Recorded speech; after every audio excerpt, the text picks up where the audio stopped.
Good morning, everybody. How's it going?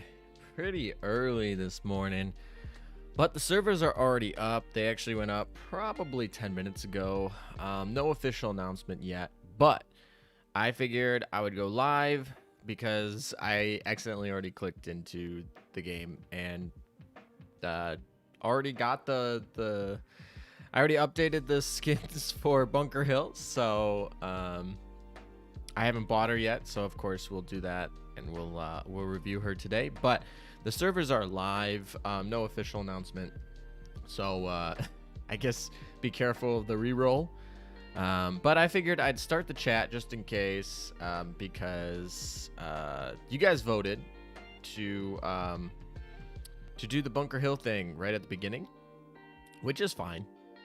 But I do, sometimes you guys don't show up for like 15 minutes in, and some of you guys are going to be angry when you inevitably miss it. So we're going to give, I decided I would start the stream like 5 minutes early, give some people to get here, and then, when the official announcement comes out that the stream is here, and I know that there's going to be no re-rolling issues, then we'll go do the Bunker Hill thing right then. But until then, dude, I'm staying up from 3 a.m. Pacific time for this. Well, I don't know why you didn't get some sleep last night, my dude, but okay, well, glad to have you here. It's 8 p.m. here. Well, that's a good time. So I have good Asia time today. So not so much for the US times, but that seems to be a theme here. Oh, my connection was lost. I don't know what that means. They kicked me out of the server? Or no, I just think, nah, that's nothing. So, yeah, we get the nice load screen back from Nagato, because we have the Nagato rerun. Nagato will be in the, she'll be raid up for, I think, a week or two, and then she'll be permanently available. So people will be able to have Nagato forever now. Everyone will be able to have IJN meta. You don't even need a Magi anymore. I guess Shinano is not available permanently yet, but they've already said that she's going to be in the general build pool eventually. So it will look like the full IJN meta will be available to new players, which is, again, a good thing. Like that is a good thing. Servers back up. Yeah, the servers are up. If you look, I logged in successfully. I've actually already been in. I was in about 10 minutes ago. So IGN meta and PvP, yay! I mean, that's all the top 100 is anyway, so not that much difference to me. Everyone who's trying to rank for PvP already has IGN meta. As you can see, we have our to-do list today, which is we're going to test out the new Operation Siren Auto feature. But before we do that, we're going to buy Bunker Hill skin. We're going to sim for Bunker Hill a little bit today after all of that grind for 9 months. So I feel like this skin was built for me. I don't know if that's true, but it just feels that way. Shadow, hello, welcome. We're up to 69 people here, so 69 of you came early. So we technically the stream's not supposed to have started yet, but we're just gonna be here a little early, get some people around here. With the stream being, I saw the new stuff in Leak's channel. Oh yeah, with the China stuff, I might make a video on that actually. I'm currently editing my meta tier list video, and I might just scrap that for the day and try to get that out, because that is a big that's a big thing. Yeah, the Leaks channel there, that could be a very big potential problem for the future of this game, so I definitely want to talk about it. Whoa, the stream started early, kind of. Yeah, it is officially 6 a.m. on server time, which is the time that we're supposed to be up. Before I buy my Bunker Hill skin, I want to make sure that the servers are actually up officially, so we don't have any reroll problems. So I'm technically we should be going, but now officially we've hit when I said I would be starting. The servers are up. I guess we can log in. There's no harm in really logging in. I guess I should also potentially post that I'm actually streaming to other people.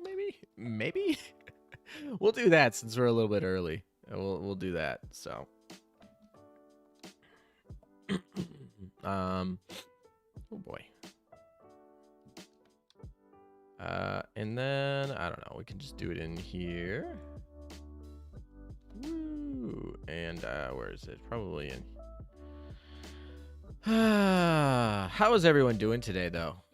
It is early for the U.S. people. It's probably a good time for the Asian people and European people. You're somewhere in between. But that's not what I want to click. This is what I wanted to click. Alrighty. I just got the ping. I just got the official ping. The official ping, boys, is here. The servers are up. Nozakana has officially made it up. The servers are up. No re-rolling problems anymore. So we can log in without any fear of re-rolling problems. Hell, I'm not that tired, to be honest. I can get coffee though. Yeah, you might need coffee. I'm not sure how long we're gonna go today. Because I do wanna put a video on the Chinese patch. Hey, look at that, Bunker Hill on the front of the patch notes. Let's go. So if you guys haven't seen on Twitter, I basically broke down the patch notes, but we got 3 times core data. We get Nagato is gonna be permanently added after the raid up. So is I-13, which is like, you know, a really good sub, the best IJN sub at least. And then obviously Kamikaze, and then we get more additions to the core data shop. Of course, the 2 skins, the 2 very I don't know. The Astoria skin is kind of like almost like their April Fools for the day, or for this year, almost kind of with the North Carolina thing. But I feel like a lot of people are still gonna pick it up. And then Bunker Hill skin, that's obviously what we're gonna do. And then we have the archives update. There's literally nothing in this ink stained thing that would be like super, like I'd tell you have to go get. I mean, it's just a bunch of basic gold gear that if you want to grind it. But yeah, official notice is definitely up. And then this part, the system optimization part, this is the long part. This is actually the part that I'm very interested in getting into. Not really the little illustrious skill, because, you know, I don't care if the voice activation skill doesn't work, but it's good they fixed it. But it's the auto search feature right here that has been added. It'll become available after clearing the first chapter of Operation Siren. So for those of you who still haven't done the first chapter, go do the dang first chapter. Operation Siren's actually pretty good. I mean, it's not perfect, but it's better than the regular game story, in my opinion. In auto search mode, fleets will automatically search for and interact with combat nodes, event nodes, and Meowfisher salvage nodes. That's nice, because we're gonna be able. It should go right to the salvage, the Meowfisher pause. So unlike in the AES function in the main story, which just skips over all of the drops, this one hopefully will do that within a visible recon range of certain zones.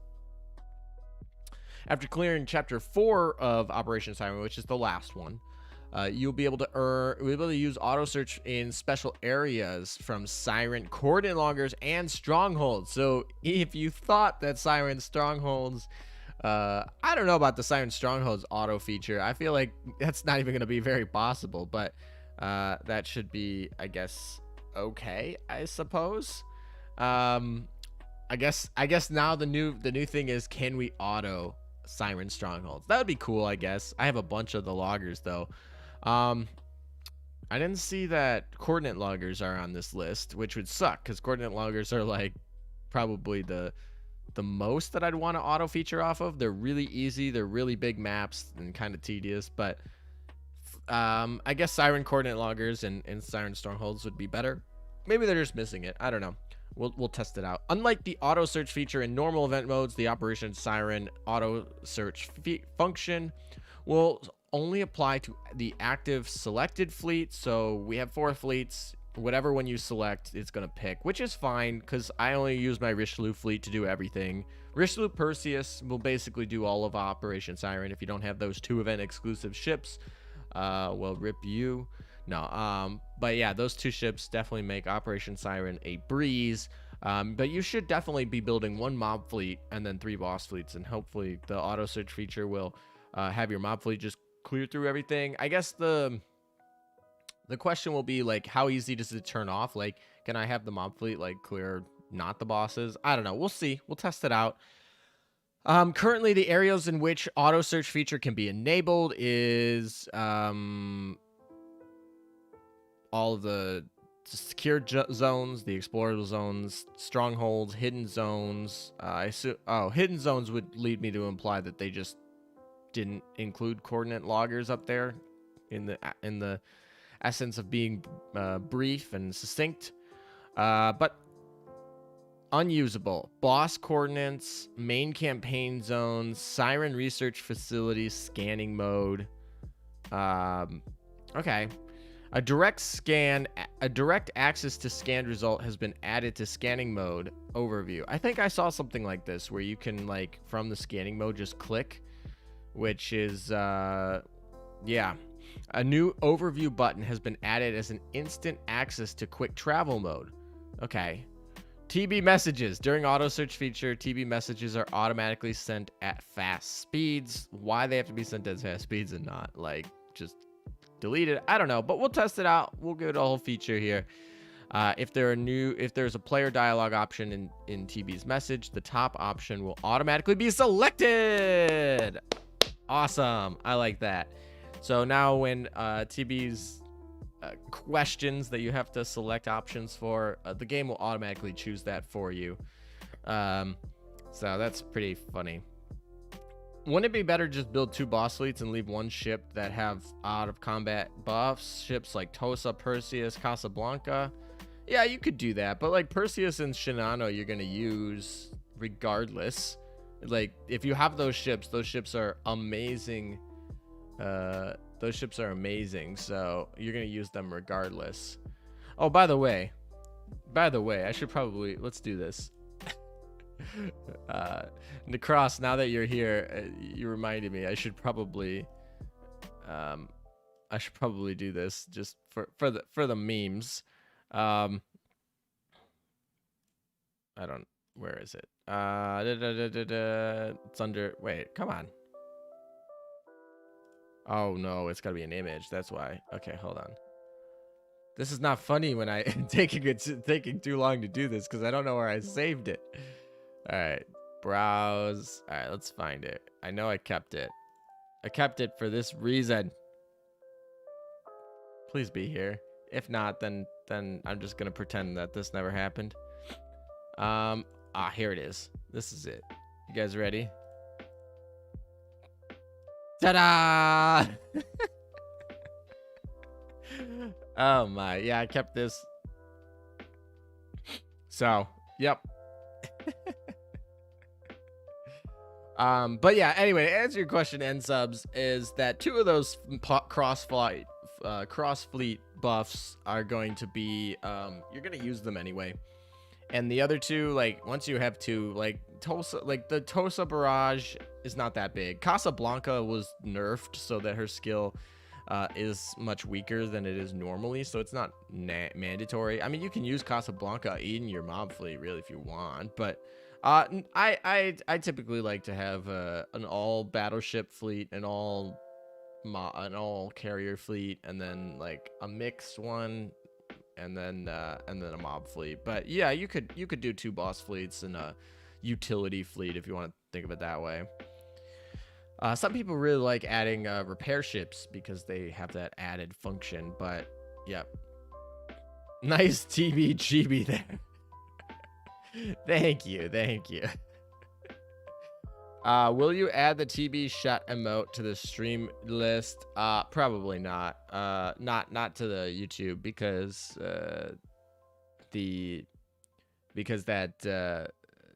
the underlying TB is a Yoast, well, I guess it's technically a Yoast or Manju asset, right? So I'm not gonna add that to the YouTube emotes, if that's what you're wondering. But anyway, we'll remove this source here.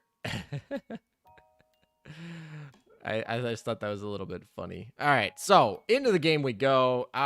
We've given you guys 10 minutes, but by the time 15 minutes by the end. So if you guys are late, that's your own fault. I gave you guys time. I even started early, and I even did I voted. I let you guys know, and I gave you almost a 15-minute buffer here. So if you guys missed the Bunker Hill skin, if you're not here, it's a little bit on you. But of course, there is always the archive. So if you're coming here from the archive, I'll probably give you guys a timestamp to right around this time. I'm not late. What do you mean? No, you're not late. Everyone here is on time. You guys are good. Or at least on time enough if you showed up in the last 11 minutes. All right, so we have our dock. Where's our Bunker Hill? So here we go. We have our 200 affinity oathed Bunker Hill. She's unequipped. Rip. Yeah, so she's completely done, I guess. She's not equipped with her plus 13s yet, but that's okay. Actually, she's in my Operation Siren fleet now. Maybe I should equip her. Oh my, that's too funny. I don't know. We don't really need to put any good things on her particularly. Although we took the tiger cat from her. We'll just put this on her. That's fine. I don't care. We don't need to make her like that busted. We just need to give her like some stuff. Do we even... Oh, I even have a plus 10 reuse just not being used. Okay, sure. Nice. Wyvern, please. I have only one wyvern. I'm trying for my second one. Very hard trying to get my second one here. All right, we'll just use these plus 6s. These are fine. They do good enough. They're like having the purples without the purple. I'm here. Am I missed something to simp? You are just in time. I was giving you guys a 15-minute buffer. You guys just did it. So you just got here just in time. So so now she's equipped. Now she has a little bit better of a fleet power there. ALM gets Bunker Hill. Also ALM didn't give her any equipment. I did give her equipment. I just took them off as I was experimenting with... Actually, I think I took them off when I was building my EX mode fleet, because I had all my best equipment on her at the beginning because I was testing some PvP things with her. And then when the EX mode stream came up, I think I decided to move all my good gears onto the ships I was using for EX mode, and that all just pulled off of Bunker Hill. The big question: the month of food or Bunker Hill skin? Well, you know my answer to that. Then why are you? I have no need to be here right now as I don't like Bunker Hill at all. Plus, Long Island has a better gaming skin anyway. Well, okay then. Well, we'll do other things other than Bunker Hill, but this is gonna be predicated. I mean, we got Bunker Hill's even in the to-do list here with her little skin there. So I guess you can always tune back later. But anyway, skins. Hey, look at this. Look at this. Hey, would you look at that? Not an L2D, but that's fine. Dude, if this was an L2D though, that'd be crazy. Food is overrated. I mean, you gotta have at least a little bit. Also, I saw these chibis coming last night. I saw the chibis from Bunker Hill, and I thought they were adorable. So, Bunker Hill has tons of Easter eggs. Yeah, she does, and I'm trying to remember. I barely remember because she actually has like two. Long Island has like 2 gaming skins. She has like her true one, and then she has like her like lounge around eating potato chips one. Do it for the owl. All right, all the way. I wasn't late. I wasn't late. I can see the purchase live. Yeah, we're about to go and do it. Hide background objects. Oh, we can hide the background objects. I really like the background. I'm glad they put it, but I feel like for everyday use, this is just gonna be better. I like the owl stays. The owl doesn't count as a background object. It's part of the character. Snoozy Owl is part of the character. Bunker Hill is a great ship. Yeah, of course. All right, let's go and buy this skin here. Oh, is it just gonna buy it right here? 880 gems. That's not too bad. That's not too bad. As you can see, we've restocked our gems a little bit. We restocked our OC gangsters here. Welcome, welcome. Actually, let's go buy this from the actual. We're gonna buy this from the dang shop because I never go to the dang. Oh, she's at the front cover of the skin shop. Let's go, front cover. All right, so this is the meme. Oh wow, 780 gems for this meme. This is cheap. This is cheap. These are only available for the next 2 weeks, so if you don't get them now, then forever hold your peace. So yeah. Also bought it. Can't wait for them to voice it. Did they not voice it? I already updated the. I updated the files. Is there no voice on it yet? What's the meme? Oh, this is supposed to be. This is Astoria, but when everyone came out, they thought it was North Carolina because of the anime had North Carolina in a bunny suit like this, and so did the manga, and so did they had an event with it, I think, or whatever. Anyway, the point is, it's supposed to be. It's supposed to be the North Carolina everyone thought it was because they look similar, but yeah, the Omega Casual, yeah, the Omega Casual's here. All right, here we go. No more delay. Oh, this is the background. We have the living room skin. This is a much different room than the room that this is. This is a different room, but that's pretty funny that they have this. All right, no more delay. Let's get that Bunker Hill skin. Boom. Spend 880 gems to buy mission relaxation. Of course we're going to do that. Let's do it. Purchased. Alrighty. Mission complete. Next up, a new recommendation from Long Island. Oh, Commander, come make yourself comfortable. Ooh, all right. Thank you for the invitation. And we're certainly going to be using this skin for today. And we're going to be probably using Bunker Hill all stream because why not?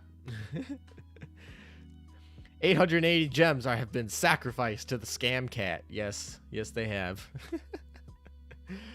Oh, my. Alrighty. It's not voiced yet, but I'm excited to see when it does get voiced. Also, what are these? Are these like tissues? Crumpled up paper over here? What do we got over here? Alright, anyway, we're going to use the skin.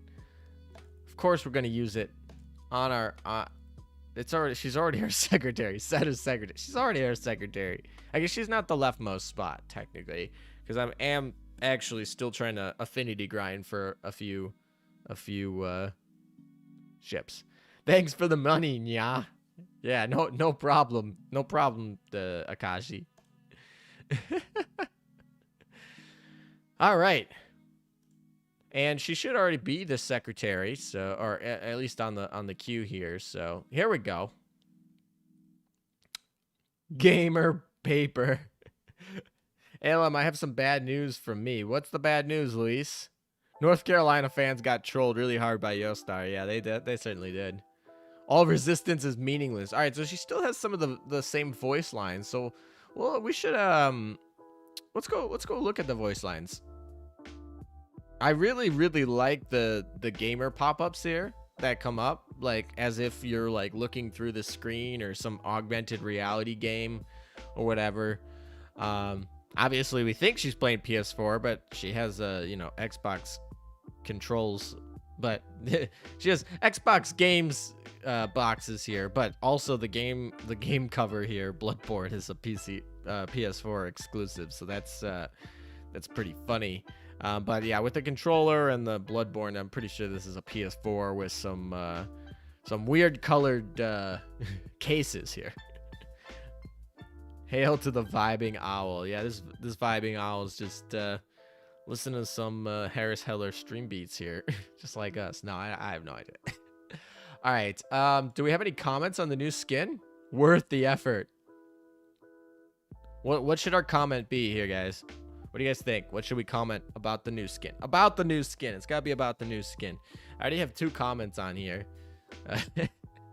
So, what should our third one be? Third time's the charm, right?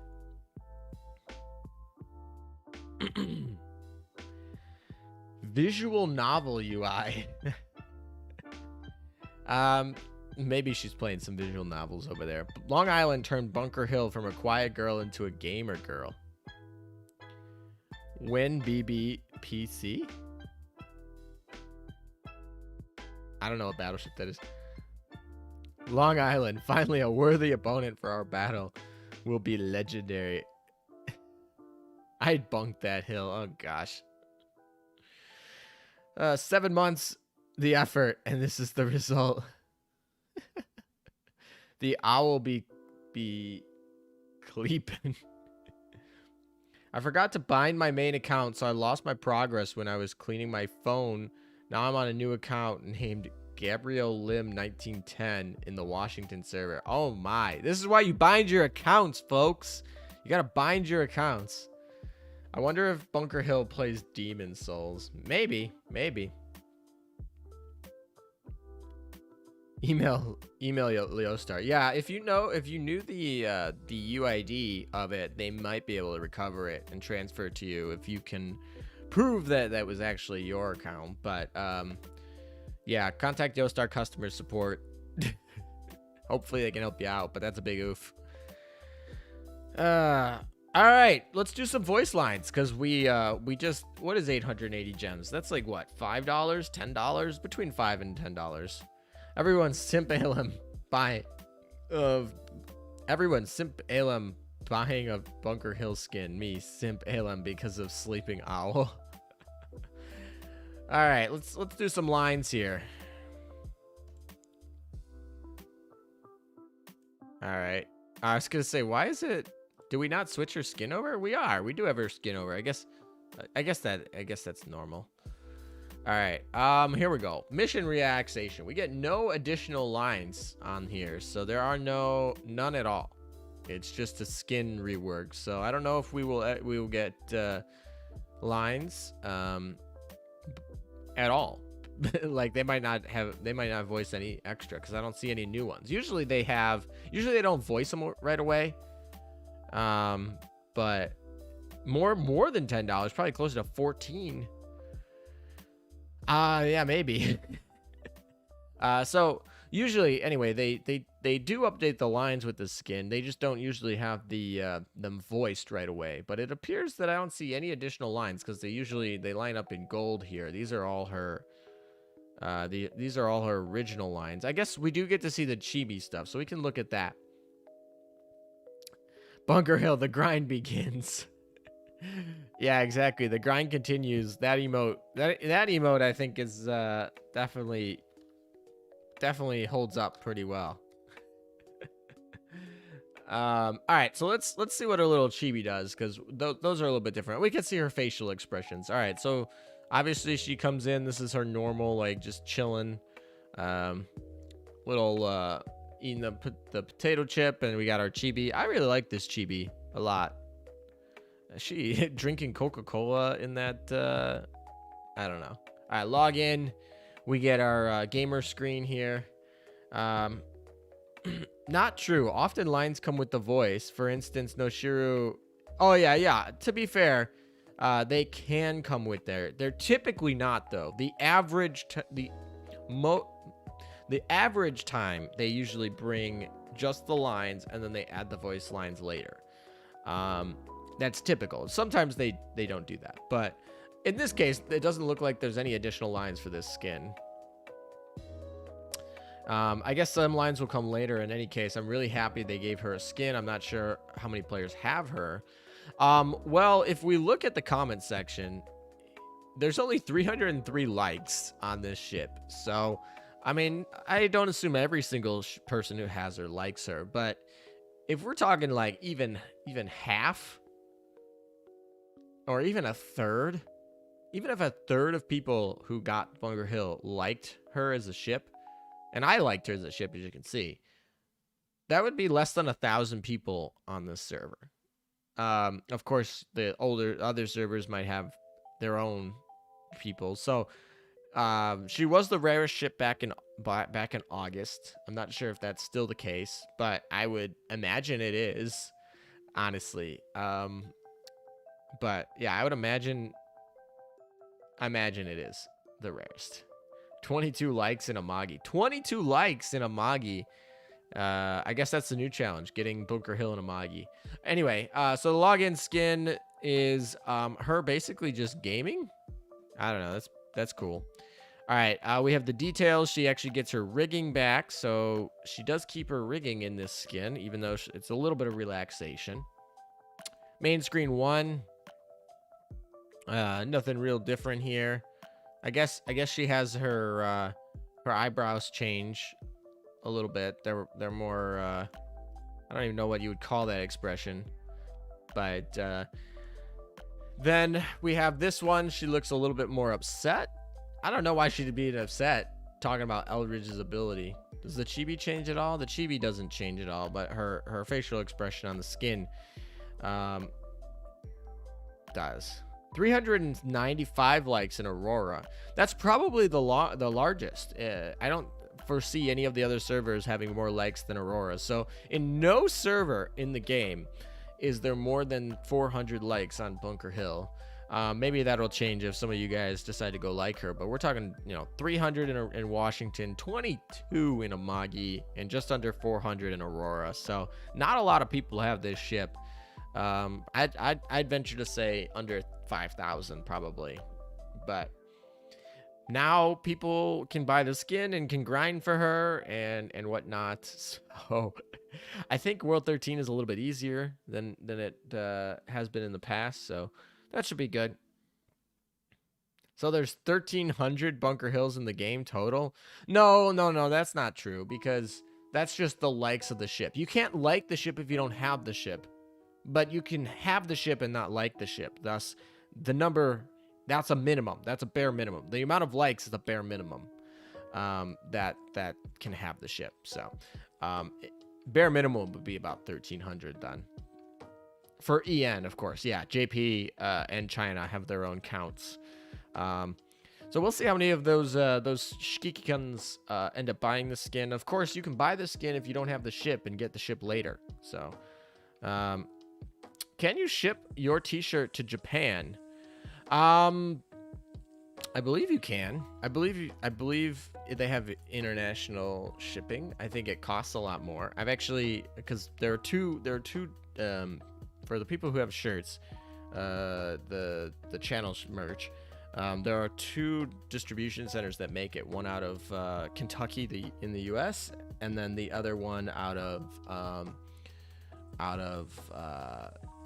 the Netherlands. Actually, the material is sourced from Nicaragua, I believe, because that's where the eco-friendly shirts, the base shirts, are made, because they have like recycled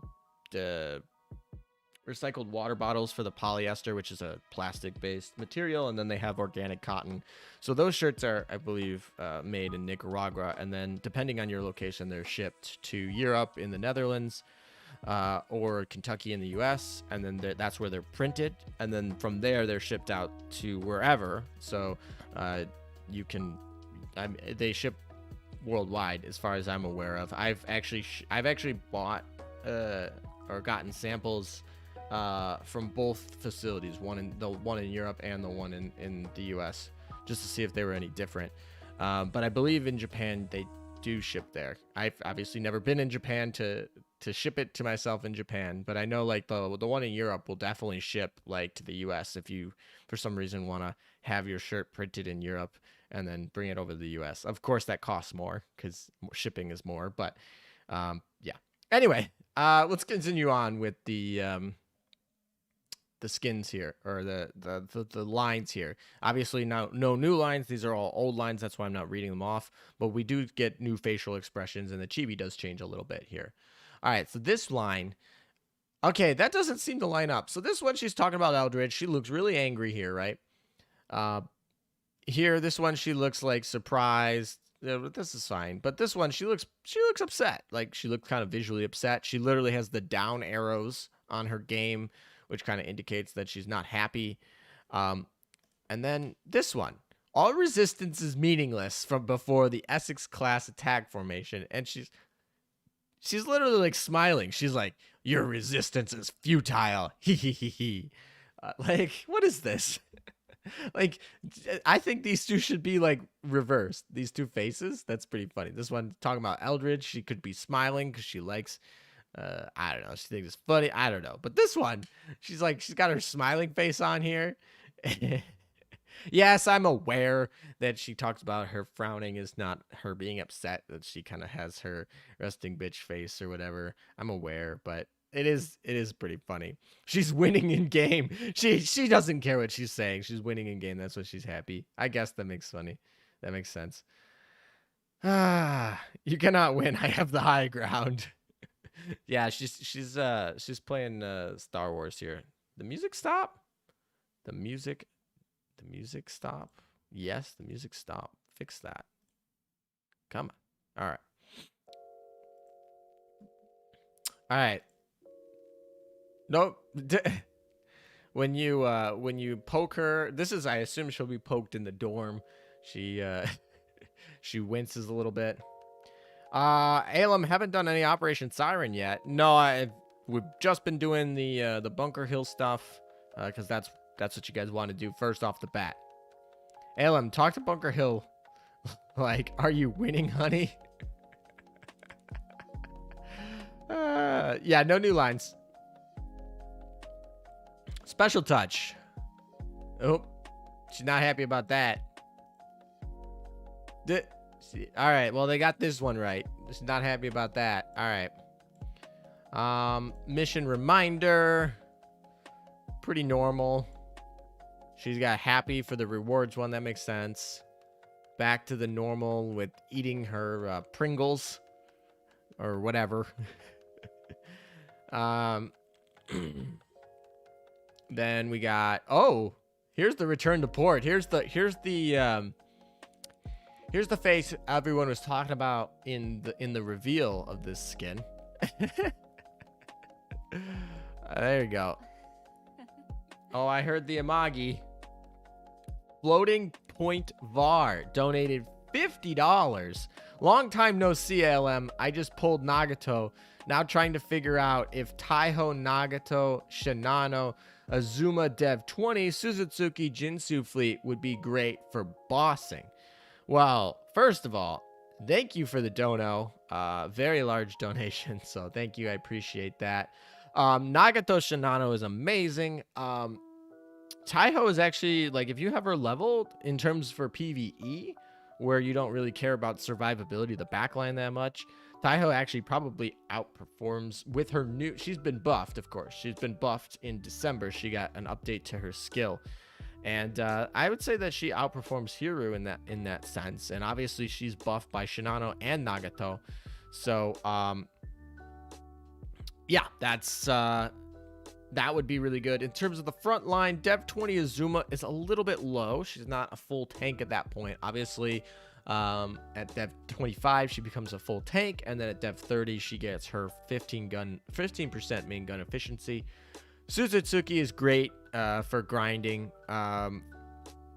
She's actually probably better as a mob fleet, but she does serve the purpose there. Jinsu will buff Suzuki for her torps. But if you are boss fleeting, it might be better to pick up a dedicated torpedo person.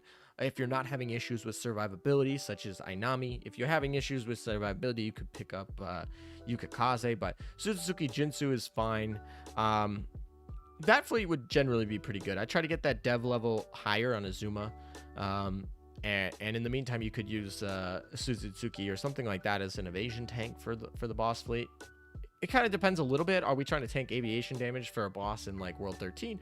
Or are we caring more about, you know, like a EX boss or a, I don't know, a boss in Operation Siren or something like that. But yeah, that's generally a pretty good fleet. The backline is perfectly fine. No problem. All right, now that I gotta get caught up on the rest of the chat, because I, stayed on that for a little bit. Also, here's some oath monies. Alrighty, yeah, some oath monies.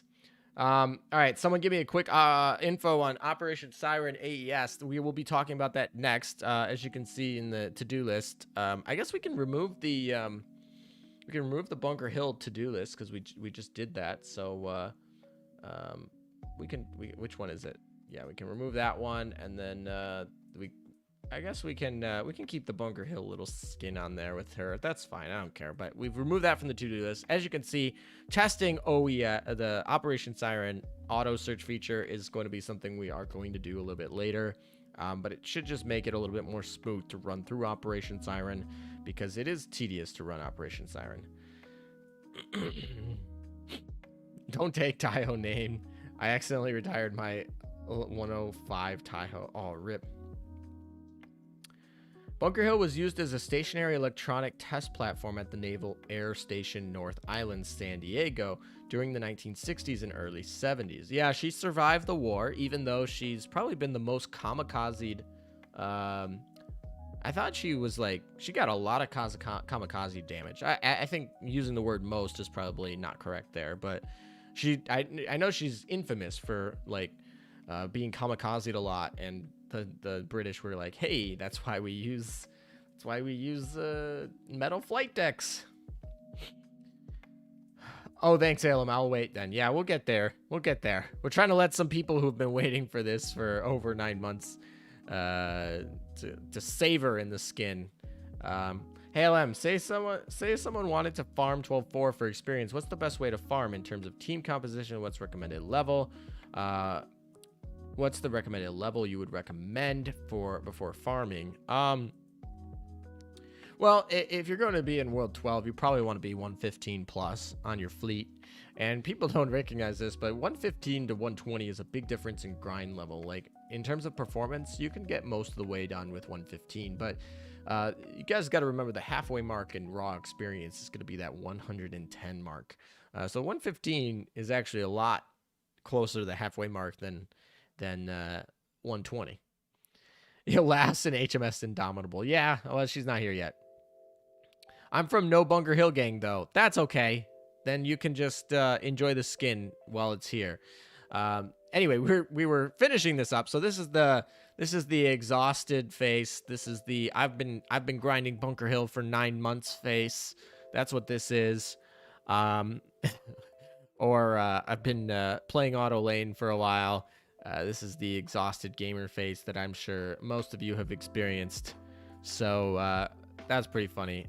I'm glad that showed up. That's on what? Mission complete? Oh, return to port. That's what that is. Imagine having Bunker Hill. Yeah, imagine that. Upset? Well, of course, she has the upset face. I'm not talking to you right now. She's got her down on the game here. Stranger's normal. We're friendly. We have our little like face, and then the crush. We're back to normal face. That's interesting. Love. We have that smile. We also have the heart and the augmented reality little thing popping up here. Alem, that's not exhausted face. That's a bra face. It could be a bra face. In the Oath, it's also like the same skin here, I guess. Commission complete. Back to the normal for their flagship. She has the angry face because she's like, why do they choose to become our enemy? She doesn't like fighting particularly, which I don't blame her. She got some Pacific War PTSD there, and then Victory. She's back to eating her potato chip while being like, so this is the end that you choose. Thanks, Alem. Yeah, the Azuma print guide has been real. I did have Prince Heinrich in it, but the buffs are too hard to pass up. Unfortunately, I missed out on Noshiru. Yeah, Noshiru is probably the most desired event exclusive ship now. Nagato is permanently added now. Amagi has been rerun and also kind of dropped a little bit out of the meta. I guess Shinano and Noshiru are probably the two most desired event exclusive ships at the time being. ALM, who would win, Sleepy Floof or Sleepy Owl? Well, according to Yostar, Sleepy Floof wins. There is no debate on there's no contest with Sleepy Floof. Sleepy Floof is gonna beat everybody. Noshiru rerun might be soon, who knows? Yeah, maybe. Although the I imagine that the addition of the new login Japanese ship probably coincides with this rerun event for Nagato. So it might be a while. It might not be next. I would imagine a new event is next. Perseus and Rishi as well. Yeah, Perseus and Rishi are... Yeah, those are the two best Operation Siren ships. If there was a tier 0 for Operation Siren, it would be Rishlu and Perseus. Those are your tier 0 Operation Siren ships. I guess Shinano too, because Shinano's tier 0 in almost anything. That ship is busted. But definitely for Operation Siren, Rishi and Perseus are tier 0. When you grind so hard for her and it turns out that endgame content like to slack and play games all day. Exactly. Perseus rerun, please. Similar skin concept with Long Island, gaming while eating chips. That seems to be pretty popular over there. Can't beat the floof. Yeah, unfortunately. When's Amagi getting an O skin? I need it. I wish she got an O skin. She's already oathed it here. Noshiro skins are all incredible. Noshiro and Ogano, which are both the same class. The Ogano class ships, I think, have the highest hit rate on having great skins. Like every skin for... We've gone through all the Bunker Hill stuff, so now we can go back to normal. I guess, yeah. Let me show these skins here. So Noshiru, she's up at the top because I use her all the time. So Noshiru skins, these are all her skins. Base skin, fine.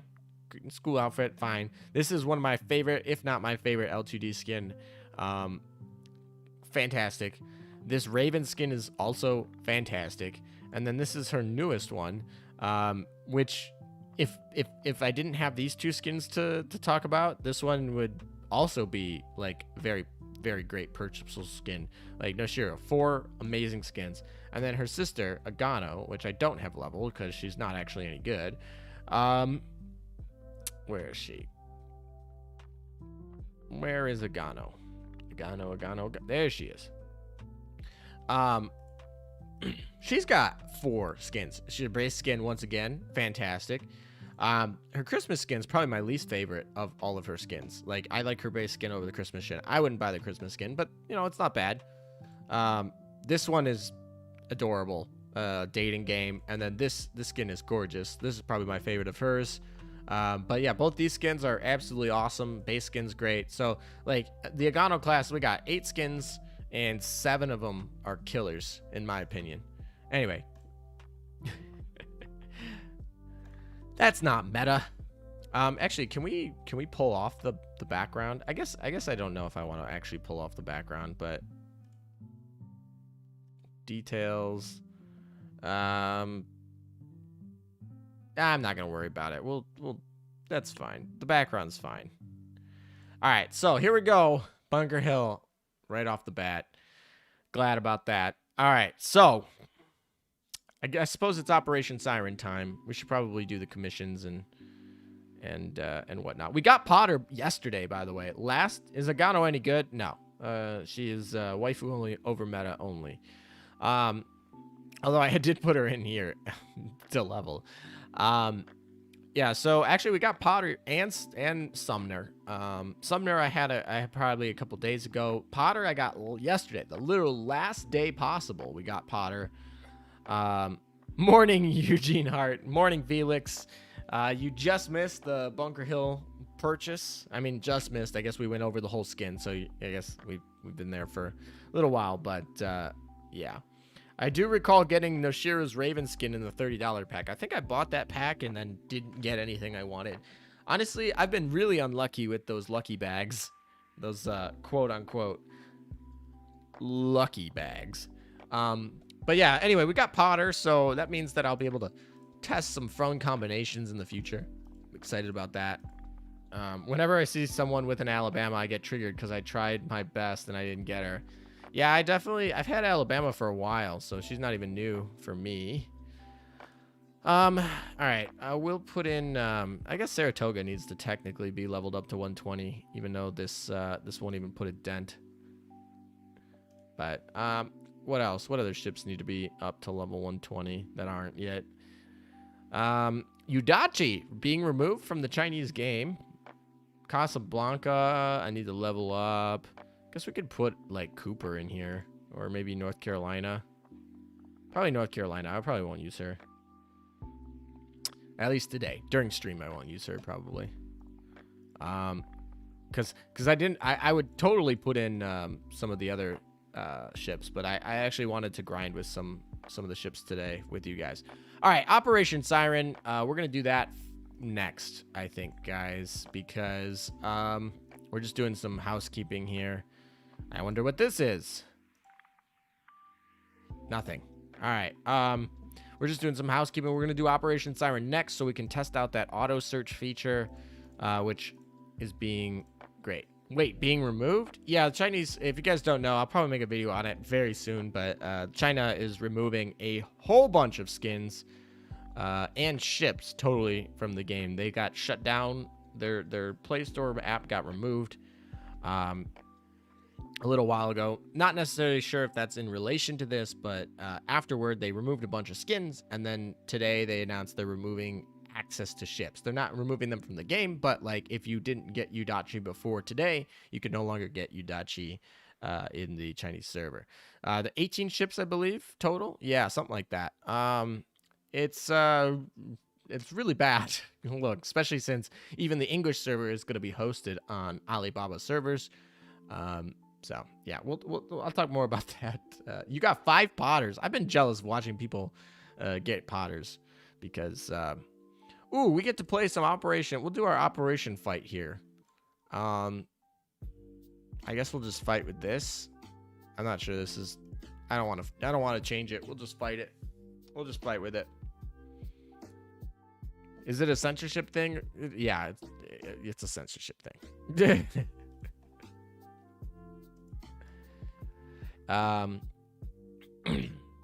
But they've never really removed ships before. They've removed skins, but they haven't really removed ships. And they've removed some pretty iconic ones. Yudachi Poi being a pretty big one here.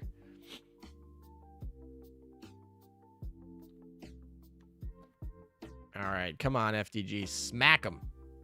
That was not a great smack, but it was okay. I'll allow it. I'll allow it.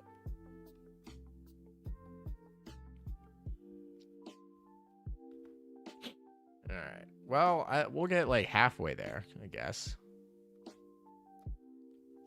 Come on, FTG. Smack them. Yeah, the game developers are out of Shanghai, so definitely very Chinese. So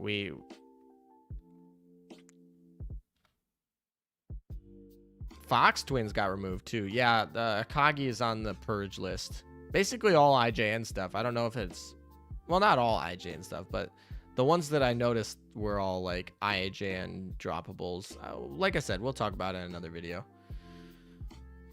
We'll talk about it in another video. I'm not gonna make this whole stream about it because I wanna get some more research on it. But yeah, it's for China only right now.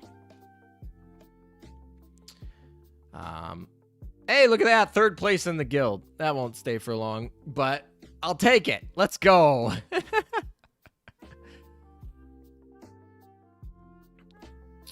I don't think they'll remove them from the English game, but it definitely will.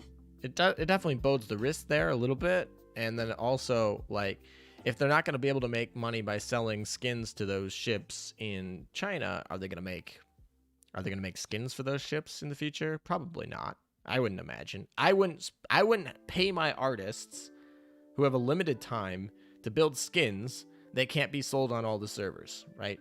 So that means that these ships that have been purged will pretty much not get skins in the future, in my opinion. I mean, it doesn't mean they can't, but there are so many ships that need skins, and you would focus on ships that you can sell those skins in all servers.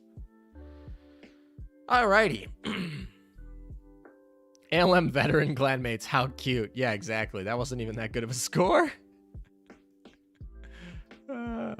But I do want to see the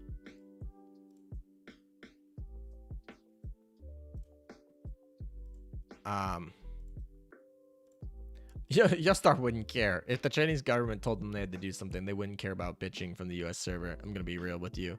They would not care. They'd be like, all right, the CCP tells us we can't do this. that's that. Uh,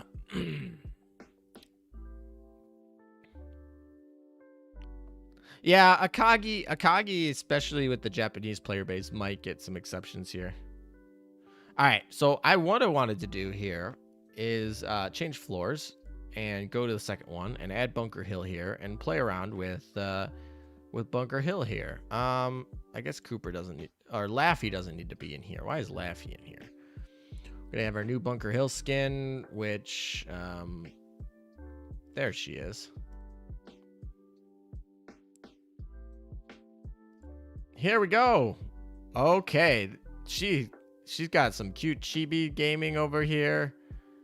Let's see. All right, in the water. She's actually happy to be in the water. That's good. Okay. Hi, LM in chat. Hi, Slickfur, or how you pronounce that.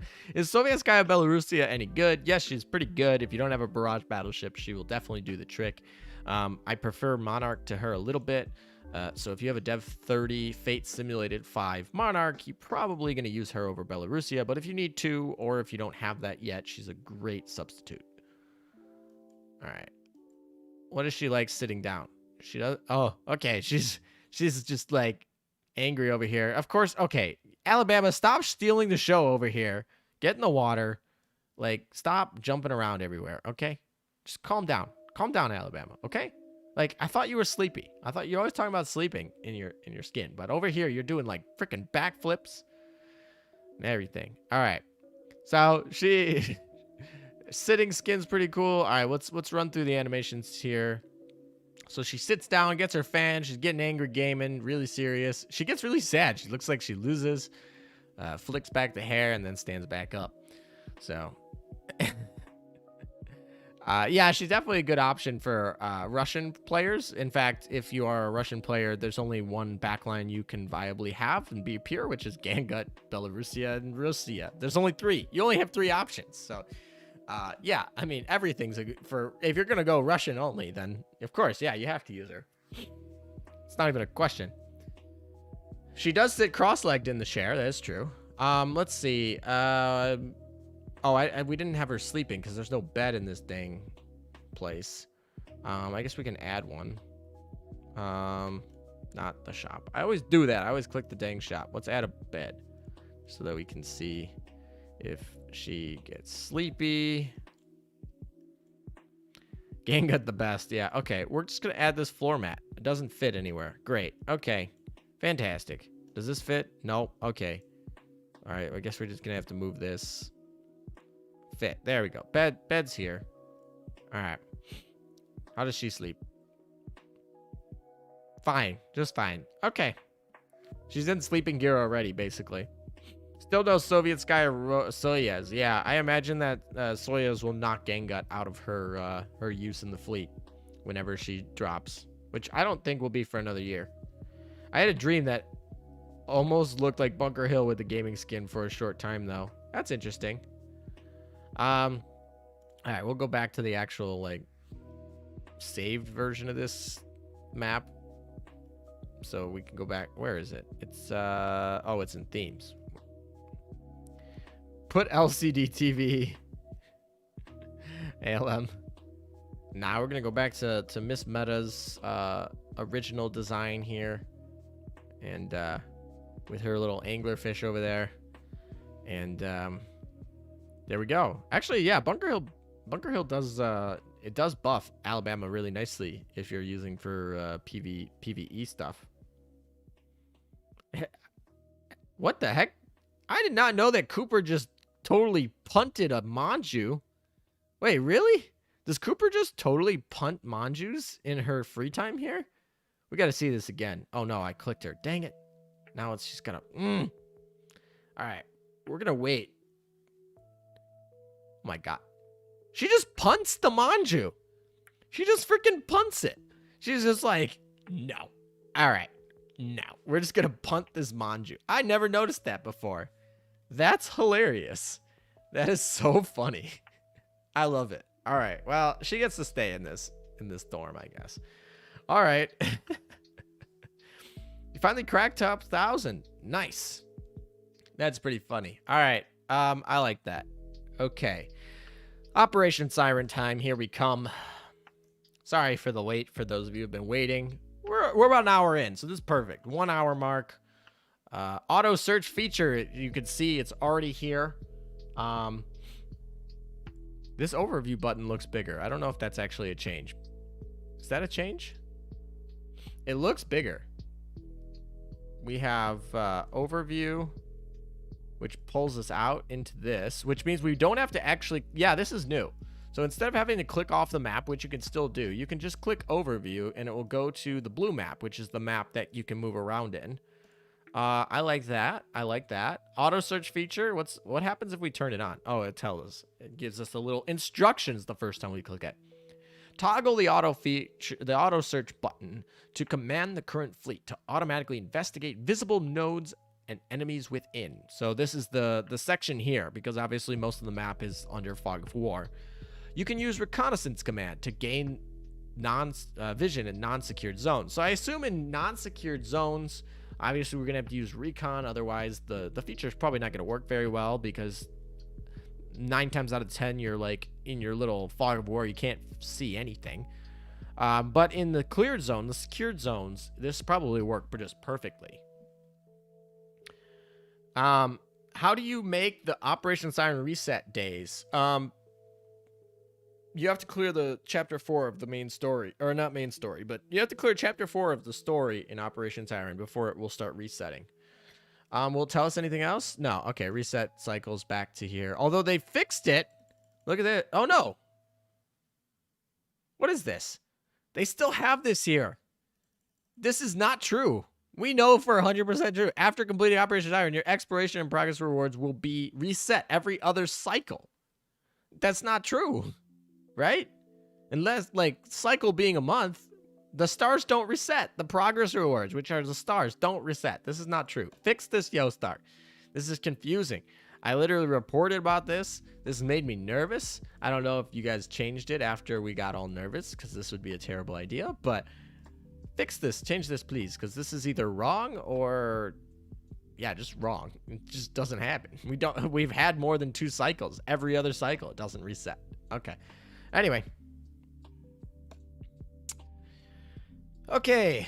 Look at it. We even have our little Bunker Hill skin. Look at that. Whee! Yeah! Alright. I'm just playing around. I'm happy. I'm happy about this. She's got her little owl even. I'm glad the owl stayed. Alright. I should probably go back to our tier 0 fleet over here. Oh, it's not even healed up. That's not going to be a problem. Alright, let's go to port. They do really need to, they really do need to have you spawn in port, though, when you go into a port. So, that would be nice. I still want that feature. So, like, when I spawn into a port, why can't it just put me in the yellow zone already? Like, why do I have to, like, sometimes it will spawn me over here, and the port will be over here, and then I gotta, like, wait for it to go boom, all the way, pauses in between. Okay, now I can go into the port. Why can't I just, like, spawn in here? Like, it wouldn't be that hard. If there's a mission, I can move out of the port and go do the mission. Whatever. It just saves some time. All right, so we have information here. Storage is here. So this overview button took out the section where we have the fleet edit, which got moved up here. Okay. So the fleet button that used to be here got moved up here, over here. So that's so this is where you can make your changes. So this is where if I wanted to, like, I don't know, give Nagato, we got to go to info and then we can click. If we wanted to give, like, Nagato the plus 13 457, we could come in here and change that mid battle, and then so we do that up here. Apparently the scan feature has a new feature. Can we move in scan feature? Maybe not here. We'll go into a map and test it out. And then here, this is all the same. So really the big difference is this button here. The button here, that's the fleet feature, got moved up to here. And then this new overview section means that you don't have to click outside of the map. You don't have to click outside the map to actually get to the blue section. So I like this change. We'll have to test out how the auto search feature works. Like, And then obviously auto search doesn't work when there are no visible exploration targets because we are in port. Let's accept some missions and get rolling. Oh my gosh, testing out the auto search function with my Perseus fleet. I can finally do Operation Siren without hating my life. I'm really excited about that. Actually, honestly, Operation Siren is more fun than the main story, even without the main thing. But all right, let's go get all our daily missions. We'll run through what a daily mission looks like. See, why can't we just spawn in the yellow port, please? Can we just spawn over here? That would be so nice. Or have an auto feature move it there. That would still be slower, but ooh, this is a nice one. Let's go. Also, I didn't check to see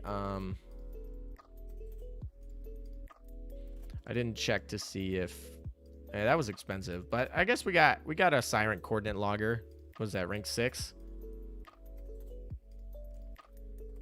Just finished 1 hour. They don't pick up hidden nodes. Yeah, they did state that in the patch notes that it would be only visible nodes. So you do have to go back through the scanner. But right before you leave the map, you could turn on the scanner and then go. And I believe there's a new scanning feature. So first of all, let me check the... Oh, I didn't mean to go home. I just wanted to go back to the... Oh, do we not have the big map? How do we get to the big boy map? Oh, they just took out the texturized map. Is there no texturized map left? Can we not get a texturized map? No. They just made it one blue map, right? Is there no texturized map anymore? If we go back, it returns to home screen. How do we... And if we enter, it enters us into the map here. Do we get rid of the texturized map? I don't know how to get to it. Map overview? Maybe. Let's check this. Ah, okay. So, but this is not the other texturized map. Like if we click in, it goes back into this blue mode. There is no texturized map anymore. Didn't mean to do that. Whoopsies. Right? Unless I'm missing something. Overview button at the bottom. But this doesn't give us the zoomed in texturized map that we always used to have, where we had to do the locate fleet to jump back to where it is. This is just like the big overview map. No one ever used this. They took it out. Like, yeah, they definitely took it out. All right. So, rip texturized map. It is gone. I mean, this is technically texturized, but it's not really. Yeah, that's a big... I don't know. It probably needed to go. It was confusing. Honestly, it was confusing. So, I guess this is just me reacting to a change. A pretty big change. And they ditched that useless map, I guess. It was really cool to look at. But, yeah, it did not have a lot of utility. So, I guess I could see them moving it. I kind of miss it, though. But it's probably for the best. All right. No texturized map. Rip texturized map. No need to switch your fleet again. Yeah. All right. I do wish we could like jump around in here, but that's fine. Whatever. Okay. All right. Time to go search. All right. So we're going to go into this map here in St. Petersburg. And let's see. Will it actually just complete it? Oh, it's just going to do the mission for me. Look at that. It just does the mission for me. Oh, that's nice. I don't even have to think. Auto lane for the win. All right, let's try this again. Let's see how the other mission works over here. Can we do the mission over here? I don't even know what it is. All right, let's. This one is just a battle one. All right, so it's gonna take my Perseus fleet in and just do all the work. It should. I'm not gonna touch anything. We'll see. We'll see what it does. In the meantime, I will read chat. Any recommendations for a heavy cruiser gun for HE and AP type? Also, see ALM playing Bunker Hill in Operation Siren. Happy ALM noise. Yes, I'm definitely playing in Operation Siren. In terms of the heavy... Okay, so it doesn't... Oh, it does click through. Okay, and then it disables itself because there was only one. Anyway, the recommendations for the heavy cruiser guns are pretty basic. I don't remember their calibers right off the top of my head.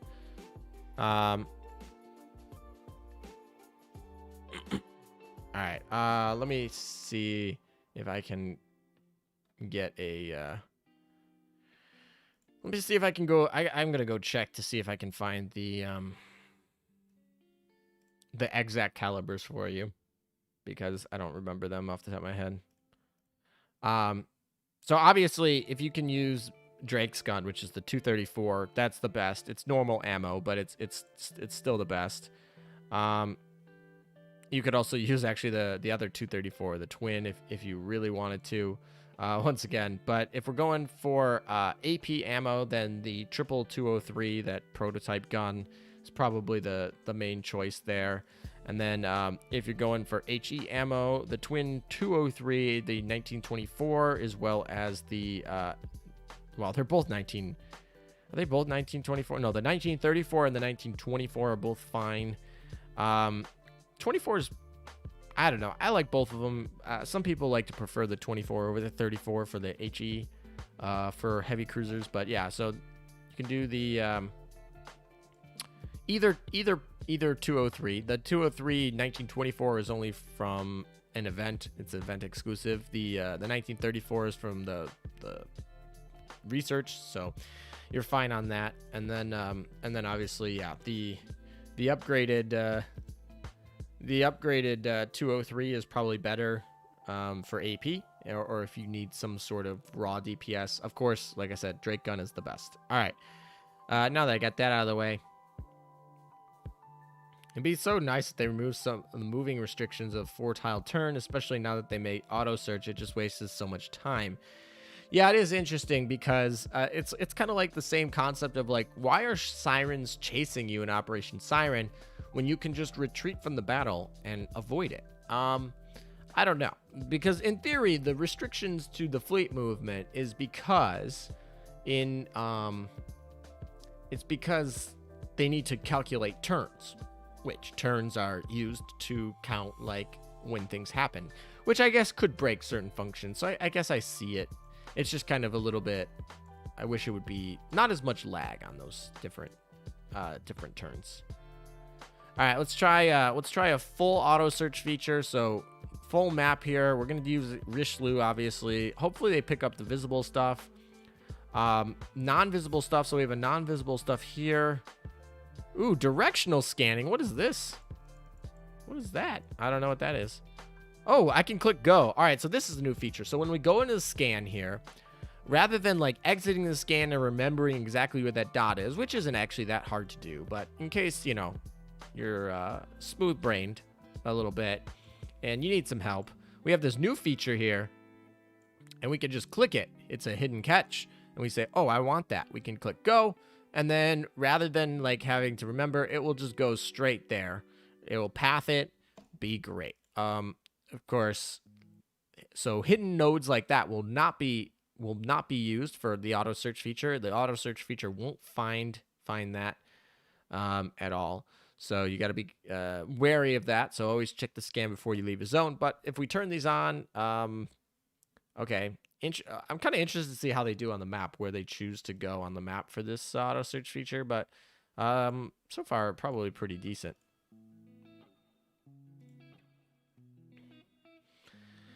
Smooth brained, lol. Smooth brained boy.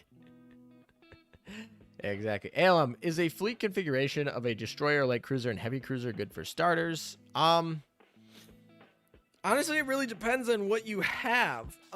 Destroyers are actually pretty good at the beginning of the game. For those of you, like, if you can level up your destroyer over level, their evasion will basically make them invincible. They obviously, towards late game, become more outclassed by heavy cruisers, but destroyers early game, like, it's not a problem to have multiple destroyers early game. But yeah, this is useful for hidden cat. Yeah, it's definitely useful for hidden cat. So, Luis, I typically try to create fleets based on which types of ships, because each class technically has good ships. Like, destroyers is probably the weakest class, but if you have, like, Tashkent or Suzutsuki or Yukikaze, like, those ships are perfectly fine. Like, Suzutsuki and Yukikaze can be used in any content and will be good. I think it only picks up if it conveniently placed your ships on the path of the nodes. Well, we're going to test that out right now. Because if it doesn't, that would be quite irritating. It does not move through these text lines very quickly, which is a little bit irritating. Like, is it even going to move it at all? Yeah, it's really slow on that moving through the text line. It goes like it goes slow mode and waits for the whole text line to clear through. Like, that seems like you could definitely just put that on skip or auto or fast mode or fast forward or whatever. So, yeah. It can get invisible nodes if you carry over them. Yeah, of course. The Autobot is going to be... Autobots roll out. No, but the Autobot is going to be put on top of the game. So any of the features of the game are not going to be... they're not going to be changed, basically, by the bot. The bot is just going to be playing like you. So if you never intend to go to a secret node, but you just happen to walk over it, it will trigger. And it just like the bot, it will trigger that as well. So that makes sense. How good was Alan Sumner? Not bad. She's a little bit disappointing for me, but if you need an AA destroyer, she's best in class. Why you need an AA destroyer, well, that's beyond me. She's got an AA gun +1, which means she gets to fire her AA gun twice, basically, which is really nice. She's got decent skills for that. In terms of her surface DPS, she's like a firepower destroyer without a main gun +1, so meh. But you know, she does get to keep her AA gun +1 without giving up torpedoes. So that's nice. Oh, cool. All right, Ash faction, oh, we literally don't have any support. Come on, guys. What are you doing? All right, we're going to do some of the boss fights here. For a second. All right. Wait, is the hearts of the Transformers a wisdom cube? I'm not sure on the lore on that. TB be like, I'm helping, though. Honestly, TB was a really big help back when we had to do the maps, the quizzes, or the puzzle maps. But now that puzzle maps just don't exist, like once you complete the story, like puzzle maps just don't exist. It's kind of like, oh, okay, like we don't need you anymore. Bye. TB is just Clippy revived because someone in the dev team missed Clippy. You guys remember Clippy? That's showing your age if you remember Clippy from Microsoft Word. I remember Clippy growing up. Oh my, that was so funny. Yeah, Clippy was so annoying. Now it's like sticky keys or something like that. It's not as bad, but I like that reference. I think it's funny. Yeah, so guildmates, go do your job, please. I'm helping. Clippy and TB are the worst. Yeah. Well, yeah. Not gonna lie, I clicked left and right until TB solved the old annoying puzzles for me. That is true. I mean, that was my recommendation for all players, like, in December when Operation Siren came out. And I was like, all right, guys, you can totally do these puzzles for fun. But if you wanna meta it, you wanna speed run through it, you just click left and right repeatedly until TB shows up and solves it for you. Because honestly, the counter to TB showing up is not much more moves than the optimized like format. So like if I made the perfect move set to complete a map, it wouldn't be that much fewer than the oh, expired. Another expired. Come on. Nope. Okay. There we go. So it wouldn't actually save you that much time by just doing it the right way. TB will remember that. That's fine. I don't need TB in my fleet. Now watch, like, TB's gonna be like a playable character that's like meta defining, and I'm gonna be like, all right, now I need TB in my fleet. Also, what is this? Why is Richelieu in this fleet? This is why this fleet. Why did I put Richelieu in this fleet? That should be Duke of York. Why is Richelieu in this? She's not even built for this. Whatever. I totally didn't even see that the first time. This is how you know Operation Siren has turned into a really auto lane here. I totally did not realize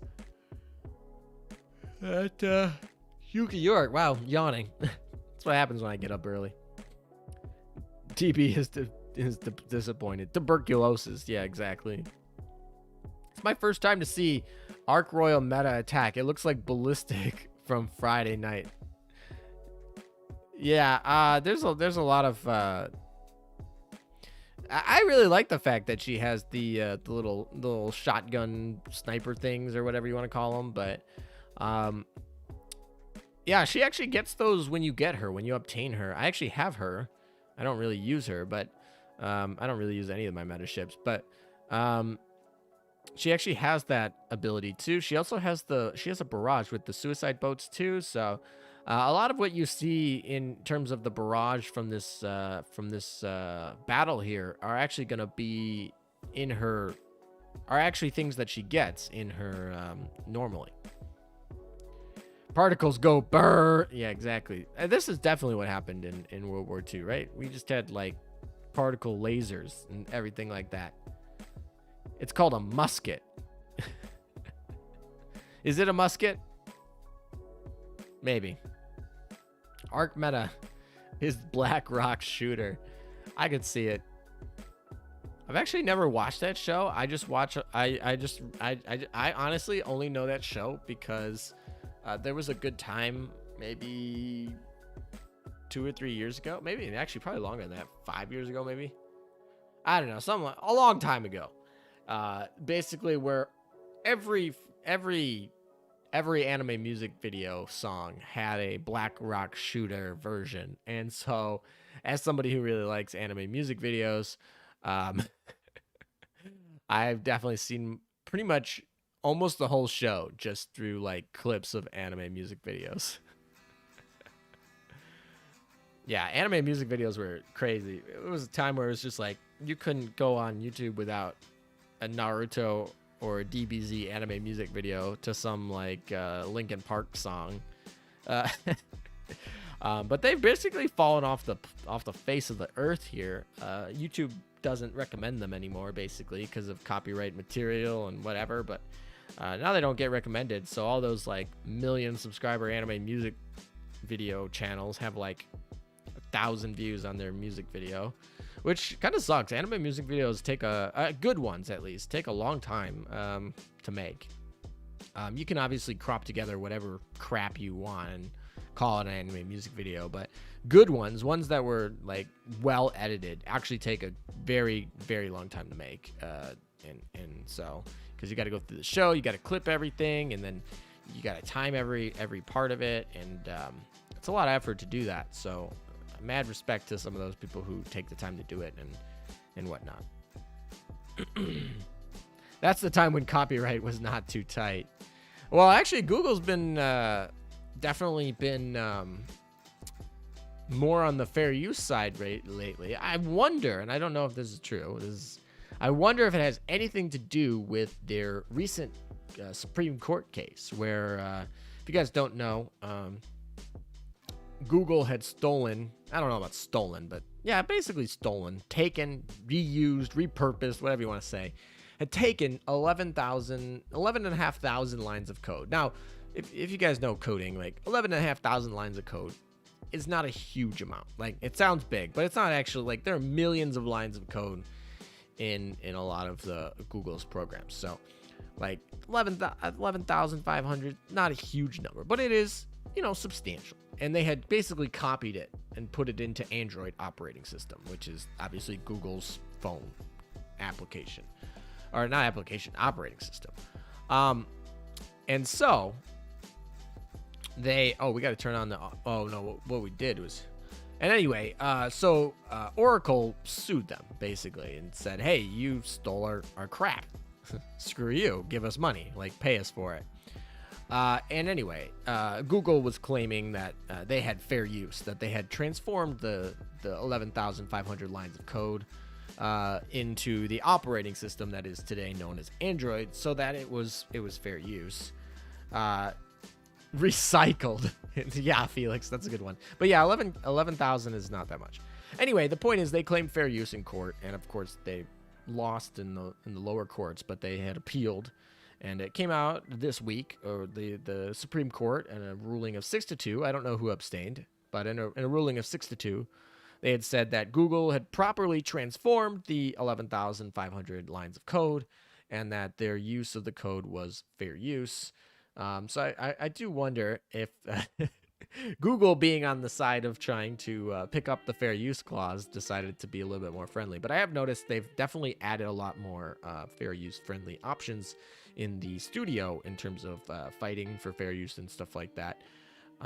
And certainly I've even made videos with more messaging that indicates like, hey, fair use is a thing, and you should protect yourself if you are using fair use for educational or newsworthy content, right? That's transformative.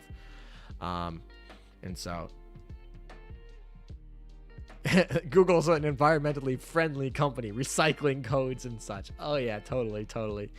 Anyway, so that was the ruling for that case. Obviously, it doesn't particularly set a precedent across the board. I think they specifically said it wasn't meant to be a precedent for outside of the coding world, but it is interesting. So for coding, you can recycle code and change it and put it in as part of a bigger project and potentially get it as a fair use case there, at least there. So tech podcast tonight in Discord.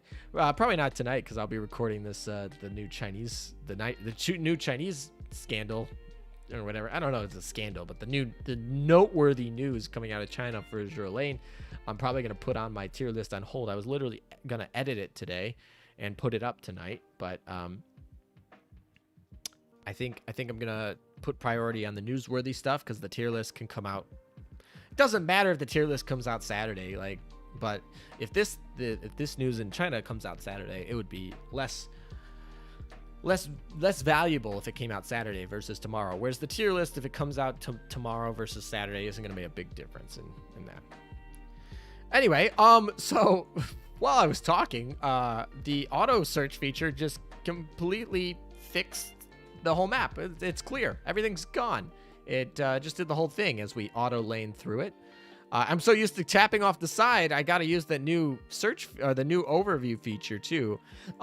So I guess my preliminary analysis on this right now, which is me just playing like here, is I really like it. I think that it's a great step forward for Operation Siren and not being as tedious. Where's this last? Oh, we already finished our daily missions already? Okay, I guess we could try it in let's go try it in one of these. So let's go enter this zone and try it in this hidden zone, see if it works anywhere in the hidden zone. Just wait until December 7th and fully simp on ALM. All right, so all right, come on, can we skip auto feature select? Okay. So right now we're actually hidden, so I'm going to turn on the auto feature and see what it does. It shouldn't do anything because there's nothing in my vision. I guess technically Nagato has something in her vision, but it should only work on the fleet that we're selected on. So if we turn it on, yeah, it automatically disables itself. If we were to turn it on over here, it should actually go into this fleet, and then hopefully it will actually show the other fleet that's hidden over here that we can see on the map here, but we don't want to do that. So the best way to do this, so auto search feature really doesn't work in these hidden zones unless you use your search feature, and that would be great. Now the question I have here is it gonna fight every dang one of these things? Like, is it gonna fight all of these? Because if it does, this is pretty worthless. I mean, I don't know, because in theory what you want to do is you want to go take this, and then, you know, collect the things and get the crap paw and leave. If it tries to fight every single one of this, then it will go on forever, because these things will keep, these pawn communication channel things will keep spawning new people. Like, it'll go on forever. So, all right, let's see. Let's test it out. Here we go. Please go to the right thing. Oh, it's not going to the, it's going straight to the, all righty. All right, it goes straight there. It goes straight there. That's perfect. Okay. That's perfect. I'm awesome. They skip the enemies. They go right to the red sparkles. That's what we wanted. Good job. I didn't even have to say anything. They already thought of it. But yeah, all right, that's great. I'm very happy about that. Focuses on the mission. I guess auto lane, baby. Yeah, exactly. No, yeah, so that's a good thing. I am a little bit interested to see what it does with the Meowfisser pause and like how I just want to see how it works here. In terms of like, of course it's really slow moving through all this text, but that's kind of funny. It got stopped by the. All right, it needs to move faster to this text, otherwise I'm gonna be here forever. Jesus, Intern Kun bless us. Yeah, Intern Kun and probably Nozakana and everyone else. I think this is good. Actually, was this a Yostar feature or a Manju feature? TB is still coming up. She's slow to get through. Definitely very slow to get through. I'm pretty sure I have her skip text option on. Let me turn this off. Can we toggle? Can we toggle to auto search? We can toggle that. So we can toggle that. Let's go into settings. I'm pretty sure I turned them off, but I definitely 100% turned them off. But there is a chance that with the update that they automatically turn them all back on. So we'll go in here. Where is it? Not under controls. It's gonna be under here. That. Yes. Auto use items during auto search. Huh. Do you guys know what this does? Yeah. Okay. Well, yeah. So it did turn it off. So this I used to have this on, but now it's why is autoplay not on here? Why not very fast? Okay. Apparently it just reset all of my settings. It must have reset all of them.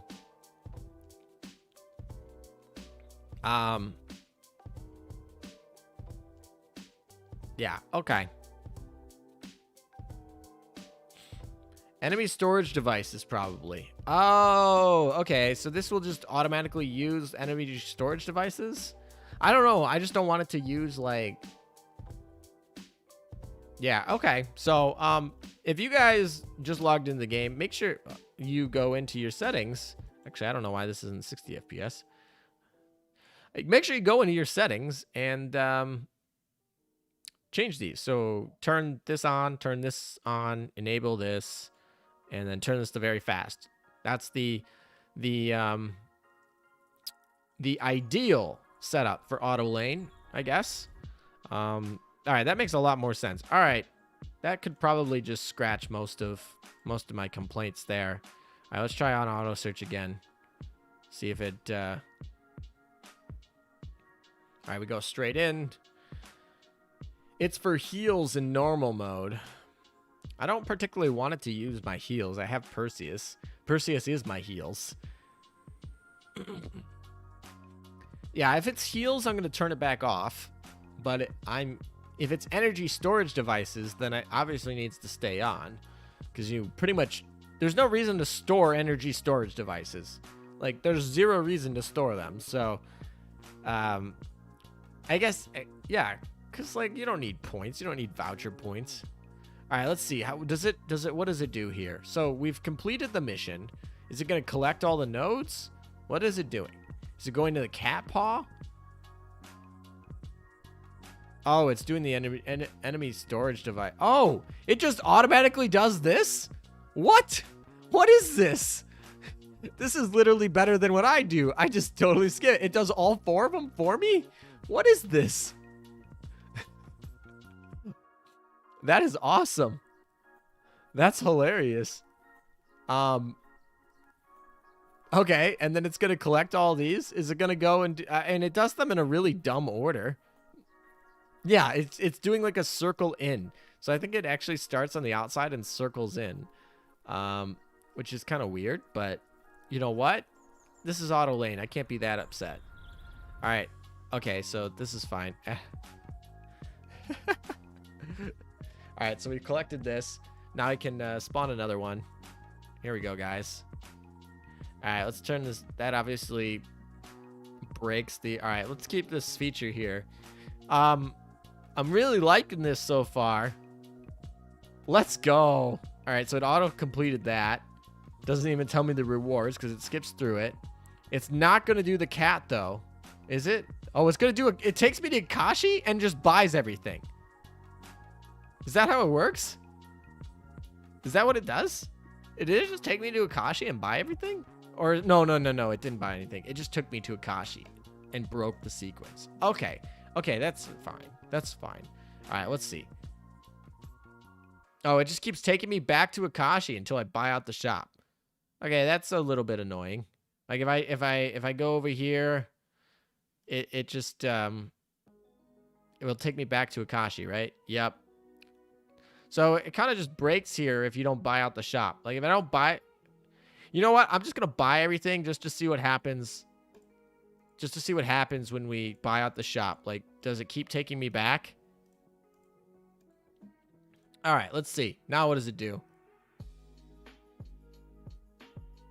But I bought everything in the shop. It just keeps taking me back. All right, so basically the auto feature ends when you have an Akashi shop. It will just take you there.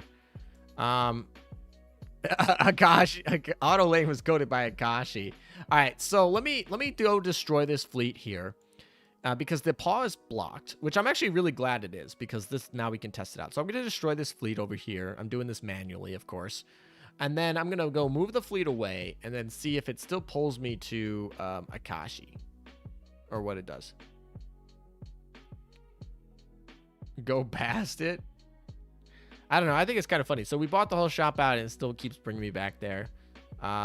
Which is fine because you don't particularly want it to have you leave the section necessarily, because if something like this cat paw is trapped, or if there's like a hidden node somewhere that you wanted to go get, you don't want the auto feature to actually make you leave the zone. You want to double check it. But all right, so we're gonna put it here and we're gonna say, is it gonna go to the cat paw or is it gonna go to Akashi? Let's turn it on. All right, it's gonna go to the cat paw.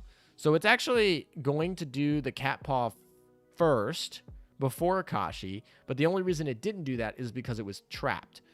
And then it still goes back to Akashi. So that's I guess Akashi runs the auto lane mafia basically. So that's how that works. That makes sense. Of course, some things will get trapped. So we got to be wary of that.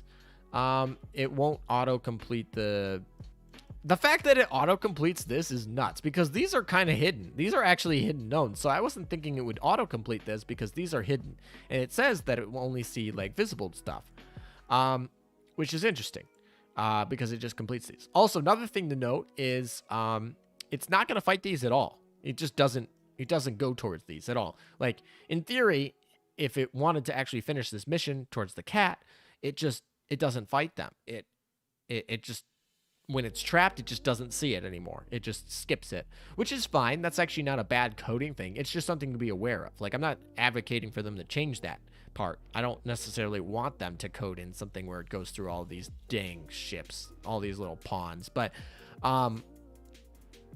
just something to note that it will not fight these, basically. And if something's trapped behind them, you got to manually do that yourself. You can toggle on and off. But yeah, it just keeps going back to Akashi now that we've finished everything in the map. So we got to manually move it out of the map here. So that's fine. It's not a big issue. All right, now let's go do let's do a Siren coordinate logger. I mean, I'm not totally up to date on the adaptability here, but sure, we can just do that. Nice. All right, we finished our attempts for the Arc Royal. We're soon closing in on full max limit break here, which is obviously the most important thing. You got to make sure you full max limit break before the end of what is it, June 10th, something like that.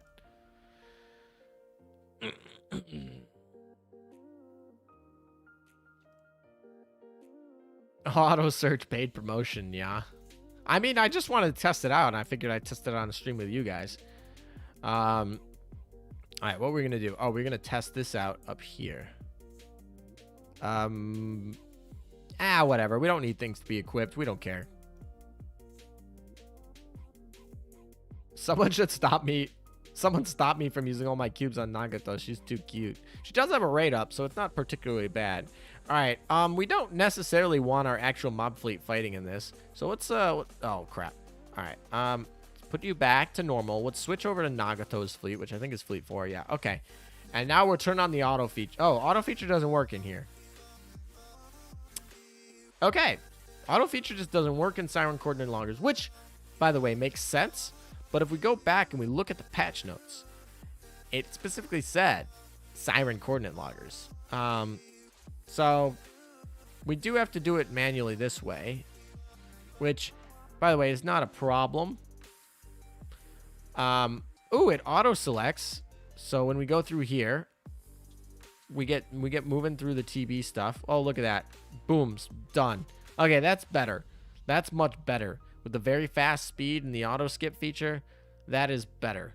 Well, these are abyssals, yeah, but abyssal zones are summoned by Siren Coordinate Loggers, and obscured zones are summoned by Coordinate Loggers. So they must have just forgot how they translated them. Yeah, it does. So, you know what? I'm just gonna pull up the patch notes to show you guys. But all right, where's the patch notes? Here's the patch notes.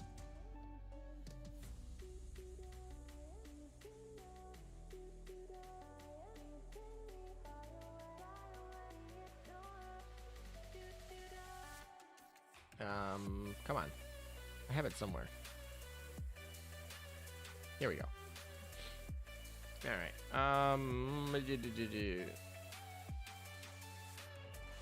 All right. Let me flip you guys over so you can actually see what I'm seeing.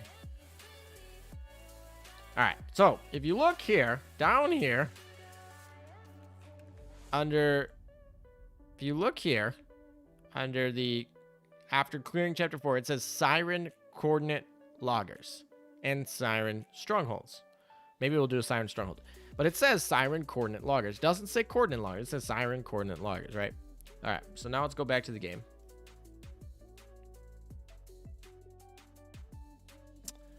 And let's exit out of here for a second.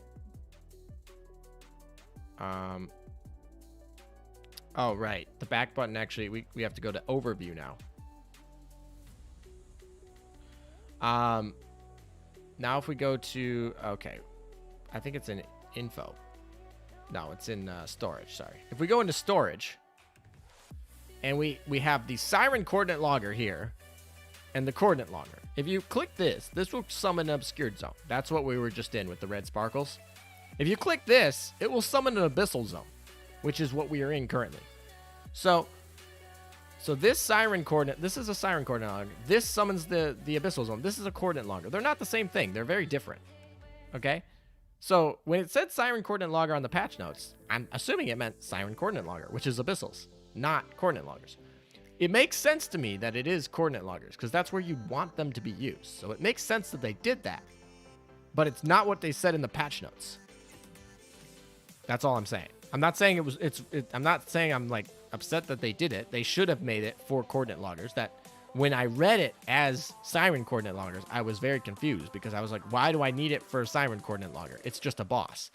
But now that they've said it for the, now that we've tested it and it's actually translated wrong in the patch notes and it's for the Coordinate Loggers, not the Siren Coordinate Loggers, that makes sense to me intuitively. It's just not what was written in the patch notes. Okay. Let's, I guess we'll just do this battle over here. What is this?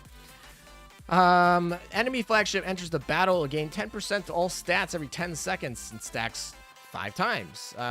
We got the 30%. We got the heal. All fun. We have a heal. I should probably summon subs because I don't have max affinity here, so. ALM for SA.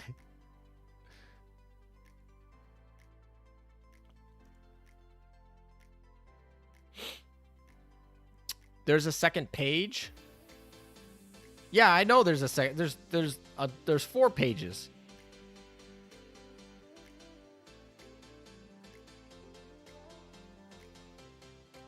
But I'm saying that they said for siren loggers. That like, I don't know, whatever. I'll get off the topic because we know that it's for coordinate loggers, not siren coordinate loggers. Just tested it, and be careful. Auto search feature will kill your fleet by repeatedly going through the fire in siren operations. Oh, does it run into the trap? Does AES get run by the trap?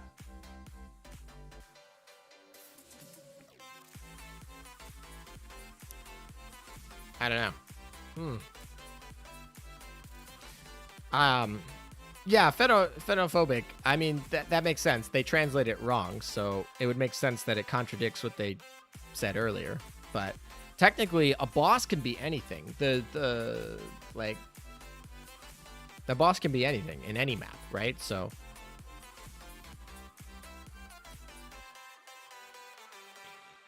it goes through it over and over. It doesn't just run through it. I don't know. We'll test it. We'll get some fire and we'll see. We'll hopefully see it. But in the meantime, we'll fight this thing. Actually, I hope I summoned subs. I think I did. I don't remember. I hope I did. I think. Yes, I did. Great. Alrighty. This is probably gonna be. I don't have a. Is this a rank 6 one? This is a rank 6 one, and I don't have max adaptability. This is going to be a little rough, but I also definitely should have switched out my Nagato stuff. Maybe we'll... Yeah, well, it's a little too late now, but... Oh, well. If I can get it to half damage here, I'll be happy. And Nagato... Or not Nagato. Shinano, nice miss on everything.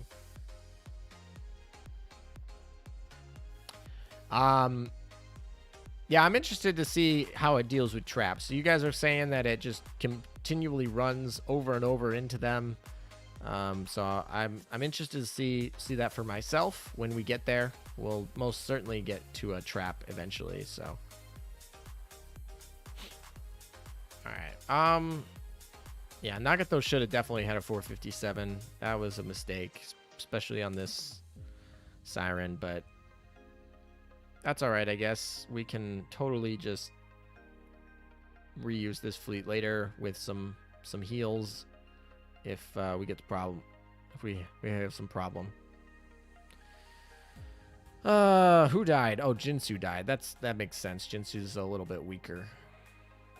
Hiru might actually proc her skill, which would be kind of funny. It gives us an extra airstrike here, so I wouldn't be too upset about it. All right, we're going to get halfway through, which was our goal. If we got halfway through. Yeah, we got pretty much exactly halfway through. So, that's perfect. I didn't see if the subs survived, but we can heal them up and fix that if that is an issue here. Weak point discovered. Cool, we got our items. Cool, we got more items. All right, let's go to... I don't even see what our weak point is. What is our weak point? Our weak point is more damage from torpedoes. Nice. That's going to be nice for the Richelieu cleanup. It's also going to be nice for the subs. How are the subs doing? Let's see if we need to heal them. Sub fleet. We can heal them. It's fine. I don't really care. And let's move on to Rish. Nah, we'll do FTG. FTG gets to have some fun first. I want to use this 457. Let's go.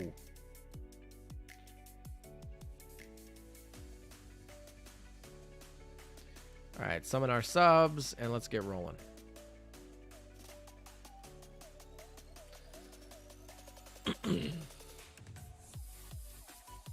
All right, we got our invincible Vanguard shield with Jean here. Duke of York firing right off the bat, and then we can auto-aim the Frederick for the extra boost. Come on, there we go. Come on, Frederick, you can do it. Boom, nice shot. And then Howe comes in so that we can get our reload a little bit shorter. So, yeah, this fleet's pretty baller. At least the back line's baller. The front line's kind of just hodgepodge together more than anything, but the back line of this fleet's pretty baller.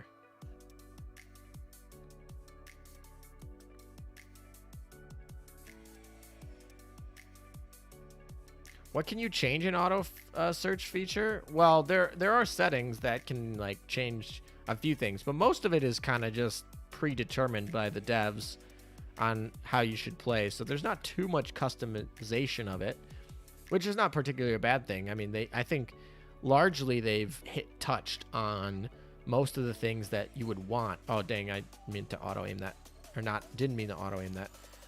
Largely, though, I think they've touched on things that most players trying to grind for time efficiency would particularly partake in. So it's not... Why do I heal the subs? Because I don't want the subs to die and lose their skills, because German subs without Wolfpack are pretty shit. So I want to heal them. That's the end here. German subs without the Wolfpack skill they're pretty bad, and obviously they would die if they don't, like, because I call them in right at the beginning, they surface before the mission is over, so they run the risk of dying. So they lost, I don't know, not quite half health, but they can lose quite a bit of health if the right barrage comes in at the right time. Why Duke of York over others like Warspite? Well, one, Warspite's used in a different fleet, and two, Duke of York gives the she's time to fire right before Frederick, so that her skill. Wow, my voice just went really rasp. Can you hear that? Jesus, that came on. That was a sudden onset. I don't actually have a water here. Oh well. Clear my throat. Let's try that again. What I was saying is Duke of York's skill. We want to put in right before Frederick, and of course we were already using Warspite. Of course, we switched her out for Bunker Hill, but we're not using Warspite anymore. But yeah, the main point is using her with two reasons. One, she procs Howe's skill, which gives Howe a boost. And the second reason is her other skill, the one that gives the extra damage for like, 8 seconds or something like that, is timed specifically so that Frederick will hit right afterwards, so that Frederick is doing max damage. So that's particularly the two reasons. Yeah, my voice just absolutely died there for a second. All right, so this is going to be some... All right, come on, here we go. We can finish off this Enforcer.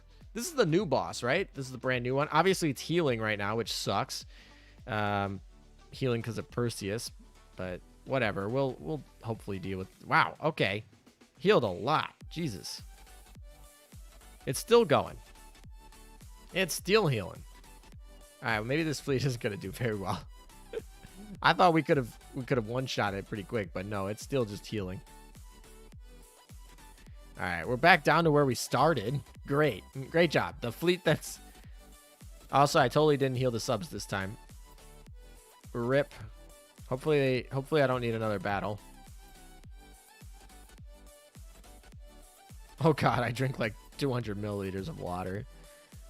Well, Americans over here, we work in we work in a different metric system, different from the metric system. All right, this fleet should take care of it, but that was closer than I would have liked. Amagi is also taking damage, but I'll probably heal the whole fleet afterward anyway. I got way more coins than I need anyway. All right, well, that barrage from Richelieu totally sucked. What type of change do you think they'll do to Azumo? Nothing. I don't think they'll do anything there. Honestly. Like, she's already got her fate +5. I don't think she gets any buffs, any changes. I think she is as is, which is going to be a waifu over meta only for now. I guess technically, like, she has that anti-AP thing, which technically will become more relevant in the future, right? Like, as more people do it, I guess. Like, because AP is becoming very popular in PvP. But, yeah, Azuma's not really...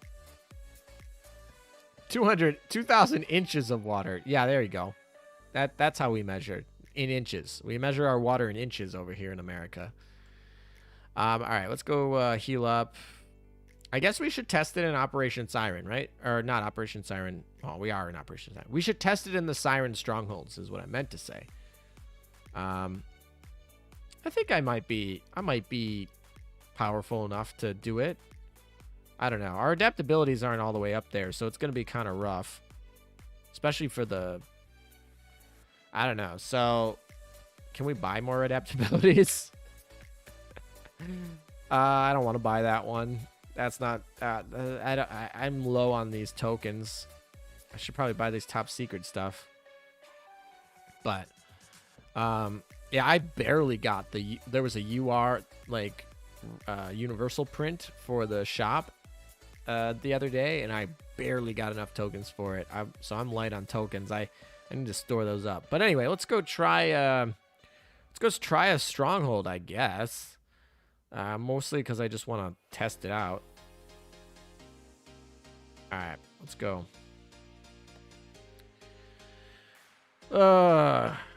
We might actually have to do this the harder way, but oh, okay. So it just clicks through all that. Don't have to worry about that. Nice, nice, nice. I should probably summon my subs, but I just used them. All right, so we're gonna turn on auto feature, guys. Let's see. Let's see what it does. What does it do? All right, so it goes straight into the battle here for the Siren node, which is fine. We don't particularly want it to do this because most of the, although technically it doesn't use the little hack here where you can just kind of skip it. But this is fine enough. Like, I don't expect the AI to use the little glitch. I don't know if it's even a glitch, but you guys know what I'm talking about, where you can skip through these battles. If you've been on any of my Operation Siren live streams, you probably already know this. So yeah, this is fine. I'm kind of curious what it does next. Does it go to the... I'm hoping what it does is it goes to the tower and turns off the debuff. And then I expect it after that to go to the actual boss fight, which I don't particularly want it to do. But we'll just see how it... Nope, it goes straight to the boss fight with the debuff in. Okay, well, that's fantastic. Great job. This is going to hurt. I'm going to probably need to actually use my heals after this battle. Hopefully I don't get killed here. I might have to manual it because obviously this fleet was already hurting going into battle, has low adaptability, and totally just yeah, it's going to need to be heals. Yeah, it seems there's no way to set up a boss fleet and a mob fleet yet. Yeah, that would be kind of nice for the Siren Stronghold. To be fair, though, you shouldn't be autoing Siren Strongholds because Siren Strongholds, obviously, each of the bosses you need a different boss fleet for. Like, so unless they were like, oh yeah, have this be this boss fleet and this be this boss fleet, which I don't expect them to do. Like, you can just manual it. But I'm going to actually, speaking of manual it, Noshiru might die, and I do not want that to happen because I need her to live. So we're going to take over the manual keys here and protect Noshiru a little bit.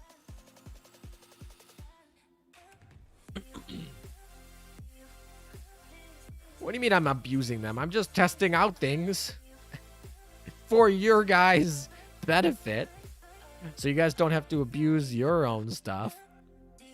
Magi's getting hurt, though. This is going to be really close. Magi hopefully doesn't die. Noshiru hopefully doesn't die. Come on, Rislu. Proc your barrage, please. Yes. Okay. Now we need Perseus to come back. Come on, you can do it. Come on, Amagi's almost there. Heals. Nice. Heals. Heals. There we go. Perfect. We survived just barely. Okay. That's fine. I just didn't want anyone to get any of the dead buffs. A menu system like... All right, so it clears the... All right, I'll turn this off. Toggle off. No. No. Didn't mean for that to happen. All right, so you got to toggle it off quick. Yeah,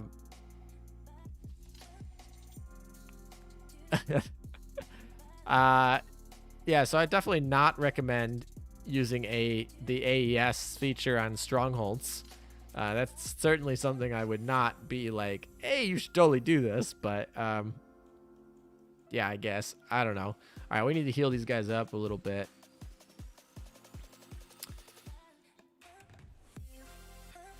That's close enough for Perseus, I guess.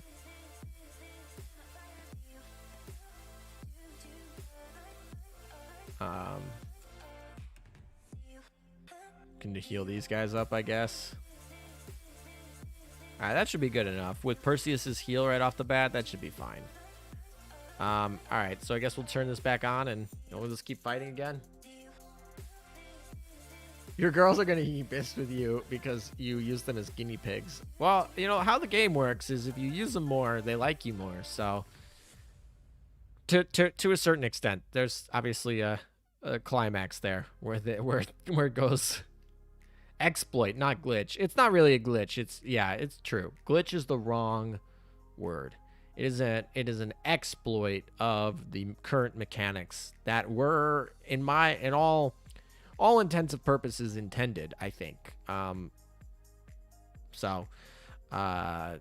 mean, I don't know if it'd be glitch. Yeah, glitch is probably the wrong word for that.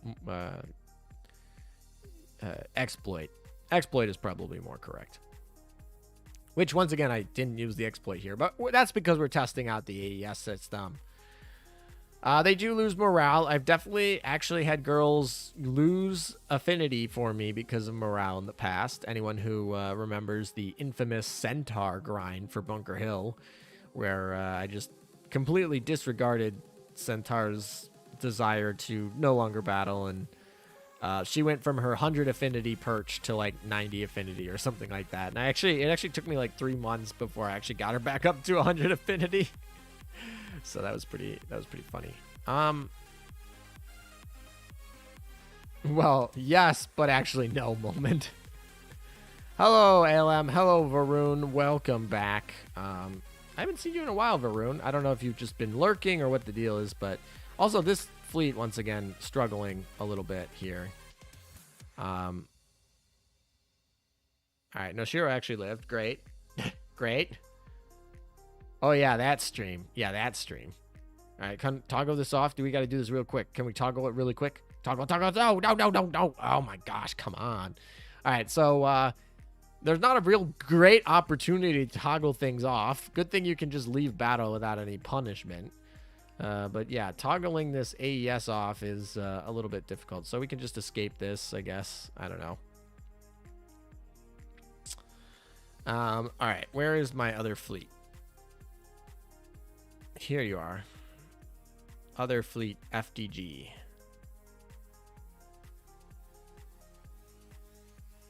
I guess we can just switch the Richelieu back, right? Where's the Richelieu? We should heal the Richelieu again. This is gonna be a painful siren node because I am vastly not prepared on the adaptability level here. But that's gonna be okay. So we're gonna move this fleet back over here just in case, not just in case, but for when the extra node spawns. I don't know why I don't actually just put them in here. What if you switch back to manual before? I don't think it. I don't know. You want to test it? Let's test it. All right. So we're gonna turn on auto feature, and then I'm gonna play manual, and we're gonna see if the auto feature remains even if you take the manual off. I lost my motivation for Azur Lane after Operation Siren came out. I did KY, and after that, I got more involved with World of Warships. Although the auto search feature for Operation Siren is awesome. Yeah, hopefully this will bring some of those back who have left because of Operation Siren, or some people who have just ignored the feature in totality. Hopefully it'll bring them to the game because the auto feature is nice. G-Man, why do you stream so early? What the fuck? Well, it is it's update day, and I wanted to be the first. Well, I guess I wasn't the first person because I talked, but I wanted to be first access to getting the Bunker Hill skin. We got that right at the beginning of the stream. And then I want to test out this AES feature live with you guys. See how it's working. So far, I like it.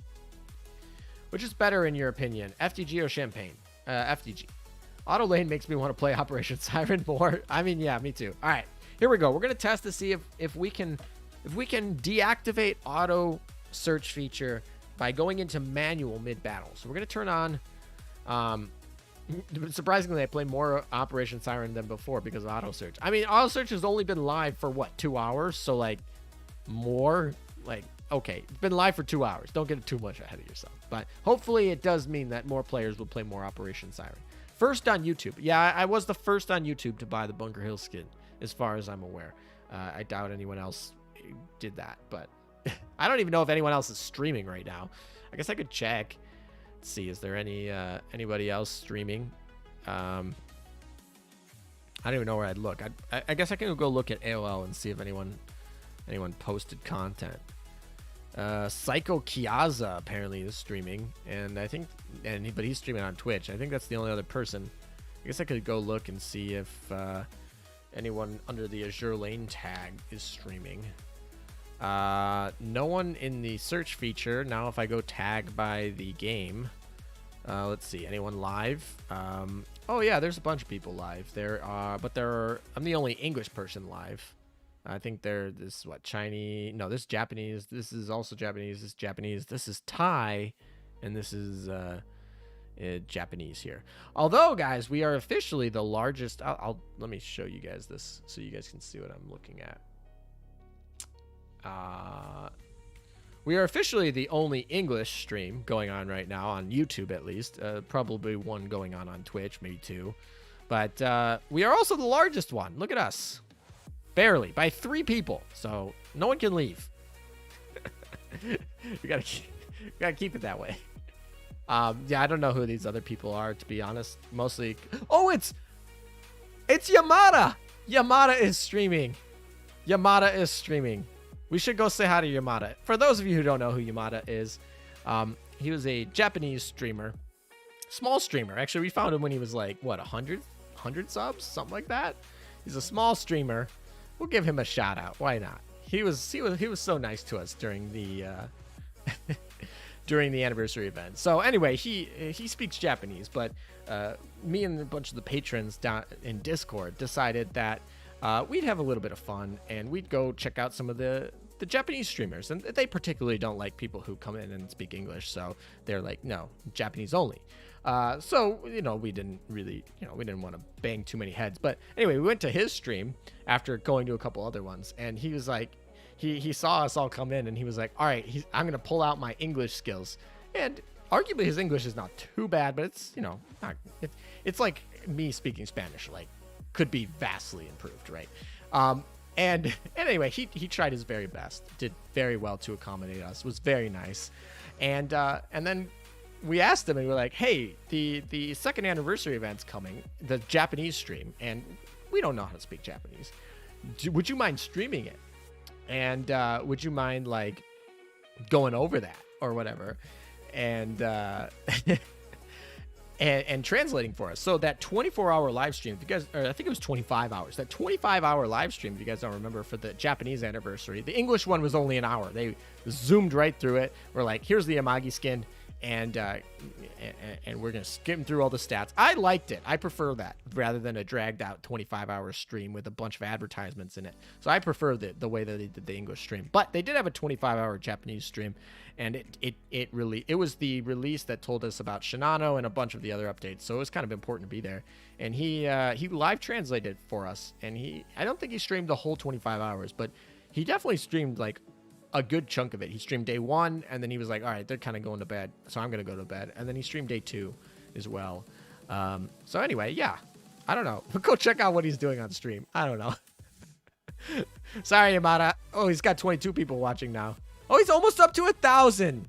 Get him to 1,000 so he can be monetized, please. Get him to 1,000. Oh, guys. You guys got to get him to 1,000, because not being monetized on YouTube sucks a little bit. So he's so close. He's down at like 100. All right, we'll get done right there. Actually, we'll see if his video. He probably still has the stream up. For wow, it's been a while. He streams a lot. Jesus. Actually, it'd probably be easier to do it like this. Sort by most popular. Here it is. It's this one. It's this one, and then there's another one that's I think the day after that was a little less popular. But yeah, so anyway, I thought it was funny that he's streaming just conveniently at this time. All right, so anyway, I digressed a lot. I'll come back to reading chat, seeing what you guys are saying.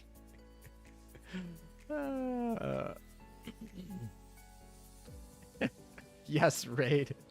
Be nice. If you guys aren't nice, I'll be sad. All right, I'll scroll up and see what they're doing. All right. Thinking about buying the Bunker Hill skin after I'm done with max limit breaking a couple ships. You should if you like it, of course. EN server supremacy. I don't know about that.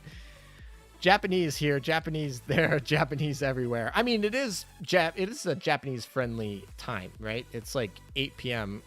in Japan, whereas in the US it's like 8 a.m. or 10 a.m. or 11 a.m. depending on where you are. But and then obviously in Europe it's like midday, maybe a lunch break for some of you guys, but most of you guys, like, you know, at school or at work or whatever. On Twitch, 10 people are streaming, although only a handful of them are watching. Yeah, Twitch has a handful of streamers. I don't know all of them. I wish I did, but I maybe at some point I'll get to know more of the Twitch Azur Lane streamers. Oh, yep, the 25-hour stream in which they revealed Shinano. Yep, that was that stream. Link him, please, then I will sub. All right, let me send the link for him. Guess I'm just gonna copy this one. This is all right.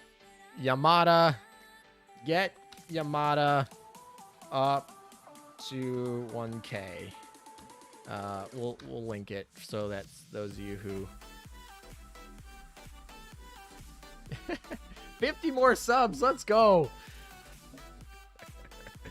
Oh my. I don't mind. He's very nice and very helpful, so I don't mind rating him if you guys want. But what is he up to now? He's up to 960. Only needs 40 more. 40 more, guys. Let's get him to 1,000 today. That would be great. That'd be great. I hope he gets to 1,000 today. That would be fun.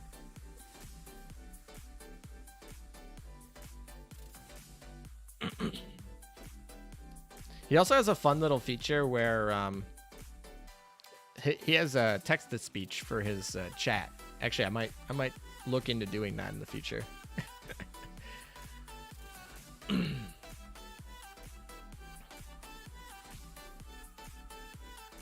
All right.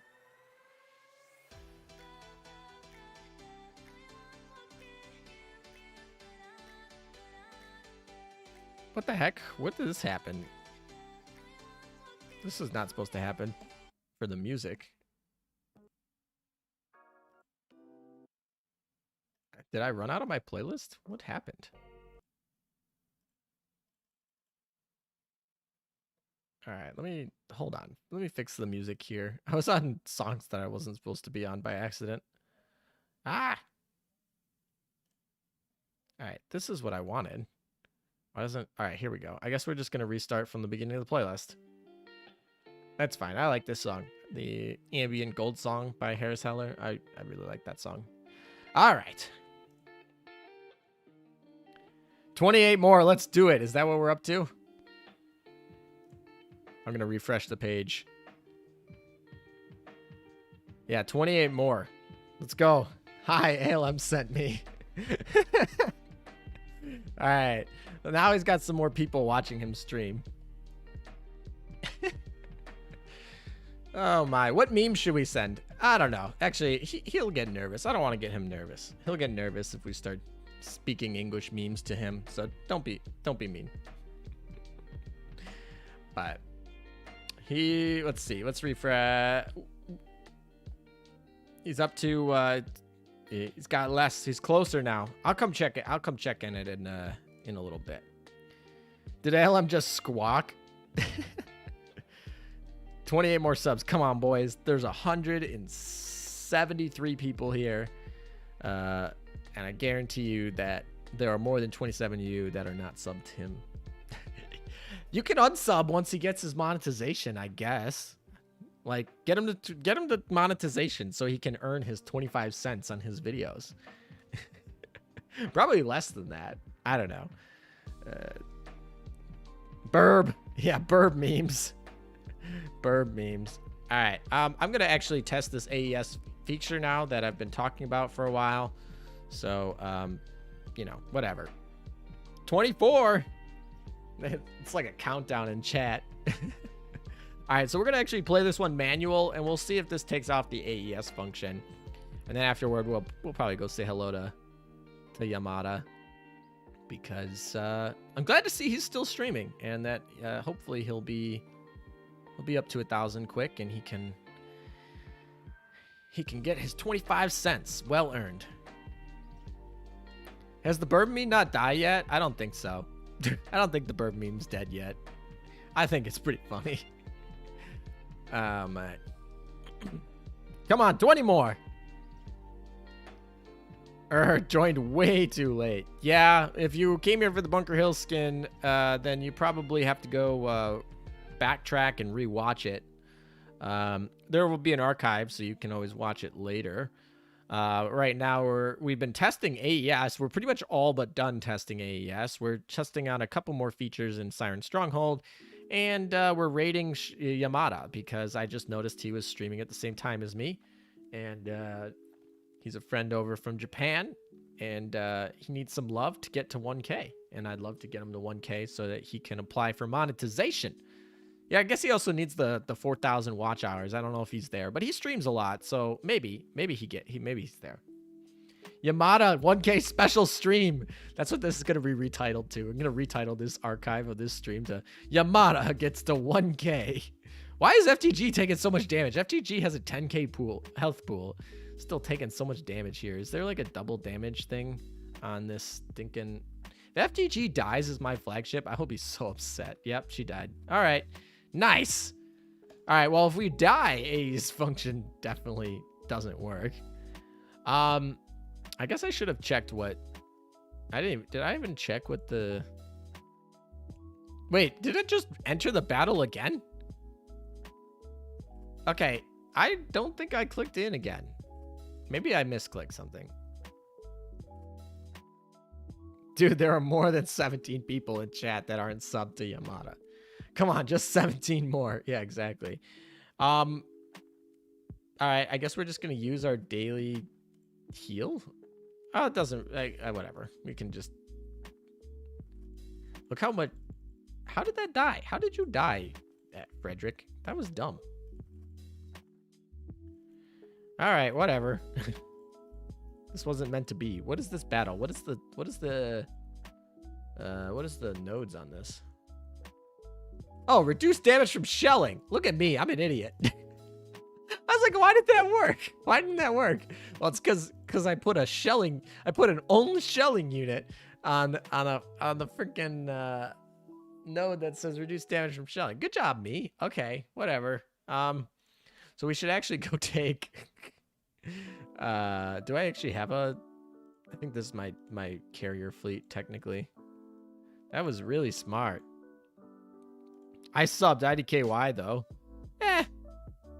You guys can unsub once he gets applied to monetization, because then he'll be able to get other subs that will actively watch him. But gotta get him to 1K so that he can at least make his 25 cents. That's what I gotta say. 13 more. Does he even know what's going on?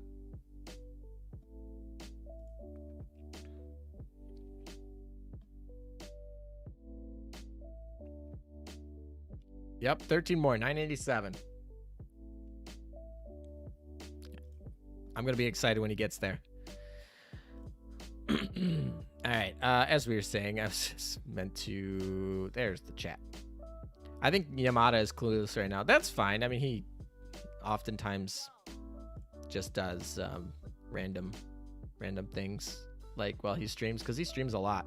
All right. Also, this should be. Oh, this isn't even a trap. What? Why did? Okay, there's literally nothing here, and the auto search feature ran into this battle right here. What is that? Sorry, Meta. From come over now. BRB. See ya, Paul. That's fine. No worries. 10 more. We're gonna have a little celebration when he comes. All right. Now that we've killed that debuff, and now like, so the AES function. Literally, there's an open map right here. We could have gone right through the here, but it just decided that we were gonna battle into here. I just subbed from my sister's account. There you go. Your sister's gonna be like, why is this random Azur Lane Japanese streamer? Like, why am I subbed to this person? Counterfactual, hello, welcome. We are raiding Yamada and trying to get him to 1K because he deserves it. I think when we found him, he's like 100 subs. So getting him to 1,000, that's 10-fold growth, guys. And then he'll finally be able to apply for monetization, which, because like if you're under 1K, it's not that your videos aren't being monetized. It's just you aren't making any money off of them. Like YouTube puts advertisements on videos under 1,000K that aren't part of their partnership program. They just don't pay the people anything. So I think that getting him to 1K is really nice. 6! We're so close. So close. I've never heard of Yamada. I mean, most people haven't. He's a very small Japanese Azur Lane streamer. So, but he helped us translate the second anniversary live stream from Japanese to English. Well, during what, August, September, whenever that live stream was. So, yeah, I think he deserves some love, but I don't think that's what rating means, Alem. I think it is what it means, at least in Twitch, right? That's how Twitch works. I don't know. Maybe I'm off on the lingo, old boomer lingo here, but from my understanding, that's what it is when you raid their stream, when you send people to their stream. That's what it is on Twitch. I mean, it might not be exactly like I'm not like hosting it, but I don't know. Whatever. 5 left. Come on, there are definitely more than 6 people in chat that are not subbed. That's not how it works. All right, whatever. I don't stream on Twitch. Maybe I should in the future. Maybe I'll do a poll on something. All right, I have to leave because I'm going out. Have a good stream. Bye. Well, thanks for stopping in, Arjun. Take care. 4 left. Come on, let's go. Then I'll go over there and say congrats on his 1K. He's so close. It might look the same, but the intent is definitely not the same.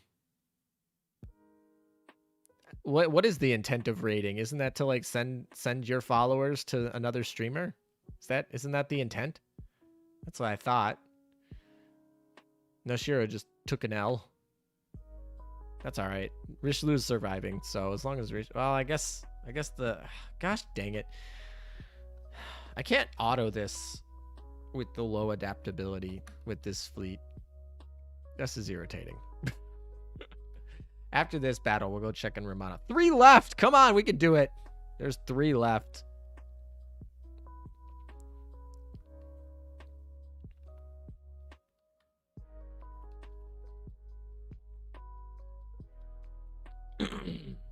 So close. It is very close.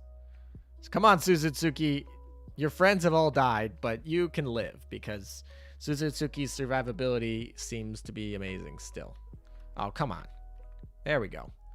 All right, so I wait to Sniper 1000. Cross is not subbed because he's waiting for the 1,000.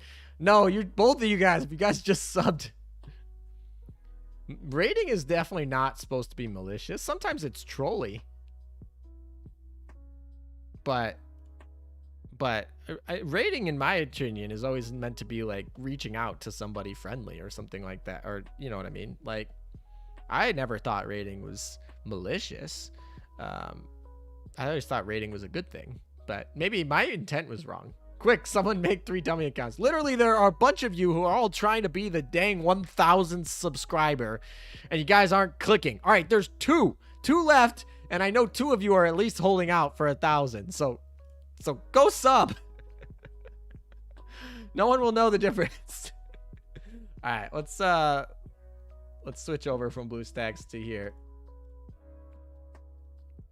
All right, how many does he got? Let me refresh here. Refresh the page. He's got 1K. I see 1K. All right, let's congrats him on 1K here.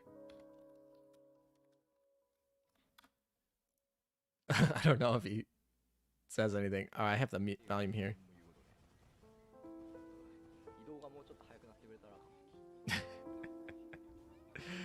Let's see if he recognizes me. He's probably gonna be like, I don't remember.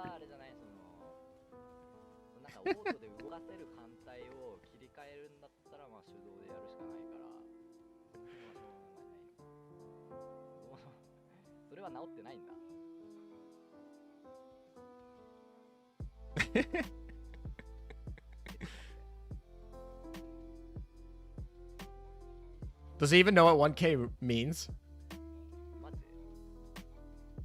1,000 subscribers? I don't think anyone said like 1,000 subscribers. I think everyone's just kind of like 1K. Oh, thank you very much. Thank you. なんだそれ見計らって来てくれた。え、めちゃめちゃ増えてない？そしたら。Thank you. Thank you. Alrighty. Well, thank you, Yamada, if you ever see this. Probably not. But anyway, now he can apply for monetization Thank you. and earn his 25 cents. Thank you very much. So, alrighty. Yeah. That was fun. I'm happy for him. マジかよ。なんかそろそろついに来そうだと思ってくれたんかな。Thank you very much. マジか。ありがとうございます。Thank you. これは嬉しいな。Now, because I remember last time we wanted to super chat him for all of his help, but we couldn't because you can't get super chats until you're in the monetization program. ありがとうございます。Thank you very much. All right, now next time we'll be able to super chat him, hopefully. Thank you for a lot of subscribe. Alrighty, back to Operation Siren. I thought that was fun. あれを使うか。Alrighty. We will add back the take that back, but all right. I'll come back to chat with you guys. A job well done. Streamception. Yeah, streaming or me streaming him. Everybody on subs and he has 960 again. That would be sad. Yeah, don't unsub until he gets that monetization. Although hopefully the YouTube algorithm will be like, oh, this dude just got a bunch of subs. Maybe we'll start recommending his content to other people. Or maybe some of you guys will stick around. I don't know. What a wholesome, what a wholehearted moment. Something I find wrong is there's 152 people watching the stream run and only 20 likes. Yeah, I mean, you could also like the video while you're there, but we really want to get him to monetization so we can send him super chats to thank him for his help. Maybe we'll have him next year for the 3rd anniversary or something like that. I don't know if he'd be up to that. He's actually in the Discord server. I don't think he ever really hangs out on Discord, but you finally got Nagato. Congratulations, Marcus. All right, I guess we got to go about finishing this dang Operation Siren that has gone wrong. gone very wrong. 103 likes. 100. Oh, I think he was referring to Yamada's stream. I think he was referring to like the 100 whatever people watching because they were, I don't know. Maybe he was confused, or maybe I think he was thinking like 150 people were watching because you guys were watching me. You know, I was hosting it or showing it on screen for a little bit. I don't know, but.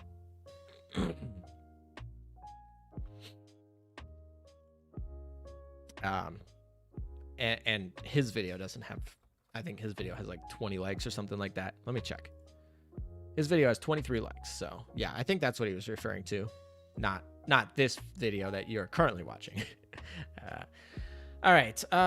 So what do we need to do? We need to actually heal. So auto search fleet seems to actually kill my stuff pretty good. Does a good job at that. Like running some good stuff.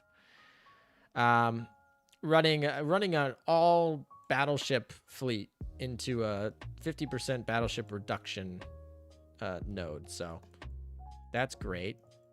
All right, we need to get our ships like actually healed up, which would be nice. Wow, who are the two dicks that dislike this stream? I think I'm probably one of the most disliked Australian YouTubers here. Like I get like a good chunk of dislikes every video, but I don't know. I feel like there's just like bots. Cause like I have dislikes on videos that come like, cause I get to see the dislikes when I post a video. So I have dislikes that come on my videos like 2 minutes into video posting. Like I'll post a 15-minute video and 2 minutes into the video, 2 minutes since posting. So like it's not been public for more than 2 minutes. It's a 15-minute video. I'll have like 2 or 3 dislikes already. It's kind of interesting. I'm like, are these like bots that like just dislike every one of my videos? Or which would be this, I hope it's bots, honestly, because if there's somebody that's subscribed to me and then they're subscribed to me so they can come and dislike every one of my videos, I feel like that's a waste of your time. If I mean, like, honestly, disliking my videos helps. Like, if you don't watch my videos or you click on my video and you click off, that does worse for my video than if you click on my video and you dislike it. If you dislike it, YouTube interprets that as an interaction. Now, YouTube might not send you more videos like that of mine in the future, so that means I technically lose an impression towards you in the future. But the fact that I got an interaction means that YouTube will be like, hey, this got somebody to actually like just stop being a passive potato and actually interact. And it will look on that positively. So dislikes, not as good as likes, but they are definitely better than doing nothing. Like not liking a video or not disliking a video, just doing nothing is actually worse for that video's traction in the algorithm than disliking it. Great example of this would be like, think about how many popular videos that get shown out to millions of people that go viral that have more dislikes than likes. Like a like and a dislike are both an interaction, which YouTube likes. So anyway, is your last PvP meta video still up to date? No, not really, honestly. That video was made, well, it was made after, but it was recorded before the Operation Siren and the hidden carrier mechanic. So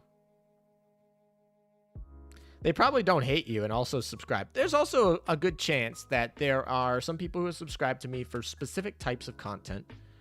And then when that content doesn't appear, when I make a video that's not that type of content, they dislike it, which is the main use of the dislike feature, is to dislike videos of specific types of content you don't particularly want to be shown again. So you might sub to me because you want to get updates for I don't know, big news, like the Chinese news that I'll probably be dropping later today. You want to get those news, and so you're sub to me because that's, you know, you want to get notified when that comes out. But maybe you don't want to particularly be notified when I stream because you don't like when I stream. You're just not, you know, I don't find it entertaining. I don't know. So you don't want to be notified. Like that would be, I guess, a good use of the dislike button, because then you're telling YouTube like, hey, I'm sub to this person, so I still want to get somewhat notified. But also, I don't really want to get notified when they stream, so I'll dislike the streams to keep telling to bonk the YouTube algorithm out in the head, to do some bonks and be like, no, I don't want to be notified when he streams, but I want to be notified when he drops like an announcement video, right? So what's your go-to fleet right now? Right now my go-to fleet, actually I think I have it set up, and we got to do some PvP battles anyway, so I'll go show it to you once I clear these. Gotta get those free resources all the time. All right, this is basically the fleet I use. This is basically my PvP fleet. I don't think the weapons are optimized. Yeah, definitely not optimized weapons. They're close enough. They're good enough, but they're not optimized. But this is like yeah, why is this here? When I guess Nagato has it. It's fine. This is fine setup. This is fine. Okay, it's not actually as bad as I thought. Yeah, this is pretty decent. If you want to see a battle, I guess we can fight. We'll log out and fight a battle if you want to see it. You just use PvP to get ships leveled to 120. That's a very valid choice, I guess. But yeah. By the way, Siren coordinate loggers. Anyway. No one moved. All right, whatever. We're just going to fight them. Oh, this is basically a mirror image fleet. This is a mirror image fleet. Great. Okay. I probably, it's whatever. We'll just fight it. Maybe I'll reset. But it is a mirror image fleet.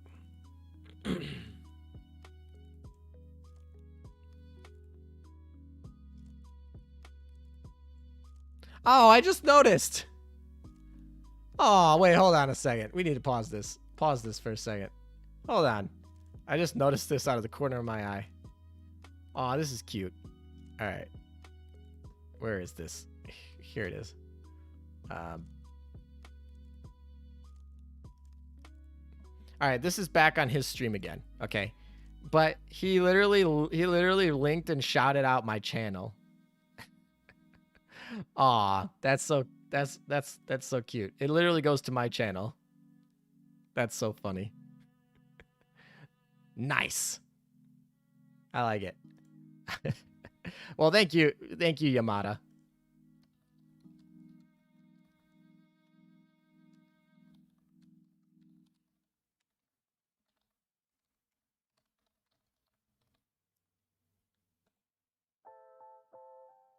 Oh, it's 2 words. That's why. I was like, that. All right. Anyway, that's so funny. All right, back to what we were doing. Just keeping an eye on that on the side. All right.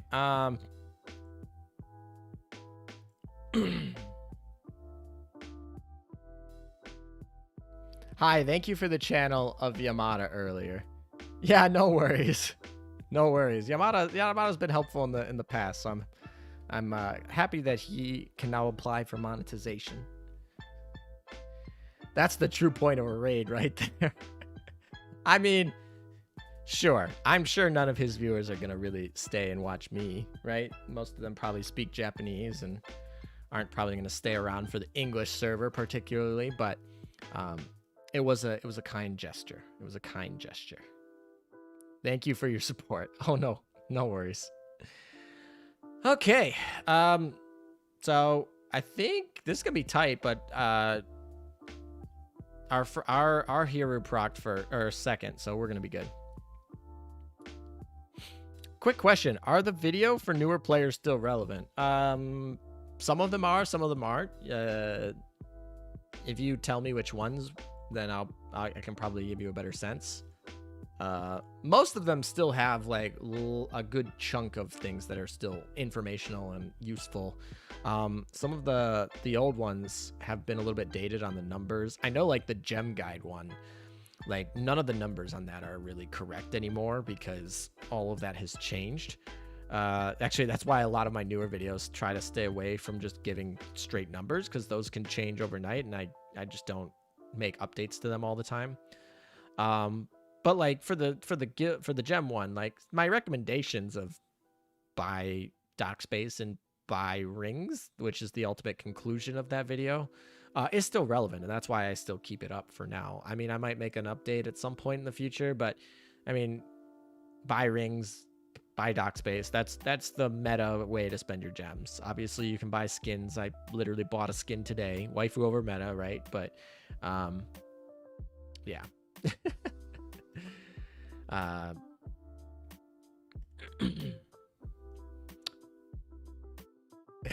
ALM caught for simping for someone that's not his girlfriend. Time to report. You report me for simping for everything. For Bunker Hill, for Amagi. You know, my girlfriend watches some of these streams, right? Like, she comes and watches them, so. She does see this. Would Suzutsuki be okay to sub in for Azuma? They kind of play different roles. But Suzutsuki is a good ship, so you could get away with it because of the. You could get away with it because she is a tier 1 ship. Obviously, I consider Azuma a tier 0 ship, so it's somewhat of a downgrade. But with a 20% boost and attacking, you'd be fine. Uh-oh, ALM, you might get in trouble. Yeah, maybe. After spending like $15 on Bunker Hill or whatever it is, I might get in a little bit of trouble. Why did you name your Shinano Dissidents? Oh, well, that is because one of the things that I allow viewers to do is if you want to buy a ring on my account and buy the naming rights to a specific ship that I have, you are able to. So Dissidents is actually one of my patrons, and he bought the naming rights to Shinano. So his name is Dissidents, and he wanted to rename her Dissidents. You don't have to name it to you. I've had people name, like someone wanted to buy the naming rights to Littorio and name them Ferrari. Or Mains was renamed to Coffee Chan. Those are particular patrons who have bought naming rights to specific ships on my account and then name them whatever they want. Gotta go. Enjoy. Thank you for coming by, Senju. Hi, ALM's girlfriend. Hope you see this. Yeah, she's probably not watching right now, but she might watch later. I know she saw the thumbnail last night because she brought it up to me. She brought up the thumbnail to me last night. It's pretty funny.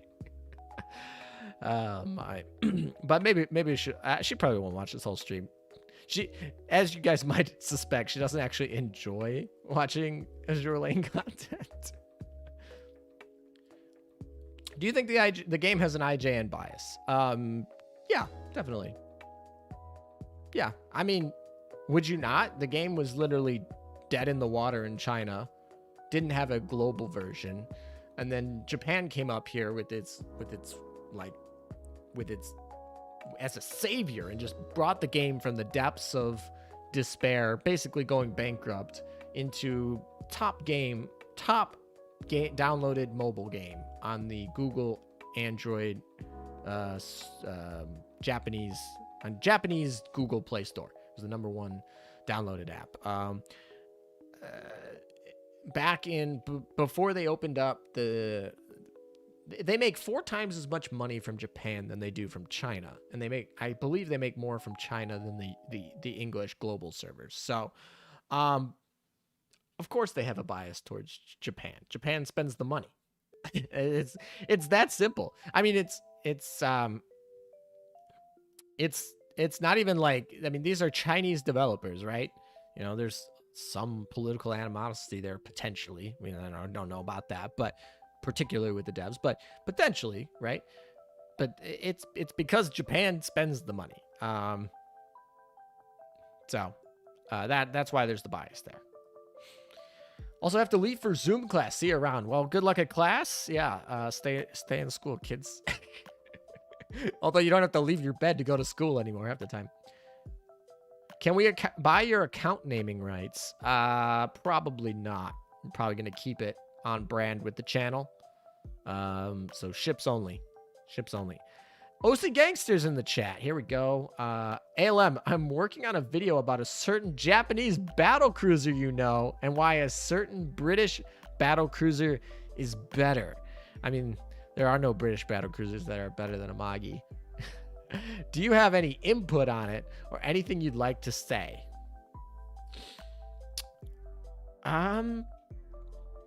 Well, I don't know, man.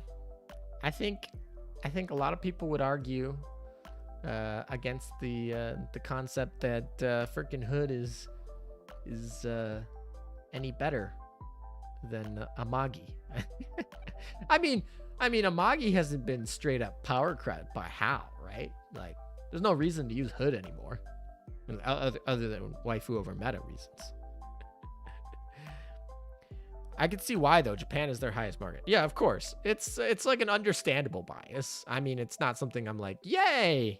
I'd like some more U.S. ships. I'd argue that maybe the global version would spend a little bit more money if they got a little bit more love, but they certainly got to be friendly towards the mouth that feeds them, if you want to think of it that way. There are British battle cruisers? Who? Yeah, I don't know what you're talking about. British battle cruisers, they're not meta. We don't talk about those. I proved Unicorn is not a lolly, and by God, I will prove Hood is better. Prove is a strong word. Prove is a strong word. In World of Warships, Amagi is literally my favorite tier 8 battleship. Yeah, I might, if I ever play World of Warships, I probably will do something with Amagi over there. That would only be fitting. There's no Bunker Hill over there, because everyone over there apparently hates carriers. So they basically, they removed carriers? Bismarck wants to know your location. Yeah, Bismarck has something to say about Hood being the better battle cruiser. That's all I gotta say. All right, what are we gonna actually, enhance here? I don't even know what I want to enhance. I got double bitter. Actually, can I buy another bitter? Is there anything else that I can buy in the gear lab? I should probably check that out.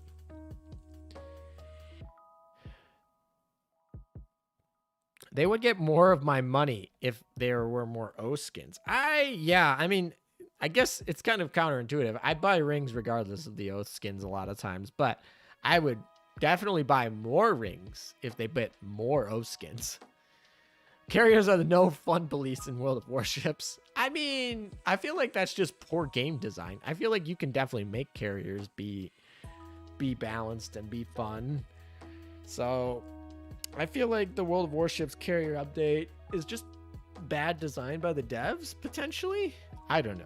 I don't know. I don't know the game well enough to offer criticism in the sense of I can't tell you how to fix it because I don't really play the game, but I definitely know there's probably a way that you can make them balanced and fun. But I also know that as somebody who's never played World of Warships, I get a lot of people coming on stream telling me how much they hate carriers because of World of Warships. And if that hatred of carriers is transcending your game into all warship related games, that's pretty bad. They didn't. Instead, they added a worse carriers which have immortal planes.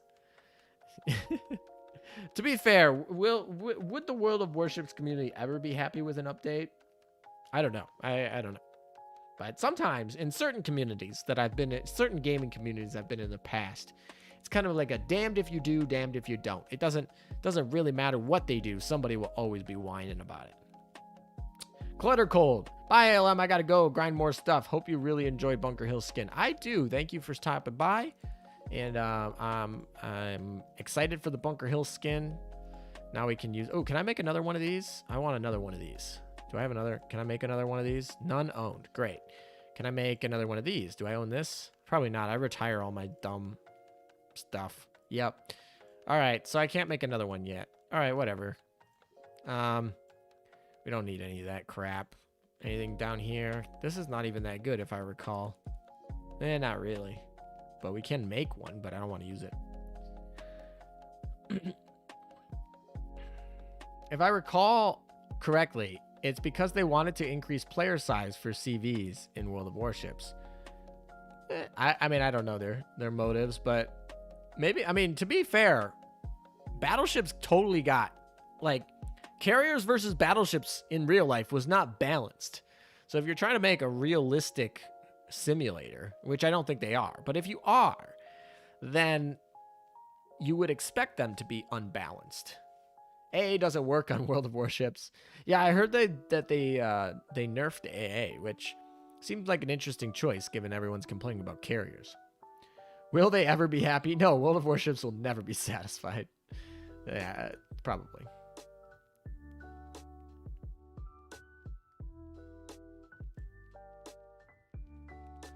World of Warships recently planned and tested a historical mode called Axis vs. Allies, which the player base had been requesting for years, but right after the announcement, people got upset over imbalance. I mean, if it's historic, of course the Axis is going to be worse. Yeah, I mean, like, it's kind of like in even in Azur Lane, people complain that the KMS faction is weak. It's like, well, technically they were weak back then, but I mean, like, most of their ships are not even built, but I'm kind of just floundering here, trying to find what I'm trying to do here. Oh, I wanted to go and get the oh, can we build another one of these? If I can get one of these, can I get one of these? Nope. Senju, welcome back. Lectors, I mean, when the top competitive tournament once decided to complete ban CVs, that says something. I mean, that's true. Like, so once again, it comes down to, like, sure, maybe CVs aren't balanced, but they weren't, if you're trying to make a historical, if you're trying to be historical, they aren't balanced historically. Like, there's a reason why everyone stopped making battleships after World War II. Because they just were terrible. And, like, no one used them. So if you're trying to go with that, you could argue, okay, that makes sense. But if you're trying to make a balanced game for, like, a competitive esport, of course you want balance. And of course, KMS is weak. KMS has FDG and the best subs in the game. Rune, Mew, and Heinrich are weak. Actually, KMS is actually stronger than the USS faction right now, which I think is funny. I'm not sure if that was influenced at all by the large German group that plays on global. Like, after the US, I think Germany is probably the most popular players. All right, well, we can actually technically make another one of these Fire Crests, but I won't have enough Rainbow Prints for a second one. Can we get another one of these? I don't own one of these. Yeah, these are a little bit hard to come by. I've only made 2 of these, so. Is there anything else I want to really make? Actually, did I buy this yet? I don't know if I bought this. I probably should buy this. Actually, I'm just gonna buy it so I can put it on a, like, cause you definitely need one, so we'll just buy it and we'll upgrade it. Actually, let's do this one so I can actually get the materials back. And I don't really need, I guess that these are a little bit useful, but whatever. We'll just buy it. I need one eventually for something. KMS best ships didn't even get built. Yeah, true. It's because of the paper ships.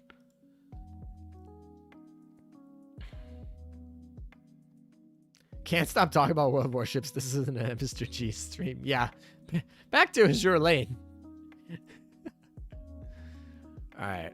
So the whole point of this was because we wanted to get the daily mission to upgrade an item, and I didn't want to spend, like, I don't want to spend my purple prints just yet. So I bought this new not bought, but I crafted this new AP destroyer gun that I might get to test around a little bit. But one day at a time. We're not gonna plus 10 it all together. The Iowa class was reactivated for artillery support in the 80s. But none of them were built. I mean, yes, they kept the massive amounts of money that they poured into building these. I mean, not even money, just resources that they poured into building the battleships. They decided to keep them around for a little bit, but they eventually scrapped all of them, basically.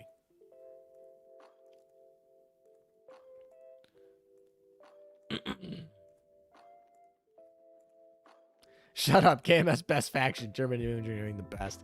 Maybe I'll do a German engineering video in the future. I messed up my PvP season this season, so I don't get to do any fun at the end of the season.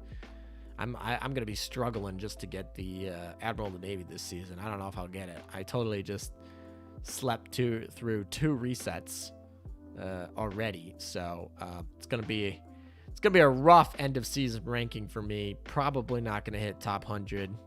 Definitely aren't gonna hit top 100, but maybe we can squeak in an Admiral of the Navy with a quality rush. LM, do you find it annoying that Oklahoma and Nevada are 4-hour builds? Construction times are mostly based on the size of the ship or the displacement that they offer. So, given that they are, decent sized battleships, I don't mind their timers being longer. I mean, I quick refresh everything anyway at this point. For newer players, maybe longer build time ships are a little bit annoying, especially since they're commons.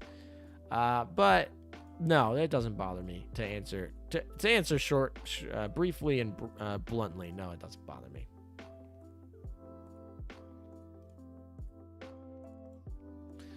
Missouri is a museum ship. Yes, you're right. Missouri, Alabama. We got museums, right? Relics. Iowa, obviously. Any of you guys have watched a English anniversary stream? Iowa's very, very clearly a museum. So yeah, of course, museums. They didn't decommission every single one. They kept some for historical monument purposes. I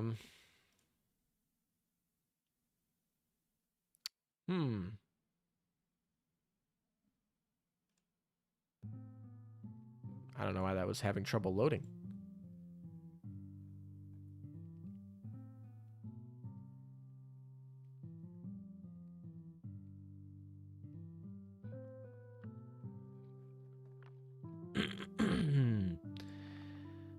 Alrighty.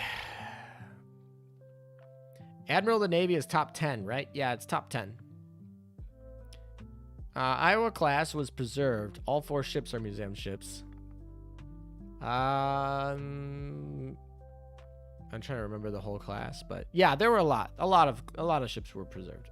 Intrepid's a museum. I've been to Intrepid. Yeah, of course. It's worth using Baltimore without an Eagle Union TV for her support skill. Yeah, Baltimore has her skill. If you don't use Eagle Union carriers, then you get the her other bonus, which is also pretty good. Baltimore's a great ship. She's a top tier heavy cruiser. KMS is a pretty underrated PvP fleet because that fleet I bought a few weeks ago was too strong for my fleet. I'm using IGM, by the way. Cough, Peter, Prox, cough. Peter is not very, Peter's not that scary. Honestly, if they're running Peter, it's pretty much an instant win for me. The scariest KMS fleet that I've come across is when they use Graf and Frederick. Peter doesn't scare me. The freeze is so random that even if it magically procs nicely, you just reset. And even when it procs nicely, I've not had any issues either. I'm not too scared of it. I don't think the build time in the game, in this game is a problem because the amount of drills they keep giving. Yeah, that's true. I have thousands of drills, so, I wouldn't even have enough cubes to. I wouldn't have enough cubes or gold to get rid of them if I wanted. So, yeah, build times pretty much don't do anything in this game once you've been playing for any amount of time. like if you've been playing for 2 months constantly, like you probably have enough quick loggers to be, or yeah, the quick finishers to do whatever you want.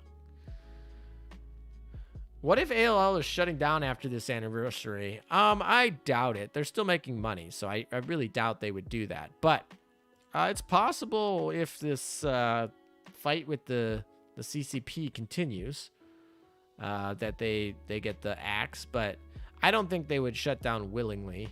And of course, even if they get shut down in China, like China likes making money above anything. So if Japan and the US and Germany and Europe are all like still flushing out money, I don't think they'll shut the servers down. They'll shut the servers down when they stop becoming profitable. Can I sleep? Yeah, go sleep. If you're tired, go sleep. You don't have to stay listen to me babble. Unless you want me to like be a lullabying voice for you, like just have the stream on as you're falling asleep. I don't actually particularly think my voice is that soothing, but others have told me it is, so I don't know who to believe. Wish Warspite was preserved. At least we have stolen artifacts. Yeah, what do they preserve? They obviously preserved Belfast. I don't know. Preserving battleships, those are big, so it can be costly, especially if you're trying to keep them in the Thames, which, you know, is still actively used for other things. Baltimore basically buffs herself without other Eagle Union carriers. Yeah, that's why she's pretty solid. What if the build time that makes you sigh every time? For me, it's 150. I try to avoid looking at build times, to be honest. I do know the 4-hour one is like going to be Nevada or I do know the 4-hour one's going to be Nevada or Oklahoma. So, obviously I'm never really excited when I see those. But yeah. The Wheel of Warspite is in Norway. That's interesting. I did not know that. Fun fact. Oh, Yamada's here. Thank you for all the subscribe and celebrations. Well, no problem, man. Thanks for tuning into the stream. I'm glad you actually showed up, and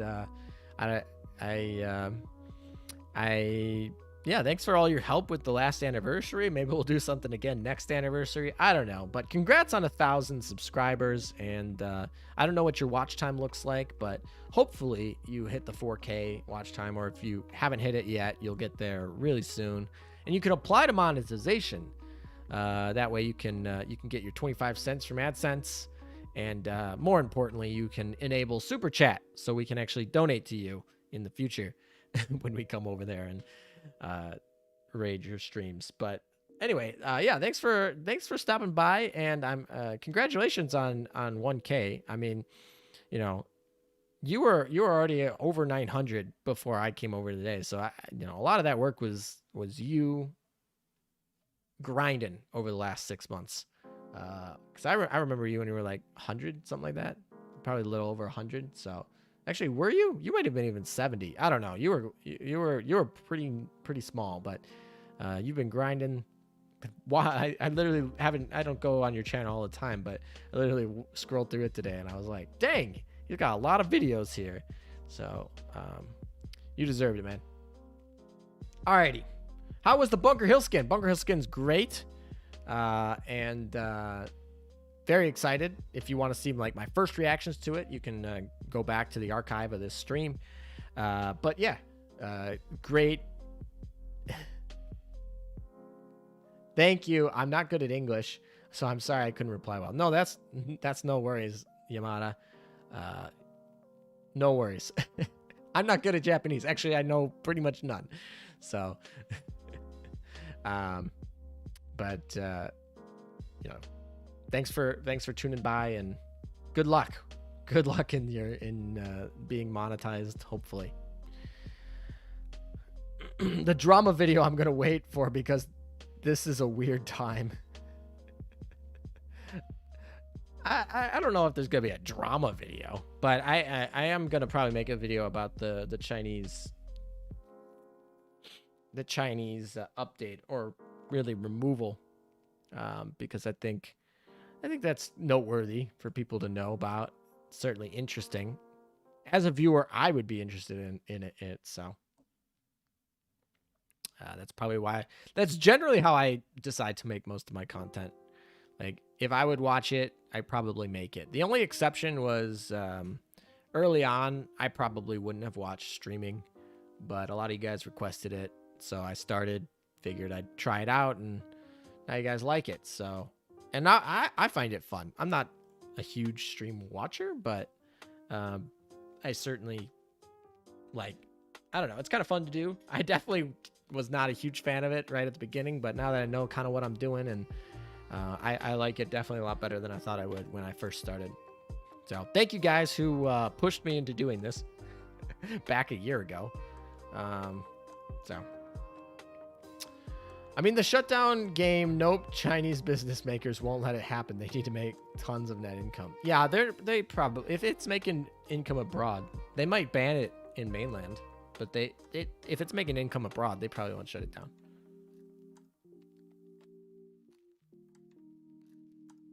Hey, bro, how are you doing? I'm doing pretty good. Today's been a pretty good day. We got the Bunker Hill skin.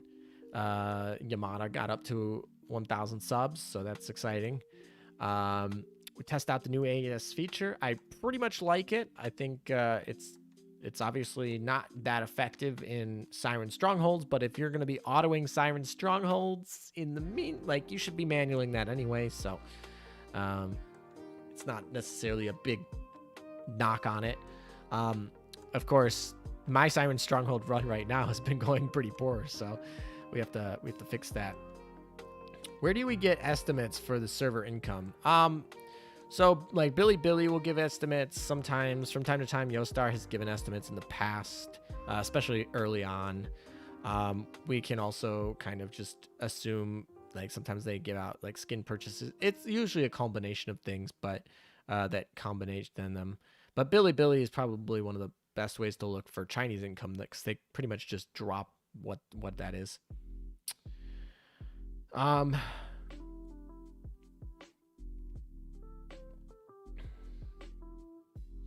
Funny mustache man started World War II. There are many reasons World War II started. Yeah, I mean, yeah, there were many reasons, but of course, funny mustache man had a little bit of a say in that. All right, so we finished our daily raids and our hard modes, and now we can go back to the roughing it in this low adaptability Siren Stronghold fails. Literally, the AES brought my dang triple battleship fleet to a 50% reduced shelling damage node. So, you know, we're totally winning over there. I should probably check to make sure these guys are actually, like, equipped. We did equip Bunker Hill earlier in the stream. Yeah, Georgia has nothing. There's nothing on Georgia. And neither Massachusetts. Massachusetts doesn't have anything either. Okay, this is fantastic. Do these things really? No, Helena doesn't have anything. All right, this fleet is totally scuffed. All right then. I guess Georgia can get our barrage gun. I don't know. Do we even have? Where's? Oh, we have this gun. This gun's really good.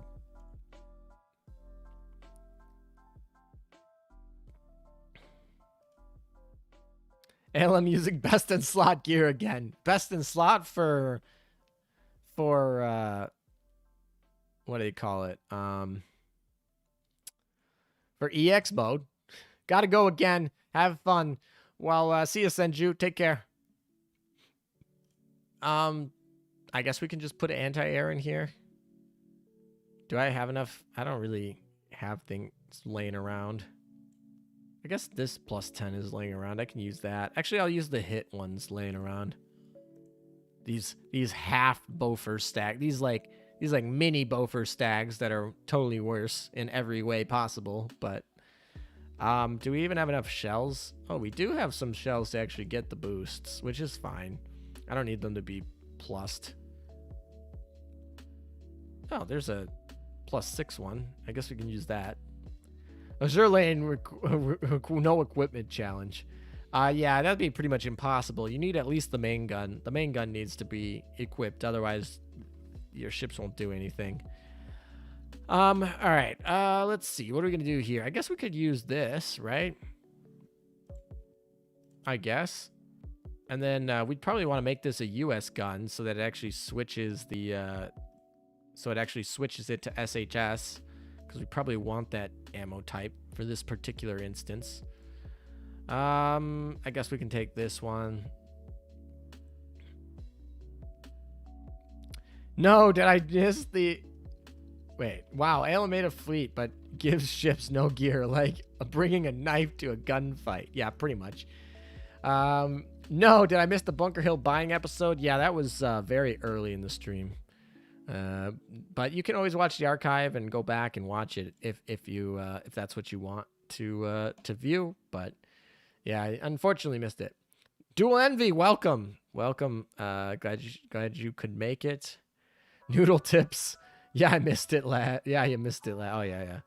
Don't get me wrong, but my thoughts on Grozny kind of reminds me of Bronya from Honkai, because both of them like bunny stuff. Interesting. I mean, I don't play Honkai, so I don't know who Bronya is. Equip the rainbow gun to be historically accurate. But FTG has the rainbow gun. FTG is that's FTG's gun.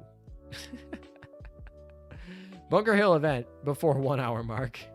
All right, these aren't really great equip. Oh, Helena probably needs some survivability. Like, that might be nice. Helena just, needs some health. Repair toolkits would be kind of nice. Do we even have one? You have this many repair toolkits, and you'd think you'd have enough, but you never do. You really never do. You never have enough toolkits. I guess that's why you 13-4 grind. Rip to people in China who can't 13-4 grind anymore. What do we have? Light cruiser guns are a little low here. Oh well. Then I think we can put a destroyer gun on this, which is fine. No particular. We can use our new AP gun here. And it's not even good, but whatever. It doesn't matter. And we'll just take that, I guess. All right, Helena, better. All right, you should survive a little bit better now. You can actually use that fleet. Is this fleet even equipped? Oh yeah, this fleet's definitely equipped. Okay, that's good. That's better. What about this one? Definitely is. Is this one equipped? This one is, yeah, because it's got the PvP stuff on it. Phoenix skin when? Yeah, honestly, Phoenix is a really popular ship. I'm surprised they haven't added stuff to her, for her at least. All right, let's all right, reduce damage from airstrikes. This one we can use our actual FTG has no skill. FTG literally has no, like, her skills are all negated, so that's gonna be fun to deal with. Dummy mommy. FTG is a big... Oh, no. Oh, guys, in case you guys were wondering, this won't work this way, actually. But we can just do this. I know some of you guys were wondering about this earlier. So if we go around here, we can just come in here. We'll get ambushed here, of course. I should definitely turn on my auto in feature, because that's quite annoying when you're trying to do this tactic. But of course, the best way to solve this problem is just go whoop, and now we're in. Look at that. Didn't have to do any fighting. That was the exploit we were talking about a little bit earlier, for those of you who stuck around through all of our shenanigans and were curious what that was. That's what it is. Do I use Kirov reporting? She's not 120 yet, so no. But I probably will in the future, to be honest. All right, so FTG doesn't have her skill, but that should be okay. Hopefully. Hopefully. I don't know. I've never really fought without FTG using her skill. But we'll see. So she shouldn't have any barrage. But she should still be able to deal a good chunk of damage. Just based on base stats. You can do that? Yeah, did you just see it? I just did it. I just did it. So you can definitely do it. ALM pro tips. That's what we try. We try. To be fair, Lectors is the one who showed it to me. So I was not the founding member of this trick. I learned it from Lectors. I don't know if he's still here. He was in chat a little bit earlier, but he was the one who told me about it first. And then obviously I spread that to you. Spread the love. Wait, I thought everybody knew this. No, not everybody. If you assume that everybody knows something in the community, you're probably wrong. Made my life so much easier when I discovered that. Yeah, it is a nice little trick. I've definitely showed it on stream at least once, probably 2 or 3 times actually. I always get some new people that trickle in from time to time, and so sometimes I repeat myself. So for those of you who stick around all the time and listen to me repeat some of the stuff over and over again, I appreciate it. Thank you for bearing with me. But yeah, so we get a lot of new players that come in and don't know everything. Also, I totally ran into all those subs or all those torps. So good job, me. I was playing like I wasn't manual here. I might even die here.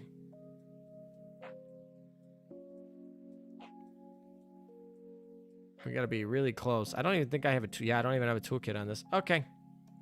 Sitting in the back doesn't matter.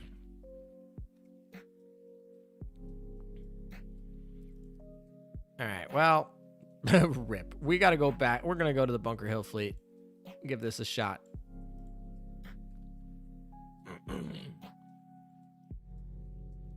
Turn off this dumb fleet lock.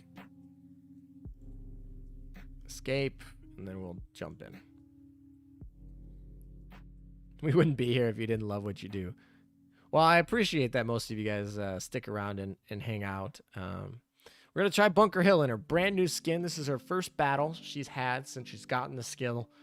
Hopefully it's not a rip battle.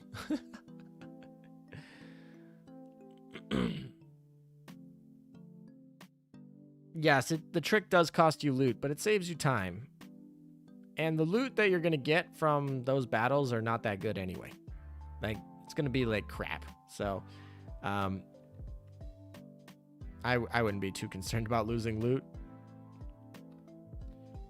Wait a second. All this stuff is like damaged already? What the heck? All right, Georgia, kill it. And then, oh my gosh, it just missed. This is why Georgia sucks. All right, Fred. Oh, come on. That was bad. What are you doing, Bunker Hill? You just missed with all your torps. All right. Bunker Hill on duty. Bunker Hill chilling her way to the top. Yep. There she is. She didn't get MVP, though. Bremerton did. That's pretty sad. How did she even do battle-wise? Terrible. Terrible. She totally just... Georgia and Bunker Hill just totally whiffed on their shots. Bunker Hill didn't even get a single kill. Good morning, King Bowser. Yeah, Georgia missed if you saw that whiff. Her second shots hit and got some kills. And Bunker Hill's all of her converging torps also just missed. So, great aim. Great aim, US faction. But...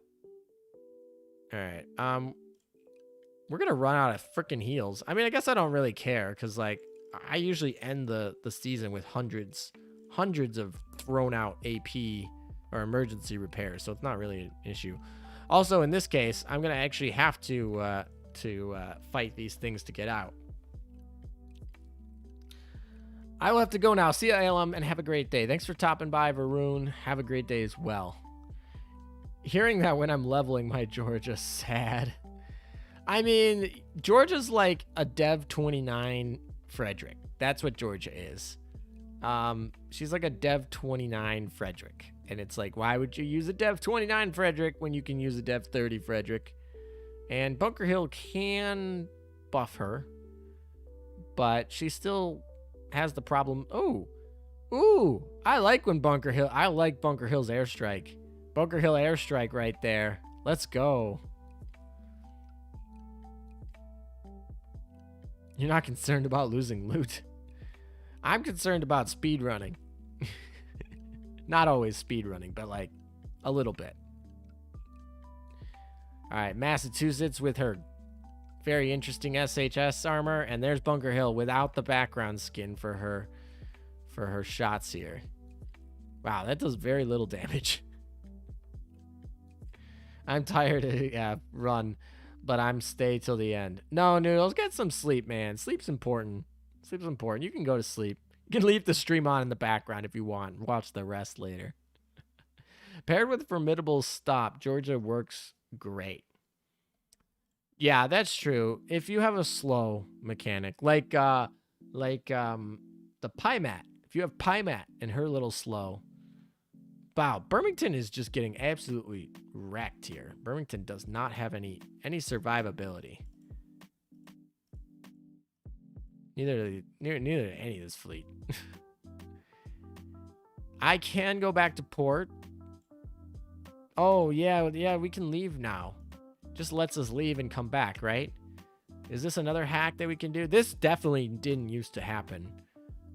Can we just do this? Is this just the cheat code? Port. I think we can just do this, right? I'll be a little bit upset if I lose all my AP, but I think they updated this, if I recall, maybe a month ago. I think they added this to help newer players get by strongholds. No, I lose the... Do I? Maybe not. No, I get to go back. Yeah, you're right. All right, cool.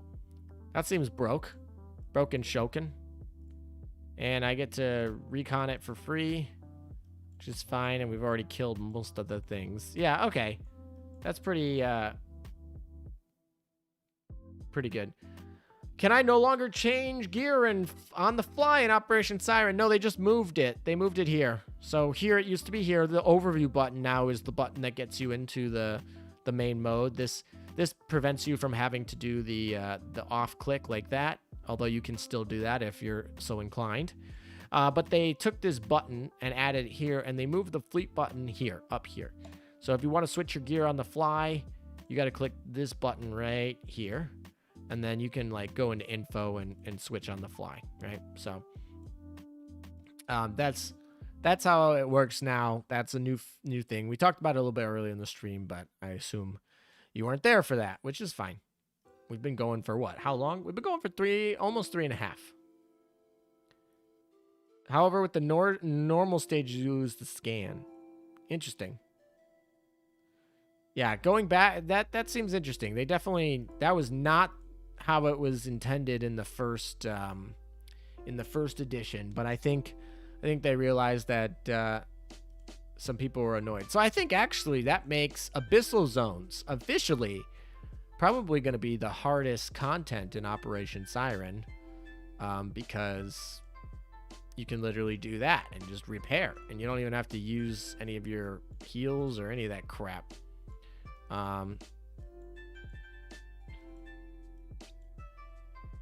So, yeah. Hey, LM, I gotta go. Thanks for the stream, and have a good day or night, everyone. Thanks for stopping by, Fusion, and take care. We got 2 boats left, which is just this one and this boy. What does this boy do? Reduce damage from shelling, so we probably don't want to use a double fleet like that. We probably want to use... Oh, they do reset to the beginning, the start nodes. That's interesting to note.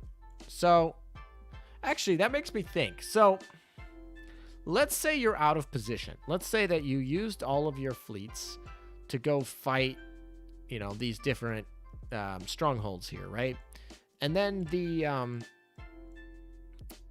siren spawns, right? And the siren spawns in this zone, right? Or it could potentially also spawn in this one, right? So when, in theory, before this update, you were supposed to keep a fleet back to protect against the siren attack here. I always kept like one back. Each one, and I used my other 2 fleets to clear the rest. But now, with being able to leave the stronghold and come back, and then have the fleets reset to their original starting positions, you can just reposition for free then, at that point, right? Is that how that would work? I'm not exactly sure, but I feel like that's how that would work. Oh, I totally missed this, didn't I? Yamato, 1K subs. Yeah, definitely. Excited for him. Anyway, what we were doing is we were switching over to our 4th fleet over here. And we were going to actually go kill this thing.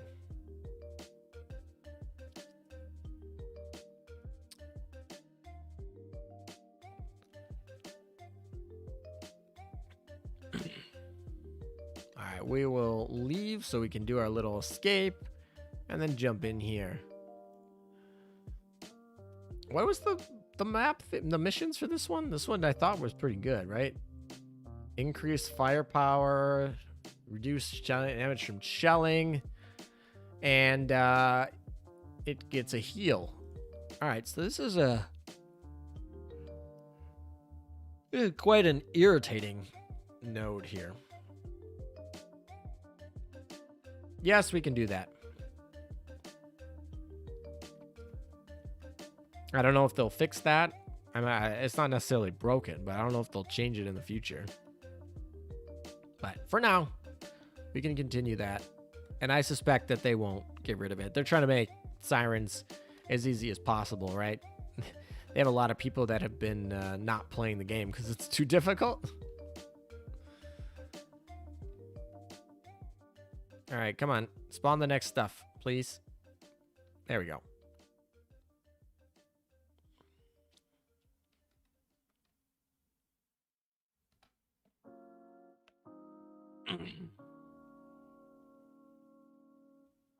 Alrighty. Now we have the Hood who's going to be healing. I guess OC Gangster should be pretty happy that this Hood's going to be decently powerful here. Even Shinano's raids are not doing that great against it. Should have put the 457 on Nagato, but we're lazy, so we're just keeping whatever we had.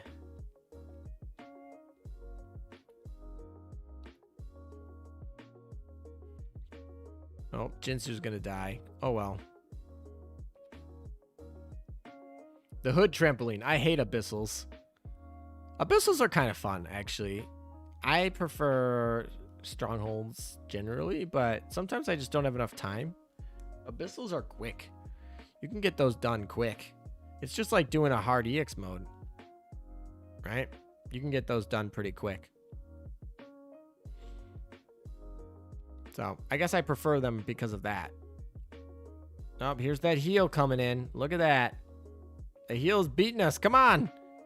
Reload. Stop. The heal's coming. This heal is annoying. All right.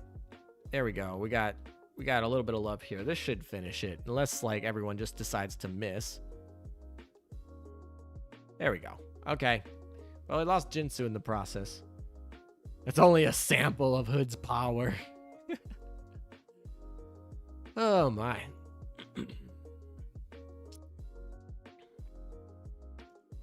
Alright, we don't really... Oh, did this just die?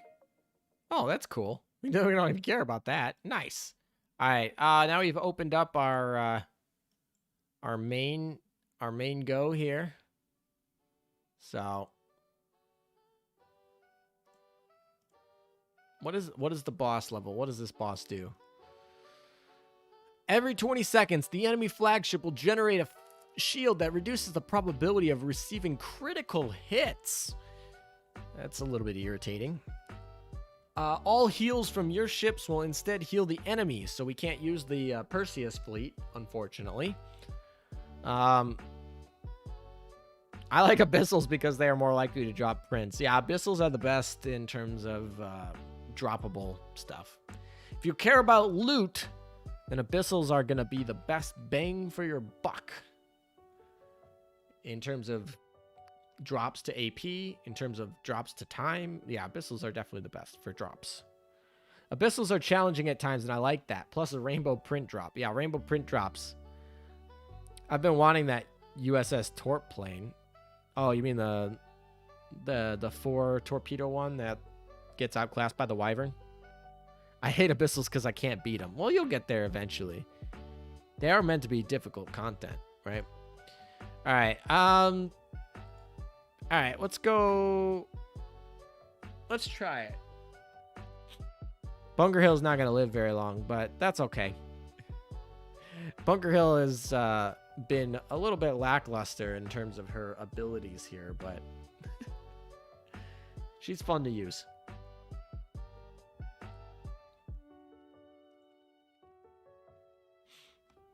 And Bremy is like a paper ship. No, there's torpedoes.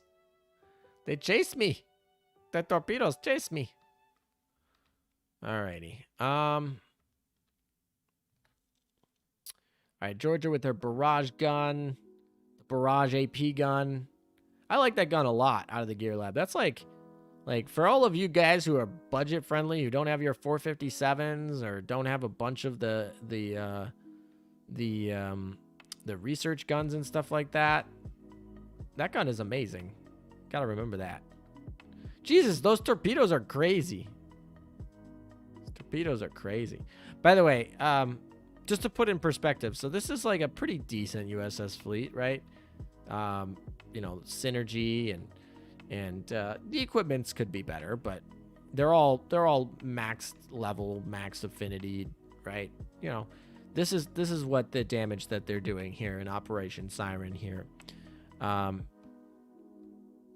You know, even with the radar scan procking, I mean, it's not really timed up, so it's not great, but this is the damage they're doing, right? This is their survivability. We didn't even get 10%.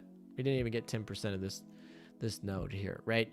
And this is, you know, Oath 120. These are all 120 ships, right? They're all equipped with, like, you know, okay stuff, right? And this is what this now. We'll get rid of this, and now we'll go to an all IJN fleet here. And obviously we need to repair some of these boys. Actually, we'll just use it without the repair. Like Jinsu doesn't even need this repair, right? We'll just do it without the repair. Oh, way to waste stuff. Let's do it without the repair, or without the yeah, we don't. Jinsu can not have her skill. We don't care about that. All right. So we're gonna have Jitsu, who doesn't even have her skill. She has 0 skill. And we're gonna go bring this IJN.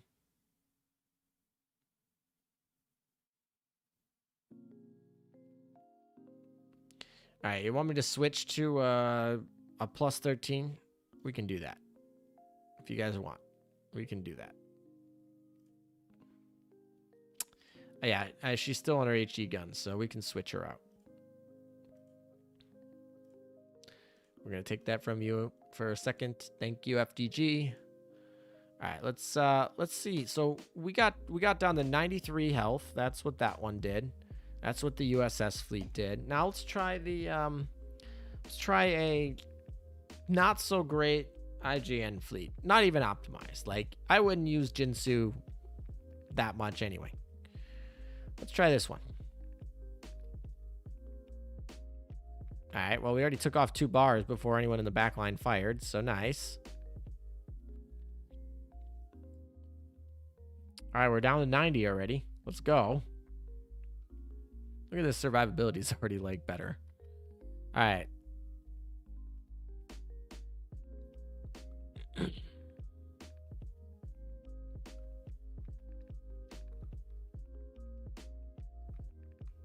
All right, so it's officially already done more damage.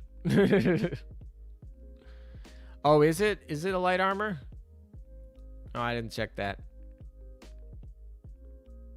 All right, we'll switch him over to HE then. That's fine. What plane did I plus 13? I plus 13 the Ryusei.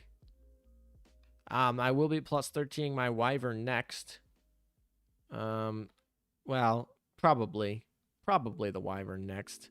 Part of me wants to do a fighter so I can show a fleet. That's all, or so I can complete a fleet or a ship with all plus 13, which would be kind of nice. But ideally, the Wyvern would actually be just more impactful into my whole fleet here.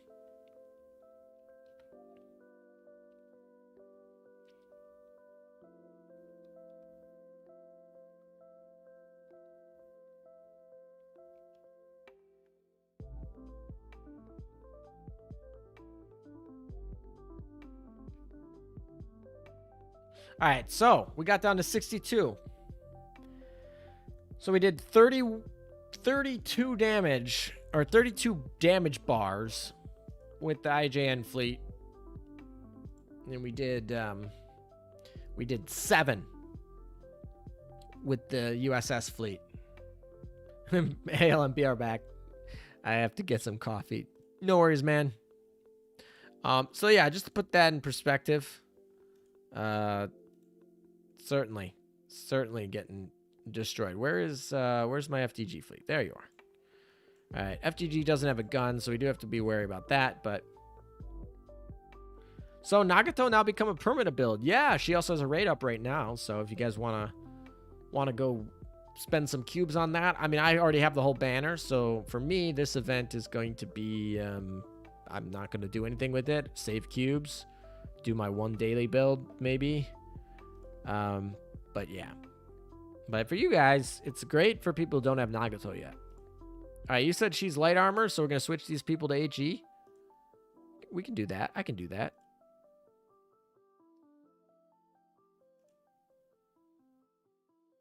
Alem, have you fought that siren that warps around the battle? Yes, I have. The first time it happened, it was kind of surprising. I think it's kind of fun, actually, because it actually means that your auxiliary guns get to put in some work. And it also... It was something different. So I like it. I'm a fan of these warping sirens. What rainbow equipment to build in Gear Lab? Just a Wyvern? I mean, there's only 2 of them in there, right? It's the Wyvern and it's the those homing torpedoes. And the homing torpedoes probably going to be outclassed soon, so I wouldn't particularly say that you need to go around and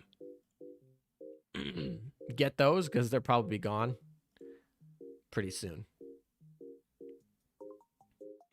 What do you think the next event will... What do you think the next event will be? New event or rerun? Probably a new event, right? They've just done 2 reruns in a row, right? Well, not even a rerun. They've done a rerun by a War Archive. I would imagine we're going to have a new event. I'm hoping it's not a collab. But if it is a collab, I guess that brings new players, right? March and February and March have been a poor month for Azur Lane growth for the whole community. So a rerun, I guess, would get new players. But in terms of like what I would hope for, obviously, I am a new event person, especially if they bring out a UR Iowa or something like that. I believe it's going to be a UR ship coming in soon. So that's me. But these torps are kind of crazy.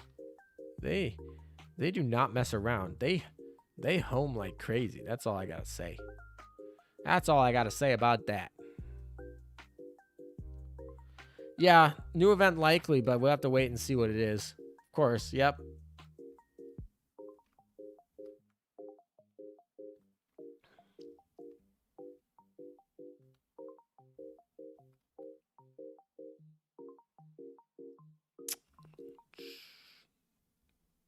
Jesus. All right, we've made it over the halfway mark. Nothing like losing over half your fleet. That Bunker Hill fleet did nothing. It was so disappointing.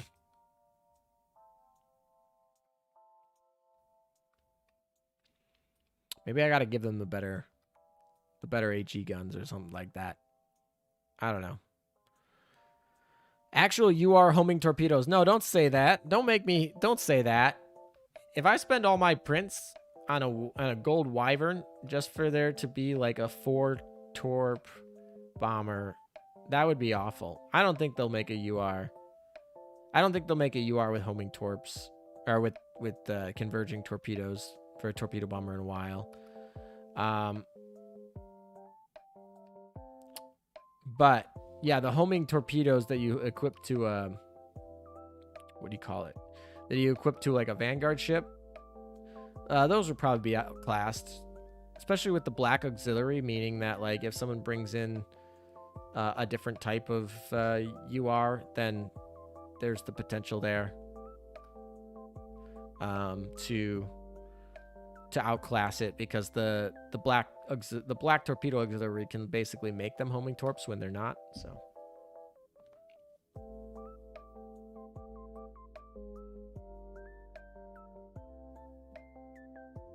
you're gonna buy all cubes. IDK Attack on Titan last chapter kind of disappointing in my opinion. I saw that trending on Twitter and I decided to spoil myself. So if you guys haven't read that, definitely avoid those hashtags. I can't escape.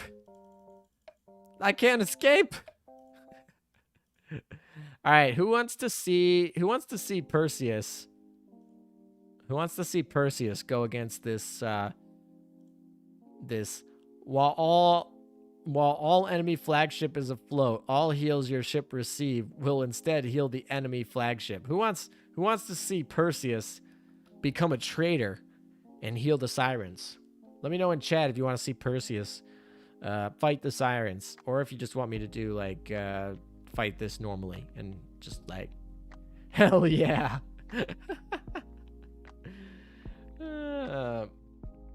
I heard do it. Got a lot. Do it. Noodles excited. Noodles is excited. Unless anyone else speaks up, I guess we're doing it. Do it. LOL. All right, fine. All right, we'll see how much Perseus heals everybody here. This is gonna be great. All right, how do we get around? We gotta go up. Oh, okay. If I just click, it will auto find it. Cool. Do it, villain Archpog. Do it, Mountain. Do it. I don't actually have any Mountain. I haven't had Mountain Dew. Am I a real gamer? I haven't drinking Mountain Dew in years. The Royal Navy are traitors. Every time everyone uses Eagle Union, the EU and the RN for the ship acronyms, I always get confused. Perseus heal percent of the target's max health. This will hurt. All right, guys, here we go. I guess we could just not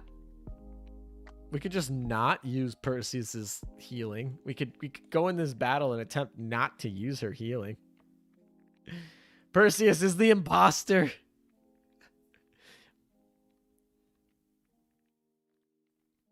All right, let's drop all these torps in her. Oh, look at that. That was nice. Whee. All right. With the HE, can we do it? All right. Here we go, guys. Amagi could kill her, or we could just Perseus heal her. There, look at all that heals. Actually, that wasn't too bad. That was not too bad. Perseus's heal wasn't too bad. Never mind. Overhyped. Alrighty. I mean, it did noticeably go up for about a bar or two. About two. About two. Persus. I like it. I like the pun. Nice pun cross. She about you're a troll meta. How cruel. I mean, it did go up by 2 bars. That wasn't too bad. The fire damage definitely did it. Easy peasy. Not even struggle. I really like Bunker Hill's little chibi skin here. I'm excited to use this during Operation Siren more. Although this fleet needs some rework. All I gotta say is I tried using a fleet similar to this in PvP, and oh my gosh, it's terrible. US faction needs some help. That's all I gotta say. So someone who's using IJN most of the time Going back to using US faction, gosh, it needs some help. It's barely usable. Like KMS is more usable. No shit. Persus. When the Perseus is sus. Do I have my sus emotes here? I really like these, G-Man, that you made. I think these are really creative. G-Man's here in chat, so I'm gonna show them. Where are they? Let's go get them. Browse. Where are they? They're not Perseus, of course, but they're well, they gotta be in the stream. This one, and then where is it? Oh, that's not what I meant to click. Here's one of them, and then we can add the other one over here. We made a second one back when we did the collab, and we'll flip this. Nope, that was not what I meant to do. Whoopsies.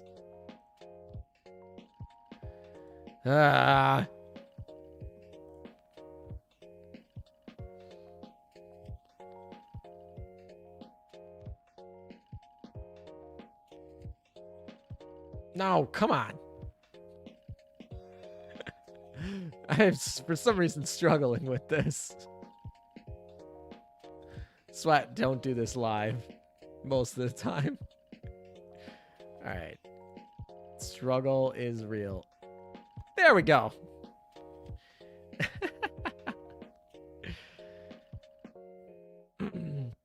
I mean, we're still waiting on the best of USN, Iowa, Midway, Des Moines, Fargo. Yeah, I'm really excited to get Iowa and yeah, definitely. There we go. We finally got the two. Here we go. Whee! There's our Essex is the imposter stabbing Amagi here. Seal Amagi. Amagi Seal. But anyway.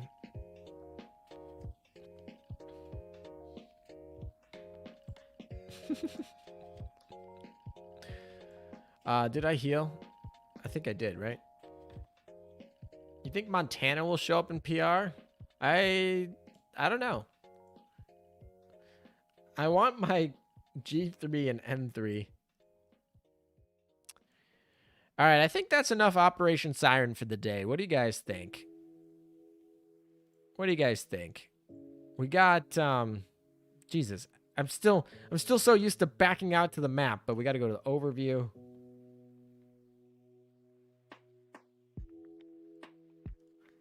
Yeah, of course, that's the point. Caleb, best of USN gearing class in Alaska. Yeah, I hope Alaska comes.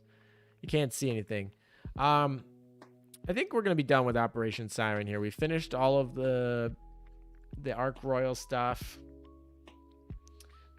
Yeah, I know the emotes are blocking the stream. I'll get rid of them in a second. HMS Habakkuk would be my favorite PR4. I made a tweet about that since that was World of Warships April Fool's joke. So cruel to me. No, but yeah, I was like really excited when I saw that, and then I was like, oh, I can't buy this ship. This is probably an April Fool's joke. But yeah, that would have been really cool because then Habakkuk would have most definitely been a Azur Lane ship. If they would have released it, it would have been there. All right, so yeah, I think we've completed all of that I wanted to do. We've tested AES thoroughly. So AES definitely works in everything but abyssal zones, basically. It will take you right to the zones that you needed, such as the sparkles in the obscured zones. It will only do visible things, so hidden cat zones won't work, but regular cat zones that you are visible will work. It will not go into battles with random pawns, so if something is locked behind pawns, it will just skip it. It kind of breaks a little bit with Akashi there. It will always go to the Akashi shop. Even if you buy out the shop, you will not have anything like... It will still keep taking you back to the Akashi shop, which means that once you get to the Akashi shop, you basically have to end the AES, and you gotta then leave the map yourself. It works in Siren's strongholds technically, but not practically, given that it will just take your triple battleship fleet and bring it right into a 50% reduction in shelling damage node. It would also totally not take out the debuffs before it goes into the boss battles. And of course, it only works for one fleet. And given that Siren strongholds typically have a mob fleet and 3 boss fleets, you aren't able to use any of the benefits of like regular AES mode where you can create a mob fleet and a boss fleet and do it like that. I don't know if they'll be looking into that feature in the future. It would be kind of complicated to set up, but overall pretty good. TB has had more reduced lines, so that works out nicely. Overall, I think that this will make the daily grind on Operation Siren much less, given it added about 20 minutes of extra time to your daily grind, which doesn't sound like much, but if you're already grinding like 30 minutes a day and you're adding an extra 20, that's quite a bit, and I do get why players were kind of dropping it. So hopefully this can clear it a little bit more. It's still not going to take, it's probably going to take still 15 minutes or so, but it can be done more AFK. So while you're eating breakfast, or if you take public transportation to work or something like that, or just, you know, maybe off on the side, it's a little bit easier to manage. So I definitely appreciate the new feature. Bunker Hill skin is fantastic. I loved it. We'll get rid of these now. You know, yeah, we don't need these anymore. But yeah, the new Bunker Hill skin is fantastic. The little chibi is really cute to play around with. Of course. Oh yeah, I forgot totally the texturized map rip August 8th. I'm sorry, August. Jesus Christ. April 8th, 2021 is officially the day that the texturized map died. You know, you'll be missed, but not that much. It was totally confusing for new players, so I totally get why they dropped it. I mean, it's a little confusing for me now because I got to relearn things, but I think ultimately it was the right decision to get rid of that texturized map. Really, it was causing so much confusion and stuff. Like, I don't know, that was like half of the questions on a lot of my my guides were just like, how do you get off the texturized map? It's not intuitive. So now it's more intuitive. Could you go to her screen? Yeah, of course. Of course. There we are. Here's our Bunker Hill skin. Luis, welcome back. Hidden cat nodes work for you. We're talking about hidden cat nodes in the obscured zones, the ones that don't show pause on the screen. I can't believe you've done this. I join. I see something sus on the screen. Guess I'll stay then. Red Go, welcome. I guess we got a new person to join because of the sus. Habakkuk would have been cool. Yeah, I know. I think so. Tips like 20 minutes ago. Yeah. I don't know. Bunker Hill skin, really cool. I'm not going to make her my leftmost secretary, but because I need to have Kitakaze be, she's the one I'm leveling. So, I guess what we have left to do is, did I do all my PvP battles? I think I did. I think I just rushed them because this season's a bust. Yeah, I just rushed them. So this season's a total bust, so I don't really care. We finished all of our dailies. There's nothing to do here. I should probably feed the dorm. Yeah, we got some food left. A little low on food, though. Jesus. All right. I guess we'll just do that. Potter. I haven't actually had time to check out Potter's little chibi because I literally just pulled her like last night before the server popped. I went a little bit hard on getting Potter because I think she's going to be pretty good and I wanted to test her out. I did think it's funny on my Amagi server alt account. I got her in like my first 3 pull. I got Sumner and Potter in my first 3 pull, even though I was shooting for Alabama and Baltimore. So that was pretty funny. You're going to buy it now. That's great. yeah, if you guys want to see the actual chibi, we can go into the second floor because I have my bunker hill on the second floor here. She actually is really cool. She's got this little gaming thing. We'll put all these people in the water. Come on, get in the water so we can actually see what everyone came here for. Bunker hill, of course. Cooper in the back punting Manjus. But yeah, she's gaming a little bit, and I like it. Nice collection of trophies. Yeah, I just put like a crap ton of trophies over there. I don't even know. Are all of them even in here? I really like the music ones. I think this one's a music one. No, not that one. This can we click the right one? I want the bird. Give me the burb. There we go. This one has the music one. Actually, let me pause the music and well, I don't know. Actually, I don't know. Who cares if this gets demonetized? I don't really care that much. My 25 cents. Let me turn off the music here. Let me turn on the game music.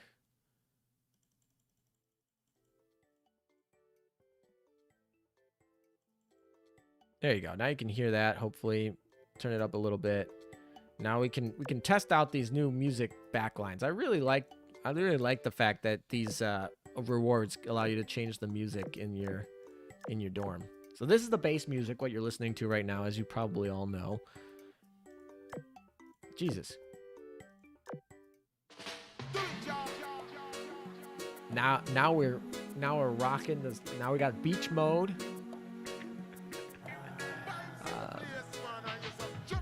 I'm gonna actually be traveling this month a little bit. Back to traveling again, finally.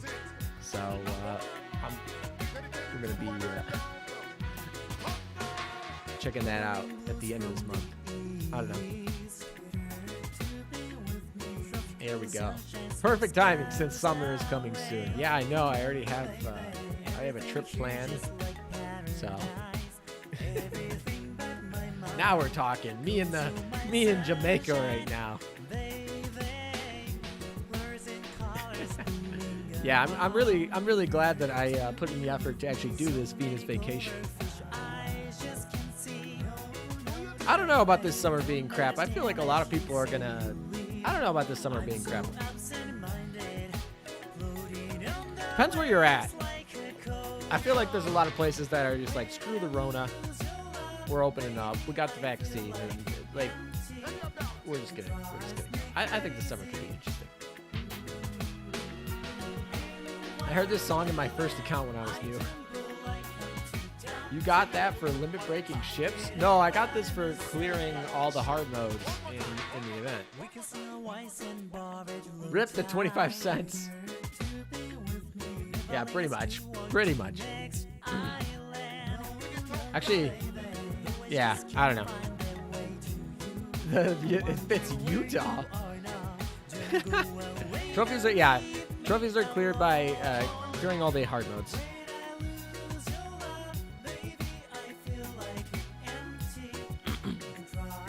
All right, let's try some of the other ones because this is not the only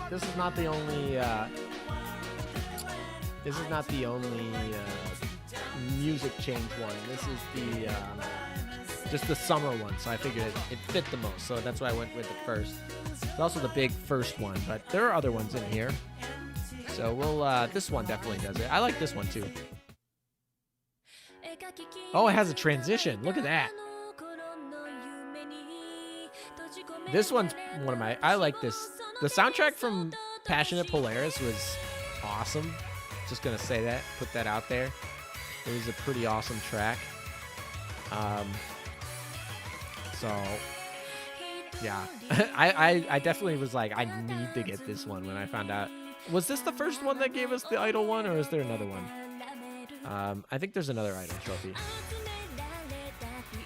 What ships do you suggest? Wait, what ships do you suggest to pool from for on the raid up banner? I mean, we're not really on a raid up. I don't know. Nagato is obviously the one that you want. I-13 is decent if you want IGN subs, whatever. But I assume you don't get trophies from the War Archive versions. No, you do not. Unfortunately. G-Man, have I visited your dorm? No, I've not, actually. Maybe I'll visit your dorm. Maybe I'll do that after this. Yeah, but yeah, this this track slaps. So I'm happy I picked this up.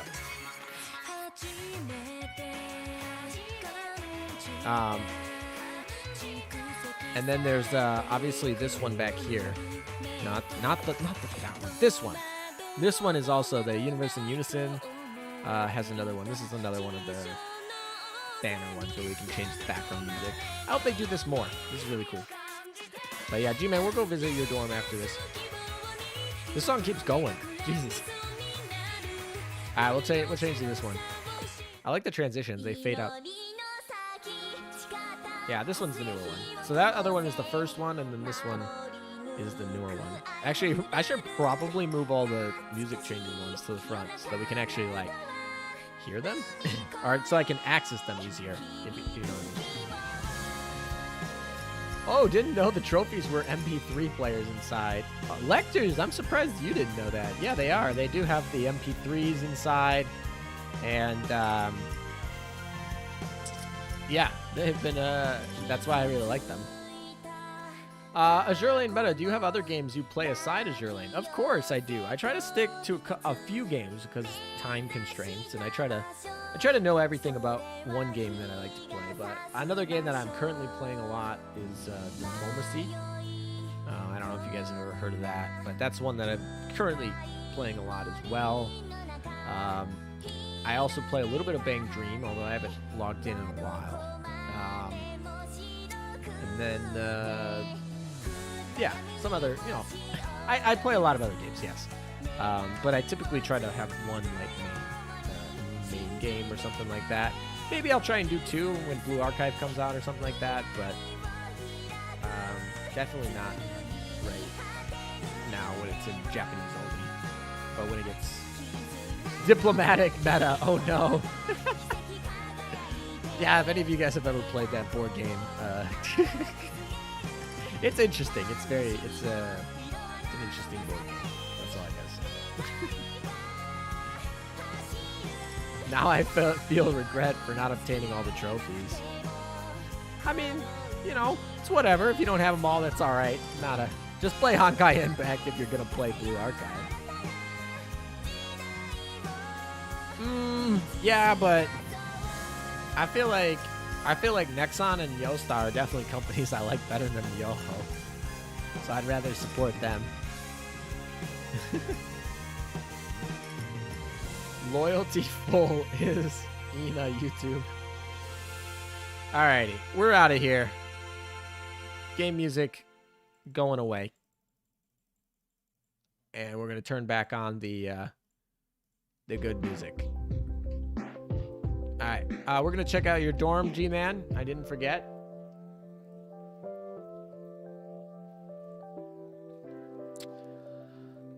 Yeah, reruns allow you to complete the event. So, like, the last event you could have completed. Alright, we gotta go to friends, and where are you, G-Man? Oh, you're right online. Alright, let's go to your dorm. Let's go. Whenever it loads. Looting room? Oh, gosh. What did I jump into? There's literally nothing. What is this in the center? Is this a lightsaber? What is this?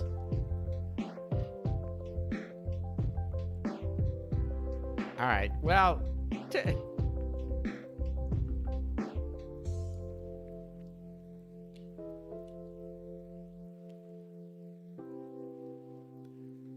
all right. Well, this room is pretty empty, G-Man. What are you doing?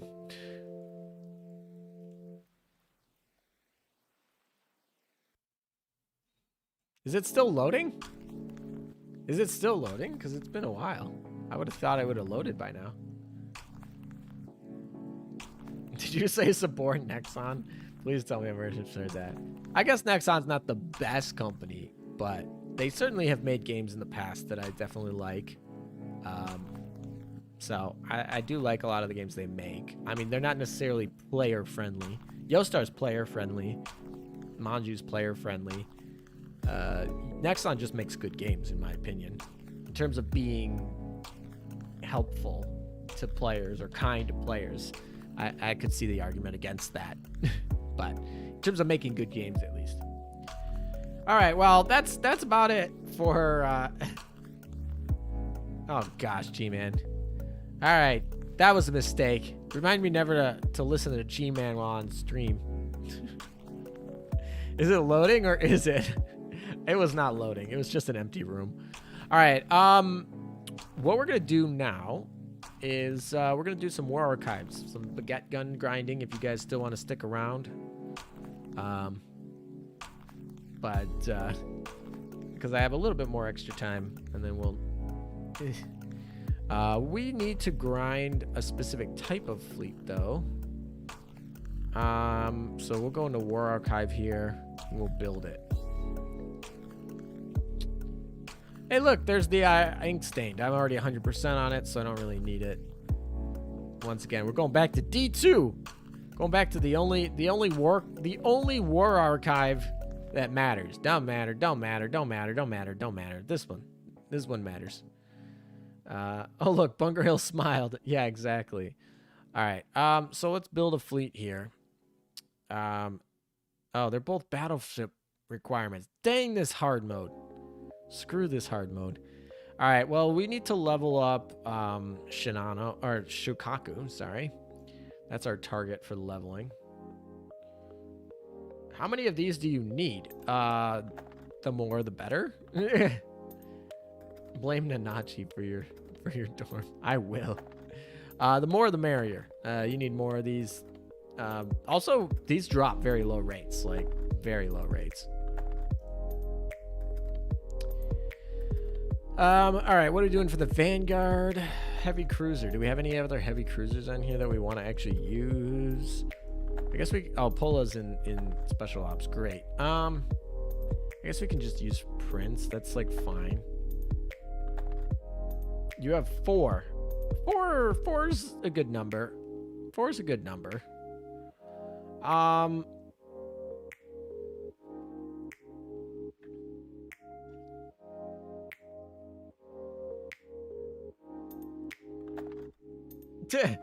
Nexon and helpful, haha. These guys banned me in one of their games after years of active playtime because I kicked hackers out of my game rooms. Ban reason was abuse of kicking tool. That seems excessive. I feel like if you add a kicking pool, you should expect people to kick people they don't want to play with. I mean, I don't know particularly which game it was, but yeah, that seems. Yeah, Nexon's customer service. I'm not trying to say that their customer service is good, but their developing games is good. And mind you, Yostar will be managing the game, so the customer service side of Blue Archive is going to be through Yostar.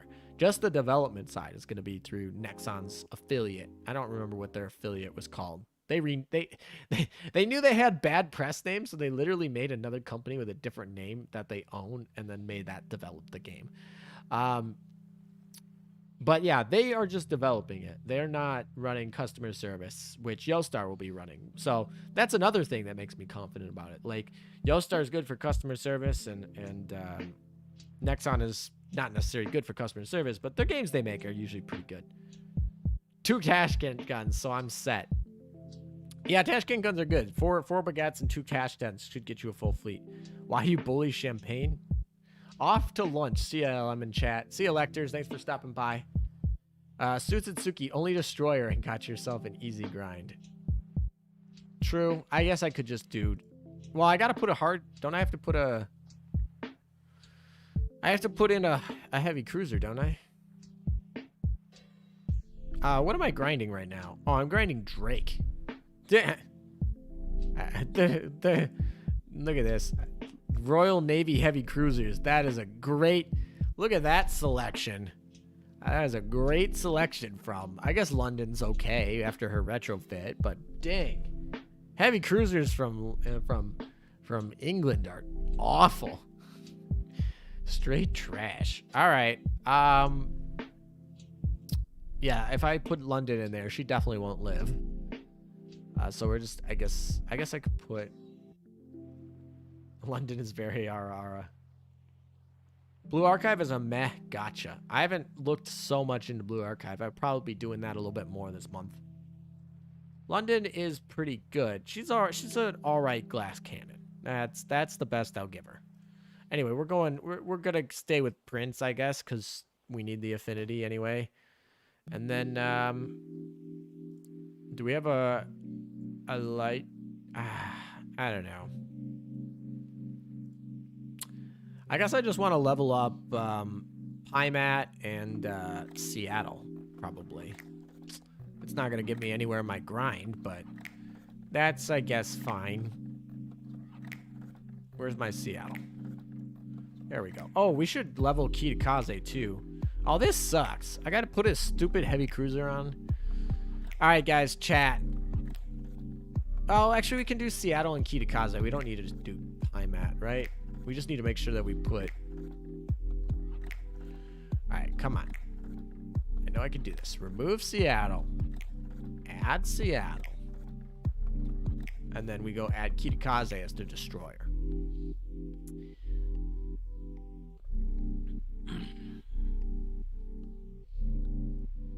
Where are you? There you are. Okay. So now we need to make sure they're actually equipped. Oh, we need fire. Well, we can just do this. Problem solved. Okay. Now we need rolls, so all enemies, that's fine. And then now we need to make sure they're equipped. So I know Seattle's definitely not equipped. Kitakaze is probably not either. Amazon and 2 other Royal DDs for fast experience gain. I would love that, but we really are hindered by this.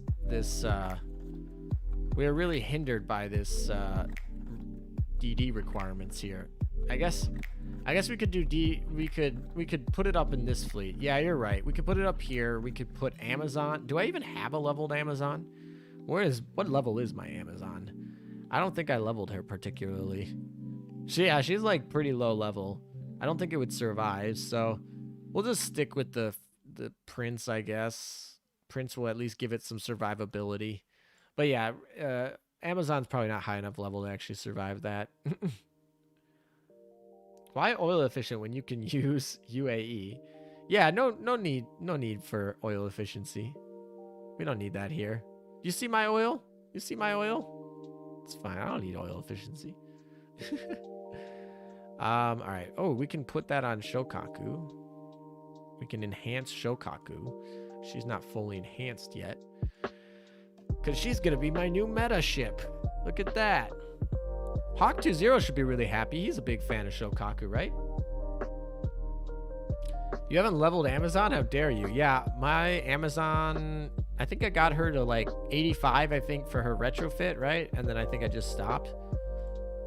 Yeah, I don't even have her dang skill. All right, well, we can fix that. There we go. Now she has her second skill.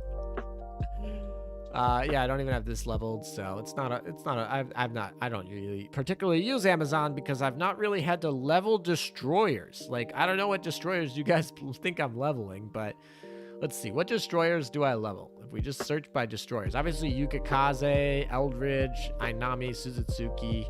That's about it. I mean, Cooper a little bit. Kitakaze is gonna be leveled a little bit more. Tashkent, like, I don't know. Yeah, Hockey loves Shukaku and Repulse.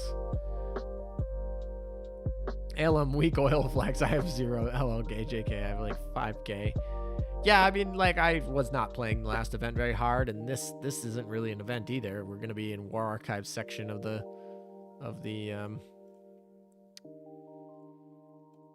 map. URDD when that's gonna be a Shimikaze whenever that drops, probably. Knowing IJN is probably gonna be Shimikaze. All right. Oh, what we were here for was so that we could load out our actual ships, so they're not fighting. They're not in a gunfight without a knight, or they're not in a gunfight with a knife. As you guys were saying earlier. All right. Well, I skipped over. All right. So we're gonna use. We'll just use the Tashkent gun since it's around. It's good enough. It'll do the trick. Torpedoes. Do we have any homing torpedoes laying around? Of course we don't. Of course we don't. I guess we just use this. These will be good enough. Anti-air. What do you think is going to be the next event?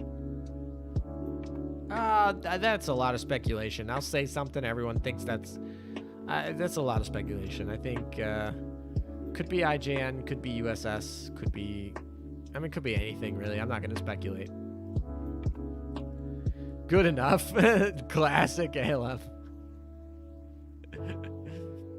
Well, there's only certain, like, this game makes you very lazy because there's only certain things that you, like, need. There's only a few things that you, like, honestly need the, oh, this gear gives firepower. I probably should use this. Probably should. Let's use that. And then probably for some survivability, she'll probably need the a repair toolkits or something. Who doesn't need a repair toolkits? You definitely. Kawakaze. I don't use Kawakaze anymore. So we'll just take that off of you. And then now I gotta go equip San Diego. Or, Jesus, Seattle. San Diego 2.0. They're the same thing, right? Seattle and San Diego, same difference? There's no difference there. All right, we do actually need a good gun on this. All these people are in OS, unfortunately, so we're gonna have to pull it off of somebody not in OS.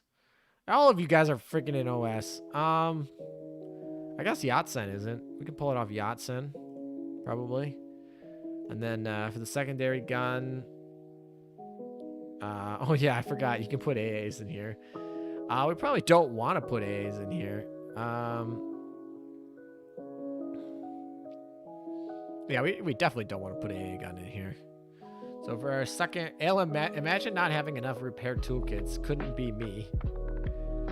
Login ship is IGN, so maybe a hint at an upcoming event. Yeah, it could have been an upcoming event hint. However, also it could have been in relation to bringing back the Nagato event, the rerun there. So it could have been that as well. All right, we'll drop, I guess, just double Belfast gun on there. That's like not very great. All right, in terms of equipment, we probably need to go for survivability since Seattle's a little bit under leveled for what we want to be doing. I guess we'll just go for another. Who are we going to take a toolkit from now? Hey, look, Amazon. We're going to take one from Amazon. Amazon doesn't need that. We don't even use her, when I should. All right, so those are now equipped. Oh, did we equip Shokaku? Most definitely I did not equip Shokaku either. That's how you know they've been in the dorm for so long. Yeah, I have a freaking +60 on them. Nice. Do we need anything particular? We can use just a regular Hellcat. That has 2 500-pound bombs. That'll be fine. Of course, we have plenty of these hell divers, so not a problem.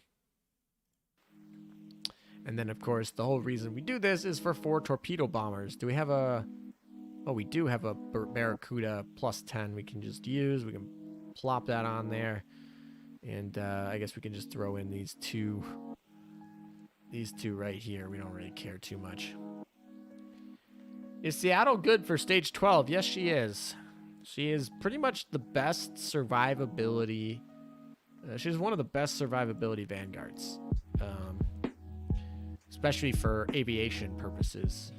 So, yeah, people are starting to use her in PvP now, and yeah, so she's definitely very good for World 12, to answer your question. All right, we're gonna try this again. I guess this fleet can back us up if we end up. Why is Nagato not the flagship? Good job, game. Good job. All right, here we go. Littorio still needs to get some affinity, so this should be fine. Probably should move you into the center since you're a little bit weaker. And I think Seattle gets a skill when she's in the back, right? If I recall correctly. So,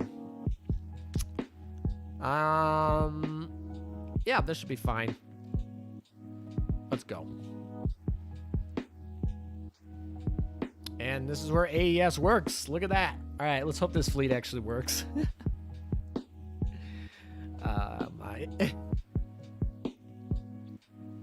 What are your top 5 aircraft carriers? Well, is this like my personal favorites, or is this like what I think the top 5 meta carriers are? Because those are very different. Meta versus favorite. Seattle, Ditto, Mew, Sandy. No plane allowed. Yeah, Ditto Mew actually surprisingly has some good AA. Although Isuzu would be a better choice than Ditto Mew. So Seattle, Isuzu, Sandy would be probably the best. Or maybe Cheshire. Cheshire is really good too. Because she has the anti-air gun +1. Isuzu has an anti-air gun +1. And I guess Seattle. Yeah, so I would probably put Cheshire. If you wanted to have no planes, it would be Cheshire, Isuzu, San Diego. That would be probably the definitive, with an Akashi and a Vestal in the back. If you put Akashi, Vestal, so something like Georgia, Akashi, Vestal, Isuzu, San Diego, and Cheshire. That would be the absolute most detrimental screw your planes build possible. No planes allowed. What performs the best and what are your favorites? Okay, so we'll talk about best performing first, since this is probably a little bit easier. That sounds like an awful team, though. Yeah, it's definitely an awful team. It's not a good team. It's only a good team for shooting down planes, but it can't do anything else. That would be a pretty bad team. Anyway, back to what we were talking about. Was the best carriers. Don't know. Think that might be too much AA. I mean, we're just talking about min-maxing AA. It's not a good fleet. Don't use that fleet. That's just like in theory. If you wanted to have the most AA, that would be probably the best option. Never too much AA. There's always too much AA. So anyway, in terms of best carriers, obviously number 1, without a doubt, no question, anyone who states otherwise is just inherently wrong, is going to be Shinano. She's the only UR carrier, but beyond that, she's just round the board insane. So she'd definitely be a top 5. In terms of outside of that, probably going to be Essex. Essex has a little bit of weirdness because if we're talking about PvP, it's a little bit different. But overall, Essex definitely is a top 5 carrier. Some people would argue she's not number 2. But I think without a doubt, I don't think anyone could argue that. I don't think anyone could reasonably make an argument that Essex is not a top 5 carrier in the game right now. So she'd probably be on the list. Beyond that, then it becomes down to a little bit into what you're doing. But I would probably say Centaur. Centaur is one of the most utility carriers. I don't think she's number 3 particularly in any field. I don't think she's the 3rd best carrier for any particular instance, but I do think that she is pretty much going to be a top 5, top 10 carrier for anything you want to do. And so that flexibility, I think, means that Centaur deserves a spot in the top 5. And then for the rest of this becomes, the last 2 spots I think become pretty hard because it comes down to what you're trying to do. Obviously, Formidable and Arc Royal are potential in here. They have a lot of potential to be in the top 5 here. Perseus, of course, is the best healer, and she's a carrier, but she's a light carrier, right? But I guess Centaur is a light carrier, so we're including it. So Perseus probably should be in the top 5, just in the way that she changes the game towards heals. She is a tier 0 healer. No one even comes close to her. She's a tier 0 Operation Siren ship, and arguably probably one of the best ships to bring in a mob fleet. Even in PvP, she has some utility now with the hidden carrier mechanic and being able to reveal. Not particularly amazing, but I think it would be improper to not mention her. Whether she's a top 5 strength carrier is kind of hard, but I would say in terms of utility. And this is where it comes down to what you're doing exactly. Enterprise, of course, has a really neat skill. So she's always kind of around.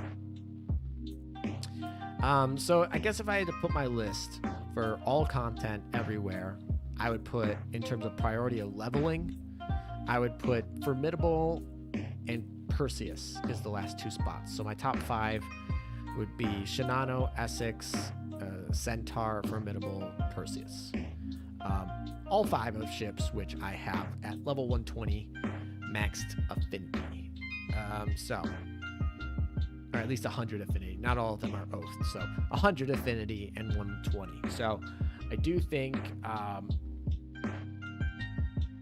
yeah, I think that is. If we're talking about honorable mentions, then obviously we have Ark Royal, we have Enterprise. Yeah. All right. Oh yeah, and Casablanca. Yeah, Casablanca is probably an honorable mention there too, just because of her skill just being so unique. I mean, being able to cross buff your carriers. I mean, her quick reload's nice. And if we're talking on quick reload, you could even argue that Ranger has the highest DPA, the highest potential damage. But yeah, she's probably definitely not top 5. All right. In terms of my personal 5 favorites, I think my favorite carrier, goes without saying, is Bunker Hill. I think she, without a doubt, is my favorite carrier. Now, I would also say that Casablanca is a pretty good favorite. I'm really sad that I didn't actually end up picking her cheerleading outfit before that went away. But I think that that skin is one of my all-time favorite skins. And I think she's a really neat ship, concept-wise and everything. So I would put her on there. Perseus is an owl. I always like owl ships. So we're gonna put Perseus in that top 5. Shinano's floof, just like Amagi. That Amagi and Shinano gif of them together is great. So I'm gonna put Shinano actually probably in my top 5. And then I don't know, for my 5th favorite carrier, I don't know.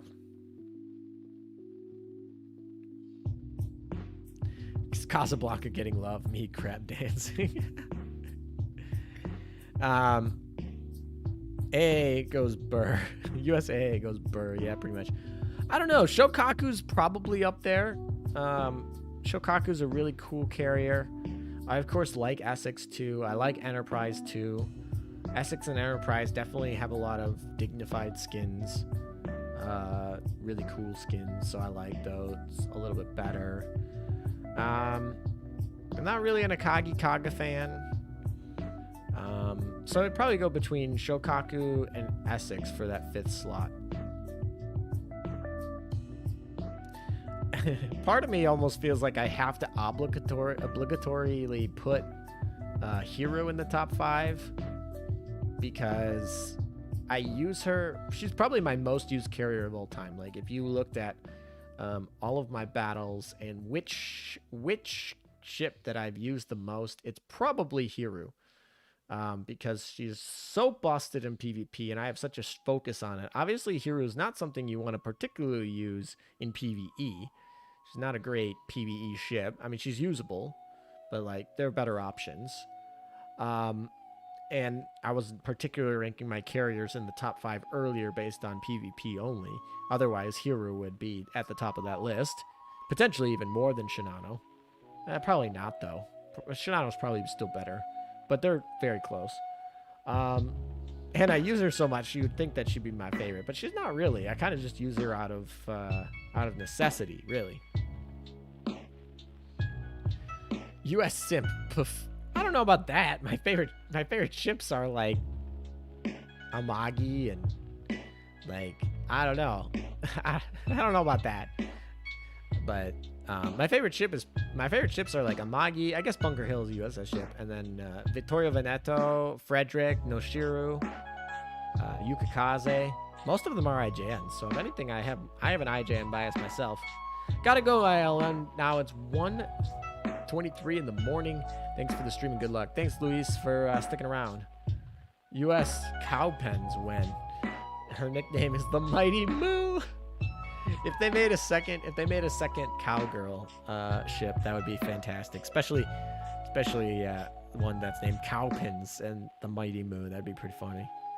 How performs Saratoga? Saratoga's pretty good. I would say she's a top U.S. carrier. Obviously, if we're talking PvP on a triple carrier fleet, I think she's ideally the third slot behind Enterprise and Essex. Essex just so much overpowering in damage and damage mitigation. Enterprise with her amazing skill.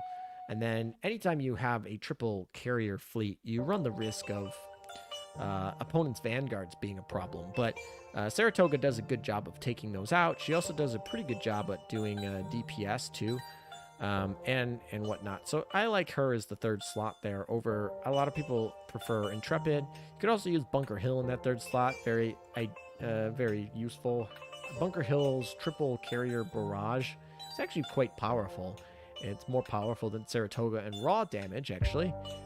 Barrage compared to Barrage. And we're not comparing the fact that Saratoga has the highest aviation stat in the game, even higher than Shinano. So, she performs well. You can certainly use her. I definitely probably would not put her in a top 5 carrier spot in the game, though.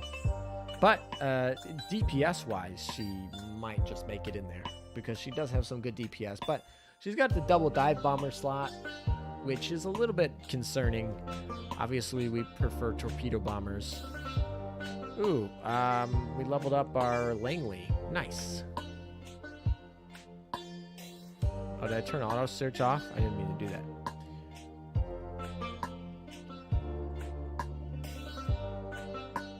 CVL, reload +1. I have dropped Azur lane 2 years ago. I have come back recently and not up to date. Has Yamato been released yet? Any advice? Wow, welcome back after 2 years. I'm glad that you decided to come back. First question, Yamato has not been released yet. So if you're waiting for her, then you didn't miss anything. We have got a lot of good ships in retrospect that you might be missing. For example, Yamato's sister ship Shinano has come out, being the aircraft carrier hull that got converted, but she's came out. She's amazing. Any tips? Well, I don't know if you have access to your old account. Hopefully you do. So hopefully you're not starting right from scratch. So you might have some of the old ships, maybe even like a Kagi Kaga. I guess one of the big features that has changed since the past is the usage of carriers being more effective.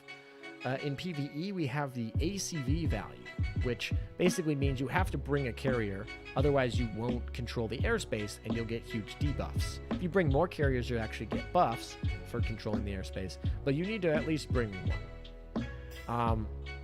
Endgame content, Worlds 12 and 13, are definitely very aviation focused, so you'll take a lot of aviation damage, so you need some anti-air. Anti-air used to be a pretty worthless stat, now it's kind of important. Hidden carrier mechanic exists now. If you see on my left of my screen here, you'll see those little bars next to my two carriers, Langley and Shokaku.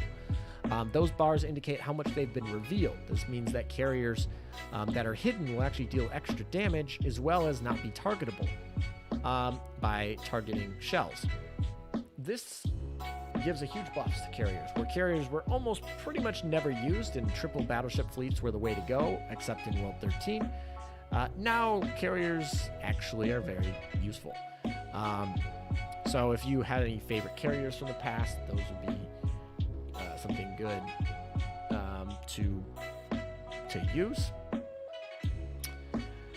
Right now we're kind of I guess if you haven't picked up Nagato's a really good pickup. She is a permanent build though, so I would focus on getting your cube stock back up, because I don't know about you, but if you quit the game 2 years ago, I'm pretty sure your cubes are a little bit low.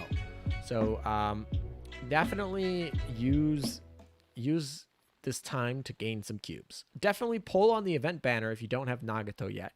I-13 is also around. Subs, not so important.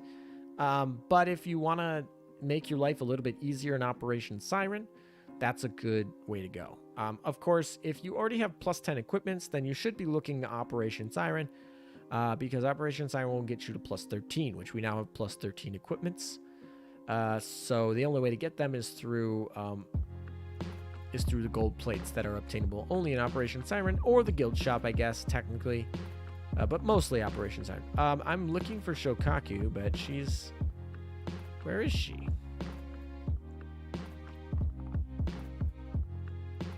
I guess we'll just do this. Let's make it a lot easier to find her. Not that much easier. I guess she's in battle, so I guess I can't use her anyway, right? I can't actually enhance her because she's in battle. Yeah. Okay. So who's out of battle that we can enhance here? Swiftshire, I guess. Yeah, this is fine. I just gotta make sure that I enhance Shokaku when I leave this battle here. Thank you for the help. Yeah, no problem. If you have any more questions, feel free to ask them in the stream. If you have any more personalized questions that I can't particularly get to because I don't know exactly what your dock and everything looks like or what your experience is, I do have a Discord server. It's in the description of this video. And you can ask in the meta help section, and they'll get you up to speed pretty quick. All the experts are usually pretty friendly and pretty helpful. Prince Eugen, good. No, she's not. Why am I leveling her? Largely because I had a patron who wanted to buy the naming rights to her, so I wasted a ring. I'm sorry, I used a ring on Prince Eugen, and now I just feel weird not having an Oath ship at level 120 with 200 affinity, because I feel like that's a waste. Like if I'm gonna waste $5, $10, actually they're probably closer to $10. I mean, over $10. If I'm gonna waste $10 on a ring, I feel like it should be maxed out. So really, honestly, Prince is no good. But because I have her Oath skin, and I'm just leveling her to get her to 120, and maybe someday she'll be she'll get the Sandy treatment, and instead of becoming a terrible meme of a mechanic that she's not even best in or not even good anymore, like Sandy was with AA, Prince Eugen is that with shield tanking. Maybe they'll give her a UR and bring her back into relevance at some point, and if they do, so sad that she isn't good. Hoping that the last Icon Blood event they were going to possibly retro her. Yeah, I hope she doesn't get a meta version, but I do hope she does get a retrofit in the future, now that I have her oathed.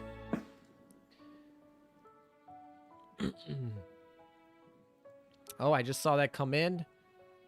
The SEAL squad is being a little slow today, but Pinto, welcome to the SEAL squad. Thank you for being a Cube supporter. The stream notifications should pop in here. There they are. Welcome to the SEAL squad. I actually saw it in chat before the notification got there. A little bit slow on the stream notifications, but welcome back to the game, and thanks for supporting the channel. They should just make her good, in my opinion. She's too cute and stuff to have her bad. Yeah, I mean, she's so popular, and they'd sell merch for her. I would be surprised if they don't. And she's a very easily obtainable SR. This is the first time I've spent money on YouTube. You helped me out, so here. Thank you. Hopefully I can help you out in the future a little bit more. Yeah, hopefully... Oh, now you can use all the new emotes. So during chat, I guess they're not really new, but I have a bunch of special emotes that you can now use when you're part of the member. That was mainly the main purpose of making the memberships, because we already had kind of we had Patreon, or not like Patreon, but we had like through the donor box, we had like people who would donate and support the channel, but people wanted to use special emotes on the streams. So actually that was the main purpose of starting the memberships. So enjoy those. It's a bless. Is it a bless or a curse to never get Sandy ever? I mean, Sandy's not hard to obtain. You can get her right out of the metal exchange, right? So like, Sandy should never be a problem in obtaining. Finally got Shinano to 120. Congratulations. Yeah, that's I hope you like using her. I remember I rushed her up in terms of leveling her because I was so excited to get her 120, and she's absolutely nuts in getting damaged out. So hopefully you enjoy her. People just level some ships for the +1 hit or something. That is true. People do level ships for the... I don't even know. What does Prince Eugen give at 120 for her fleet tech? It's probably like something like heavy cruiser HP or something dumb like that. But, yeah, I don't even know what she gives for her 120 bonus. I guess we could go check that after this. I gotta stop anyway and enhance the Shokaku. I want the Sandy meme back. 10 builds, 3 Sandys. Yeah, I feel like with more ships entering the pool, more ships being entered into the general build pool, those memes of getting like duplicates, even of like common ships, are still kind of hard just because of the like there are so many ships in the general build pool now. Yeah, we definitely want to save that. I guess we just want to get rid of 1. We're just short by 1. Come on.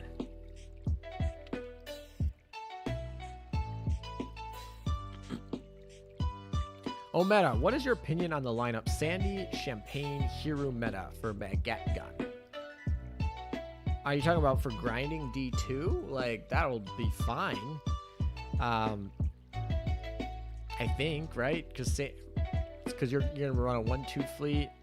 You got the barrage off of Hero meta, Champagne early strikes. I wouldn't use Sandy particularly for that. I mean, if she's your only leveled ship, she's probably fine, but she's going to have some survivability issues. The D2 here, D2 definitely has some surface DPS you got to worry about. Like, you can look here, Prince is a shield tank at level 118 here, and she's taking a little bit of damage through this grind, obviously. So I wouldn't use Sandy particularly. I would try to use, maybe a Suzutsuki or something like that, but yeah. Hey, I won 20 Casablanca for the fun +1 reload. Yeah, I'll eventually get Casablanca up for a +1 reload at some point. And reload's kind of interesting. It's nice in PvP. Well, PvP doesn't affect fleet tech saps, but it's nice in certain things when you like get your fleet tech to get the reload that gets you to the min-maxing that you need. Sandy better than Kent. I mean, Sandy is effectively better than Kent. Also harder to pull than Kent. Elam, how would you rank Eagle Union heavy and light cruisers? Well, Baltimore's probably got to be up there. Seattle's got to be up there. Those would probably be my... San Diego, kind of up there, I guess. Yeah, probably San Diego's up there. Helena, definitely up there. I'm probably missing one. I mean, Birmingham okay. I was showcased today why she has problems with staying alive. But, oh, look at that. There's a double print. Let's go. All right, double prints. Still going. We got to get to 15 here. Oh, yeah, that's something new that's changed from 2 years ago. Before, we used to drop weapons. Now we drop weapon prints, which means that weapon prints drop more often than weapons would in the past, but that means that you got to... There's no, like, lucky get them on the first try. You got to keep getting more print drops. But, yeah. Okay, well, that was nice. We got a nice 2 prints here. We got to get 15 of them to make that gun. So, keep in mind. So, anyway, we got to exit this so that we can enhance the Shokaku. And then you guys wanted to check what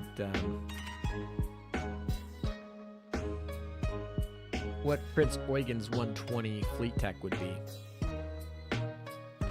So fleet tech for Prince Eugen would be... We can just check in Iron Blood.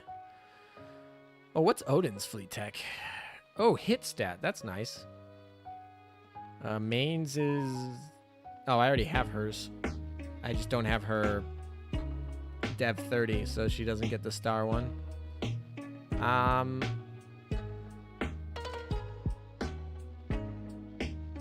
Did I miss Prince? I think I missed her.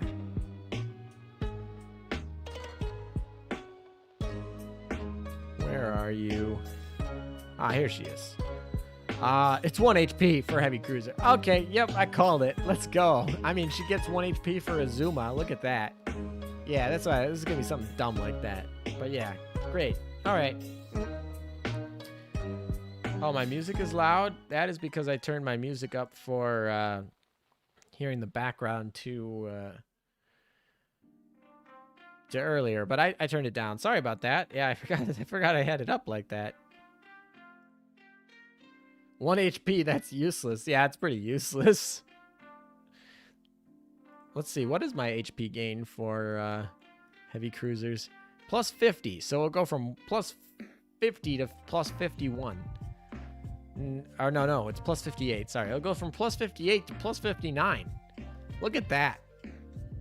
That'll be nice. That's like, what? That's one...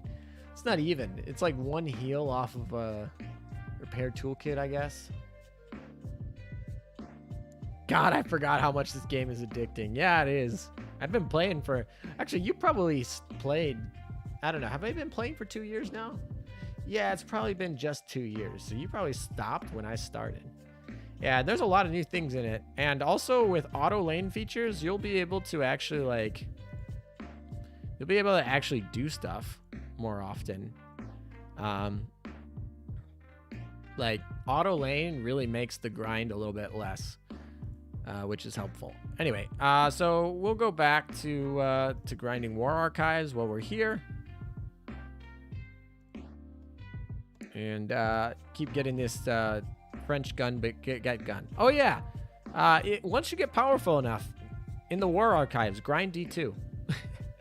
Go into the French event, the Iris event, and then grind up to D2. And that map drops French baguette guns, and you definitely want those. You're going to need them for your destroyers. And if you've not played in 2 years, you definitely don't have them. 24-hour stream, let's go. Yeah, probably not. I probably won't do a 24-hour stream, at least until you guys give me to 24K subs. But yeah, probably not going to do a 24-hour stream anytime soon. Especially not today, since I was not as prepped. I was not prepped for one. But we do have a lot of grinding to do. And maybe if I actually get my Chinese video out tonight, maybe we'll do a podcast on Discord later tonight. Tech podcast with Felix. Is Felix still here? He's probably at work, but he's probably not here. But if he's still around, maybe we'll do a tech podcast later tonight. I don't know. I'm trying to get caught back up on my video schedule. I'm behind, and I was going to use this weekend to do it, and then some IRL things, not important things, but some IRL things came up that I could go do, that I want to go do. But so it's going to be debating between getting caught up on videos or going and doing them. And ideally, the best scenario would be that I get caught up on the videos prior. So I don't know.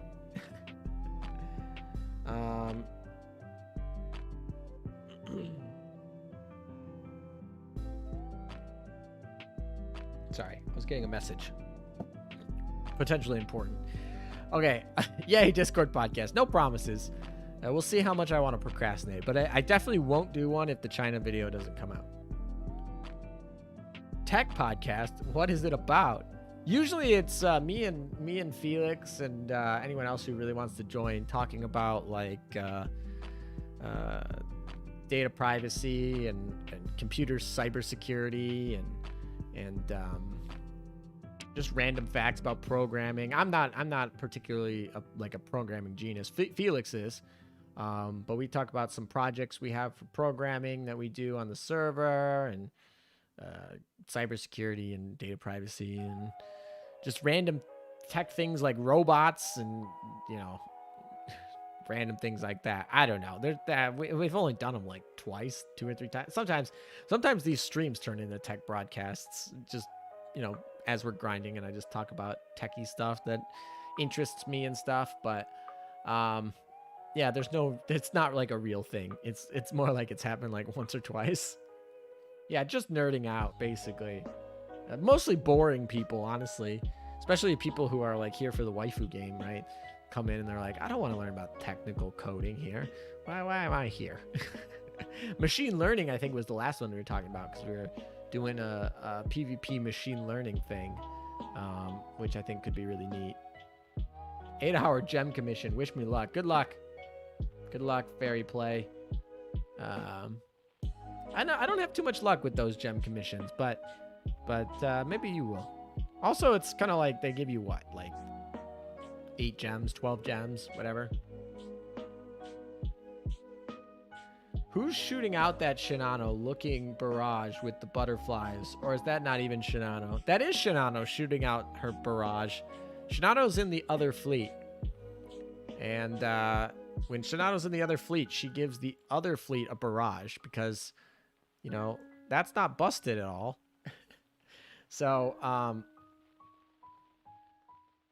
yeah, that's basically what that Shinano butterfly barrage is. It's actually Shinano. Hey, Elam, I'm back. Welcome back, Lectors. That was quick, but welcome back from lunch. Fun fact, in F1, fun fact, in F1, 2 team with tech security as sponsors got leak and reveal. They car reveal early than scheduled. Oh yeah, of course, yeah. Leaks are always a part of cybersecurity. Finding the meta using AI. Yeah, basically. She can do it even if she's not on screen. Yep, she can do it if she's not in the fleet. She just has to be in the she can be in any of your side. She can be in your side fleet. Ayla, my best gem commission gave you 53 gems. I've never seen that before. You got a screenshot if that ever happens again, because that's crazy. I've never seen 53 gems come out of the gem commission. I'm seeing more like 13. 53 is crazy. I mean, the butterfly damage not that big. Yeah, I know. I remember when everyone was like, oh my gosh, this butterfly barrage. It's like, the butterfly barrage is like, it's like, okay. It stops some stuff. Like, it stops some suicide boats from doing some stuff.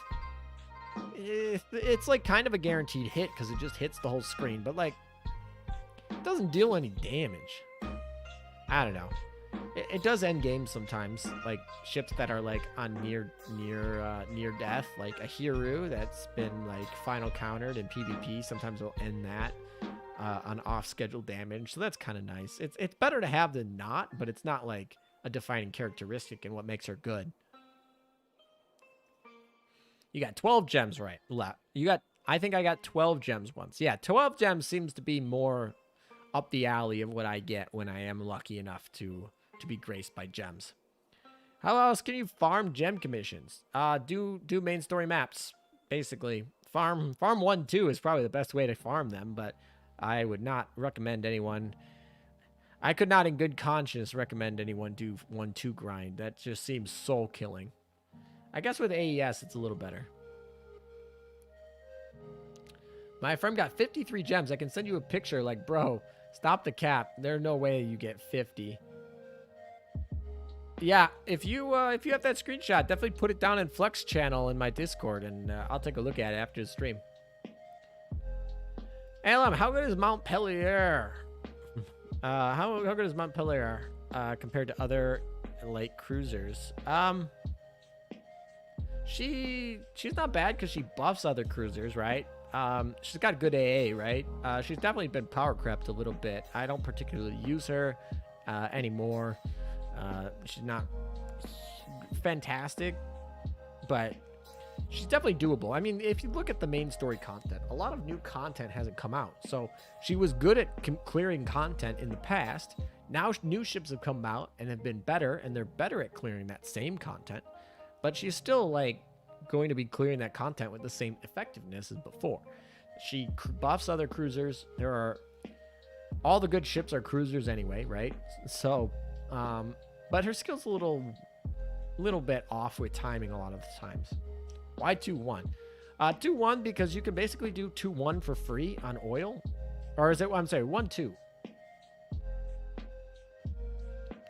No, 2-1. Yeah, so 2-1 you can basically do with for free on oil. So that allows you to just kind of do it constantly all day and have it spawn.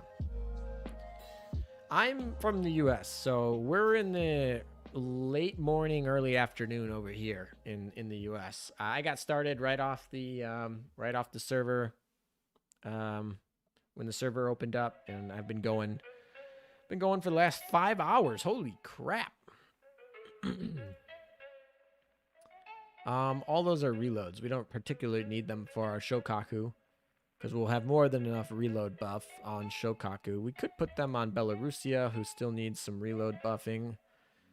She's not maxed out yet. I don't know. I kind of want to level Belarusia because she's really cool, but also it's like I have a Dev 30 Monarch, so it's hard.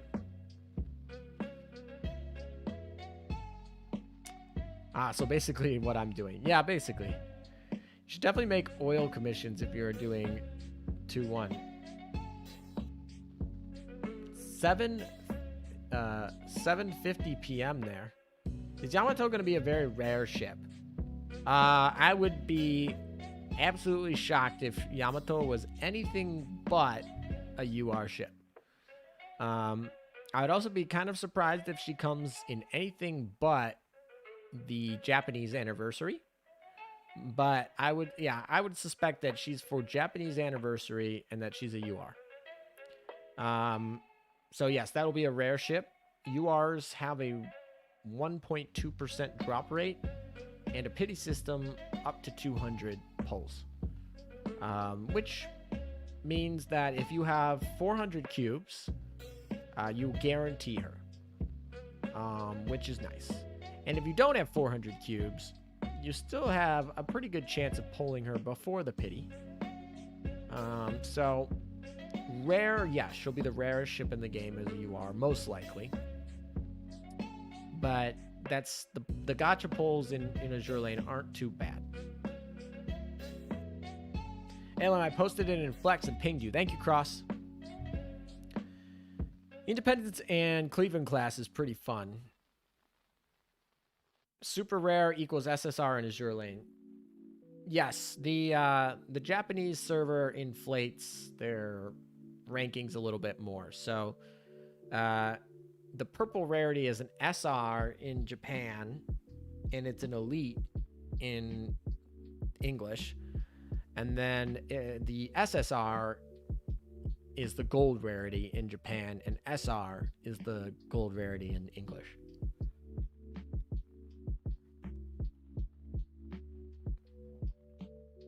I only got 51,000 event points in Ashen Simulacron Rip. This event was pretty... I mean, there's nothing to grind. There was nothing to grind in Ashen, right? There's nothing for, like, it wasn't like a baguette rerun where it's like, oh yeah, we totally want that baguette gun. It was like random gold equipments that we have hundreds, or maybe not hundreds, but that's an exaggeration. But I'm like, okay, do I need any more? I have 500 gold tech boxes. Do I really need to grind for some gold catapults? No. I mean, could I have grinded for some purple plates? Sure, but I can do that in the war archives too. And I already had the event done, so there was nothing I really needed outside of pulling Sumner and Potter from the gacha. So yeah, the event was very lackluster for anyone who had done it before, and anyone who's doing it for the first time, you did have access to some of the new stuff. Of course, there were prints in the shop, so you didn't need to play it a little bit, so you could get your shop prints, like DR and PR prints are, of course, helpful, and you want those, but, yeah. Oh, yeah, and 50K didn't even give you rainbow blueprints. Rainbow blueprints were not, yeah, there was no reason to really go over 30K for this event. Yeah, at that point, there was nothing in the shop that you really needed. Unless you were a new player, but any old returning player did not need to go over 30K for this event. Save your oil, save your cubes. You know, it's a resource saving event, which is fine. We need some of those. Otherwise, we get burnt out. So I don't mean that to say that I dislike the event. We need some breaks every once in a while. I'm just saying that it makes sense that a lot of old veterans were not putting a lot of effort into the last event. ALM, what Iowa class do you think we'll get first? Iowa, New Jersey, Wisconsin, Missouri. I hope we get Iowa first because we've had 2 anniversary events on this dang ship and we don't have it in the game. If we don't have it in the game after, and we have a 3rd anniversary on the ship, which I hope we do, I really think it's really cool when they have their anniversary on the historical warship.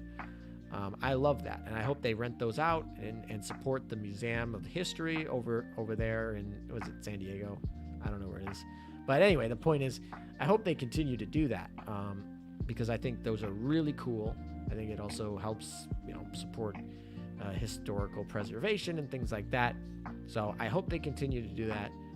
But it would be extremely weird to have the U.S. Iowa be in 3 anniversary events and not be in the game. Wait, when are these anniversaries? I've never heard of those. So there's the Chinese anniversary, which happens in May. And then there's the Japanese anniversary that happens in the fall, like August, September. English has a weird schedule. So English had the open beta server open at the pretty much the same time as the Japanese had their first anniversary. So oftentimes we have our official anniversary on the date that the open beta opened up, which was in August. And that's fine. Most players actually started playing there. I would say that most veterans played there. However, it wasn't until May, 20th or something like that, that we actually got the full launch. Now, they converted everyone's accounts from the beta servers to the real servers, so no one lost any accounts. So, like, I made my account on the beta server, not the closed beta server that got Aurora. That was before. I'm talking about the open beta server for the first, 8 months of existence. And so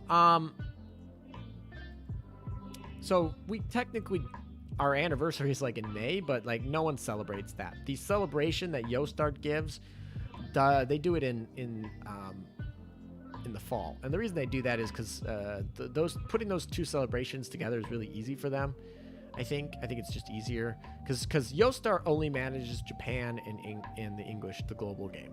They don't manage inside of China. That's managed by Billy. And so Billy runs that whole show, and they have to do their own thing. So YoStar doesn't run the anniversary event for China. They run only the Japanese one. So it's easier for them to put them together and just make it one time of the year where you just kind of copy and paste stuff. So I think that's why they do the open beta anniversary and rather than the game launch anniversary, because I think it's easier timing-wise. But, is Bismarck worth leveling up? I mean, she was the German flagship in World War II. Is she good, or am I overhyping her? If you're going to use the German faction, you're going to want Bismarck. It's that simple. Would I use Bismarck alone? Like, would I put Bismarck in any other fleet and use her alone, like something like Richelieu or Nagato? No, absolutely not. Bismarck is only there to buff basically Graf Zeppelin and FDG. FDG is an amazing ship, and Graf Zeppelin actually got buffed. I don't know if you knew Graf Zeppelin. Graf Zeppelin, I think, came out about 2 years ago, a little bit over 2 years ago. So you might actually have a Graf Zeppelin. And Graf Zeppelin was pretty bad back then. And she's gotten a lot better. She's gotten a bunch of buffs to the point where she's actually a pretty formidable carrier. And giving her a 20% damage boost is pretty much par for the course. So Bismarck's a good ship, definitely. If you're going to use KMS, I would recommend definitely picking her up. Of course, she will help you in that FDG grind, which is the epitome of what you need if you're going to be running KMS. You need to get FDG, and that takes forever. It'll take you probably about a year of constantly playing. It is a hefty sum of time. What did it cost? It cost everything. Yeah, Peter Strasser is a little bit meh. honestly. Prince Eugen, will she get a retrofit? I don't know. I hope she does, especially since I'm leveling her right now. So to answer your question, Bismarck is not one of the best faction buffers. She's better than Queen Elizabeth. She's better than Bunker Hill. She's better than Prince of Wales. So those are the other faction buffers. But she's not better than Richelieu. She's not better than Nagato. And you would never use her alone by herself. She's there to buff other ships. And it's really the lack of other ships in the KMS faction that makes her still relevant. I've actually seen successful Peter Strasser, Graf Zeppelin, Frederick der Grosse fleets, which means that they don't even take the Bismarck for the skill. But I would totally use the Bismarck skill, especially if you're going to run Graf Zeppelin. That damage boost is nice. What is FDG? FD is Frederick der Grosse, because all the Germans in my chat hate when I try to pronounce German things because I butcher them, which is yeah. Anyway, the point is I abbreviate it to FDG because it's simpler. It's also what I renamed her because I don't like scrolling text on names. But yeah, FDG is the paper ship for the German faction in PR2. She's a DR ship, and quite possibly one of the most powerful ships in the game, if not the most powerful. Probably Shinano is probably the most powerful. FDG is pretty close up there though. Elam, if Mighty Mo appear, well, perfect, since she's drifty boat and yet most advanced ship battleship movie with AL. She's gonna do something to Siren. LL. How about you, Elam? I'm not quite sure I understood that sentence. Gonna be honest with you. Anniversary UR. I think this year will be Musashi and next year will be Yamato. Yeah, I don't think there will be any way that we get through an anniversary without a UR. Just spell the S twice. You mean that little B thing? Frederick the Great. Yeah, exactly. It's Frederick the Great. That's what it's kind of based off of, I guess. I don't know. All right, let's go back to Autofleet here. Yeah, you could use some more training. Zombieland Saga Season 2 first episode today. Actually, yeah, I gotta go binge the winter season. So, I have my anime list here. I actually watched Log Horizon, which was obviously one of my favorite animes growing up was Log Horizon. So the fact that it got rebooted, absolutely amazing. I can't say I thought it was an amazing season, but I thought I was so happy they brought it back. That's all I gotta say. They announced it was coming back like last year, and instead it was gonna be October, and then it got delayed because of COVID. But I was so happy when they brought it back. I'm still, I think, a couple episodes left that I gotta finish in it, but I'm very happy. Log Horizon Season 2 wasn't that good. Log Horizon Season 2 was worse than Season 1. Yeah, definitely. It got a little bit advanced. That second half of that season, the arc where we were following like Minori and them, and that was probably my least favorite part of Log Horizon. But I'm still glad they brought it back. It's one of my all-time favorites. So anyway, yeah, I gotta go watch myself some Attack on Titan. I'm not up to date on the newest season. However, I frequently check all of the Attack on Titan tags and the manga, so it's not like I don't know what's coming. It's not like you can really spoil me. Don't spoil other people in the chat though. But I am gonna get around to watching that because I like that show, and it's just you gotta be in a mindset to watch that show. So I'm definitely gonna watch that at some point. ReZero, I love that show, so we're gonna watch that. Slime, we're gonna season 2 of Slime came out, so Probably watch that. I saw there was a new isekai that's coming out this spring that's about a slime too, so that's interesting. Quintuplets. I like that show. I thought that was kind of a cute slice of life show, actually. So I'll probably watch that. Although they were the same studio that did the second season did Azur Lane, the original anime. So I'm a little bit nervous because the original Quintuplets was done by a different studio, and I really liked that one. And the studios got switched out. And the new studio is the one that did the Azur Lane anime, not the Slowhead one, but the other one, which obviously they got Yostar dropped them. Let's just say how much Yostar liked them. They dropped them from doing any other work with them. So I'm a little bit nervous, but I'll give it a shot because I like the first show, and I typically don't like slice of lifes. They're typically not my thing. So the fact that I like that one, I think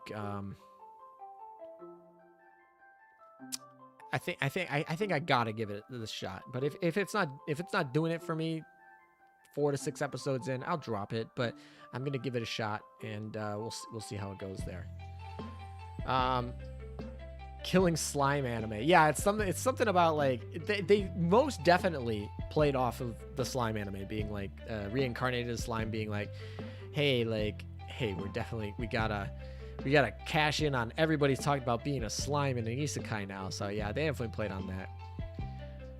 Only anime I watched all the way through was Cowboy Bebop. Yeah, that dub's pretty not even notorious. It's just like famous for being pretty good. Quintessential Quintuplets season 2 animation looked kind of mechanical, but the art was okay. We'll give it a shot. I'm there for the story a little bit, so like if the art is not perfect, I can get over that. Yeah, Log Horizon, obviously Azur Lane Slow Ahead, and Cells at Work Black. I really like Cells at Work, and the concept of Cells at Work Black was the fact that now the original show was a body that was functioning, and the Cells at Work Black is based on a body, somebody who's abusive, who doesn't sleep, who drinks, who smokes, whatever. Somebody who's very abusive to their body, and how that affects the society of the cells in the body. Actually, I like watching Cells at Work reaction videos from MDs more than I like watching the show itself. So I don't know if there are going to be any MD YouTubers that are going to be reviewing Cells at Work Black, but I'll definitely watch that with them. And so I think the concept's really neat. Also, it's a play on the fact that they talk about black companies in Japan, companies that work you to death. And so the body, you're literally working your body to death, is kind of an interesting pun on that corporation play. So I don't know if it'll be any good. Sometimes Cells at Work gets very technical, which I like, but can be boring for some other people. I always think it's very creative. I think that show is very creative. So I'm going to give that one definitely a watch. I mean, I might not watch it immediately though, but that's definitely going to be forever on my watch list at some point. In terms of new anime that aren't they're coming out brand new, nothing that I've like wanted to watch from something before. Jobless Reincarnation, Wonder Egg, and Spider So What are kind of the new anime. I thought I might give it a try.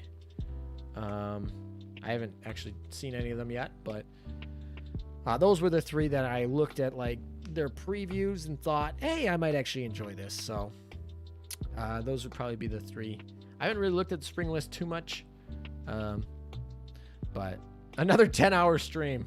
We're at 5 hours and 15 minutes. I probably won't go for too much longer, but we're talking about anime. I'm having fun. I'm not actually that tired. I'm a little bit hungry. I definitely need some water. Mistake not bringing a glass of water to this stream session. My voice is going a little bit. Hopefully it won't affect the recording of the video that I plan to do later. So I plan on ending the stream and recording right afterward. But the spider one was surprisingly not completely. Yeah, I mean, I like isekai. So if you make an isekai and it's not completely like just a money cash grab, and it's well done, I'll probably like it. Like, I think isekais just get the bad rep because like so many of them are just like thoughtless cash grabs at this point that like watching one is probably but I think there's a I think the genre definitely has a lot of potential when well done. Any genre can be bad if it's written poorly. So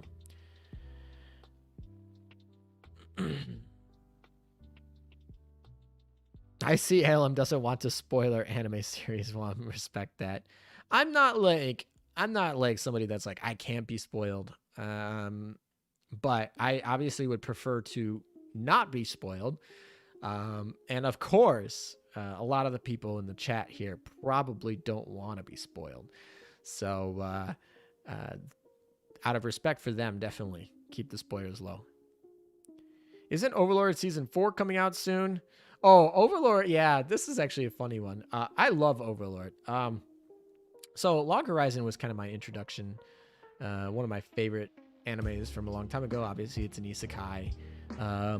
Part of the defining genre, right? Like Log Horizon and SAO were like the two ones that kind of defined the genre back in the early 10s. I don't know what to call it, the teens, but you know what I mean. And I think I really liked those, and I have a very fond memory of them. And now coming back like 10 years later, watching season 3 of Log Horizon, and I think it reminds you of like there's been improvements in quality all across the board. And I think Overlord is a perfect example. Like I love Log Horizon. When I watched Log Horizon back, it was kind of like, hey, Overlord was really good. Yeah, I don't know about a season 4.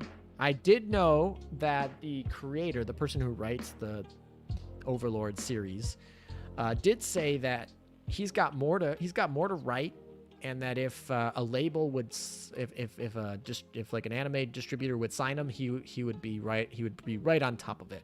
And I don't know why, with the popularity and the merch sales of that anime, that a production house wouldn't pick him up. So given the fact that he wants to write more and the series seems to be very successful, I think it's only a matter of time. But I have not heard of any like official news being like, oh yeah, Overlord coming out soon. But yeah, Overlord is great. What are you doing in this map again? Oh, I'm grinding the baguette gun.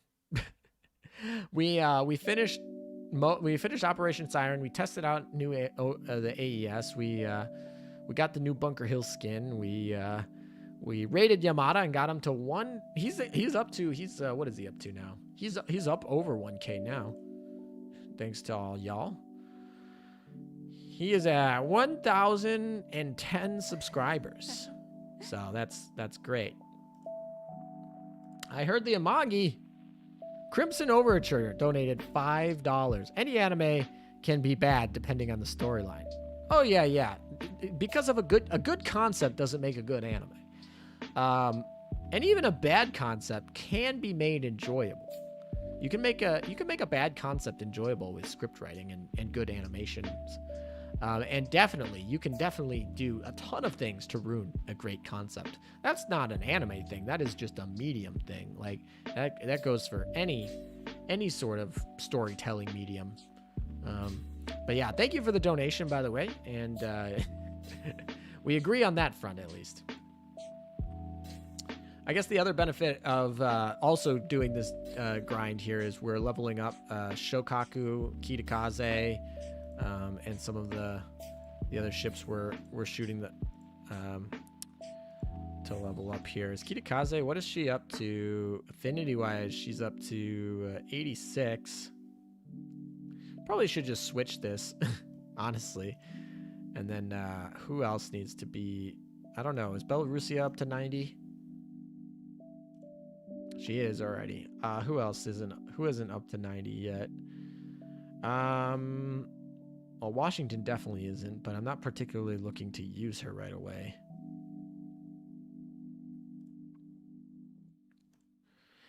LM, can I spoil voice can I spoil voice actor Azur Lane in another anime? Only VA, since I want to know how they voice style, like how Yorktown is similar in softness. I mean, if you're talking about like who is in the voice actor of a specific show, I don't think that's particularly a spoiler. Like you know who works in the projects right off the bat, right? So I don't consider like who's working on the project particular to be a spoiler, if you know what I mean. All right, we're looking for low affinity people here, under 90. There's a lot of 100s. Ooh, what's this one? Oh, Seattle's at 93. For some reason, I didn't see that 3. Minneapolis. We could potentially put Minneapolis here. Yeah, that's probably fine. We'll throw. Oh, Talon. Yeah, we should put Talon in here. Talon's probably the best choice. I should have clicked her. I didn't mean to actually click back, but wherever Talon is, where are you? There you are. Obviously, Shokaku's going to be the first primary goal, but... Oh, Potter. Potter's who we're doing next. Screw Talon. We need Potter. Harry Potter. You're a ship girl now, Harry. I love that. I saw somebody comment that before, and I loved it. I don't know who commented. I'd credit you if I remembered. I'm sorry, but I saw that in a comment somewhere in some chat. It was like, "You're a ship girl now, Harry." I thought that was hilarious. All right, back to the grind. Back to the War Archives grind.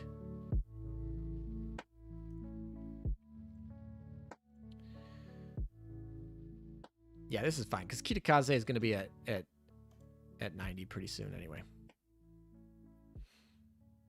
Have you missed a day of Arc meta yet? I don't think so. I don't think I've missed a day. I've not been like I'm not gonna probably use Arc meta because I'd rather use the OG form. But yeah, I'm not gonna be like a. I don't know. I don't particularly. None of the meta ships really interest me, to be honest. So I'm gonna get them just for collection and call it that. Also, I don't know. Maybe some of them will be amazing in the future. Maybe I misread one of them and I'll need them in the future. But they're kind of meh to me. Potter plus Hermione plus Rune. Yep, that's the Harry Potter fleet. Yeah, maybe I'll make a fleet like that in the future. I don't know. That would require me to level up Hermione. And I don't know if I want to do that. Maybe I'll do that. Maybe for the memes. Maybe I'll do that for the memes. LM, only VA, since I'm kind of interested in how they carry the character voice. That's all, if you're okay with that. I mean, yeah, I don't mind if you talk about which voice actresses are in Azur Lane versus other anime. I mean, like even like Illustrious came on the last anniversary and she was talking about like obviously from other shows she's popular in and stuff like that. I'm busy, so I have to go. Just here to drop my like and view and go. Well, thank you, Waifu Hunter, for stopping by. You're probably gone already, but just in case you are still here, thank you for stopping by. I appreciate it. Take care. Arc meta max is like 6-9 day, depending on your score. Yeah, I'm pretty close to getting her maxed out. I think probably like I'm probably close to about 20,000, maybe 18. I don't know. I don't have her.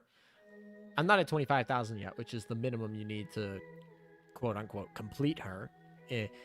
Because obviously you can't use max limit breaking after the event's done, which is what, June 10th? Something like that, somewhere in June. Elements, not an anime, but have you watched Star Wars The Clone Wars? I watched a little bit of it. I watched a little bit of it, and then I didn't really particularly want to support that, so I just watched the rest of the lore on Star Wars as I was trying to prepare for other shows coming out. Star Wars has been an utter disappointment since Disney got a hold of it, unfortunately. So I'm trying to keep myself from getting anywhere entrenched back into that lore. Otherwise, I'll start getting back into that. I don't want to. I really don't. I really like Star Wars. I think the third movie of Star Wars is one of my favorite all-time movies in just the progression of how they did Anakin's turn. But I try to stay away from Star Wars these days. Do you have an anti-submarine fleet? Ark Royal Meta.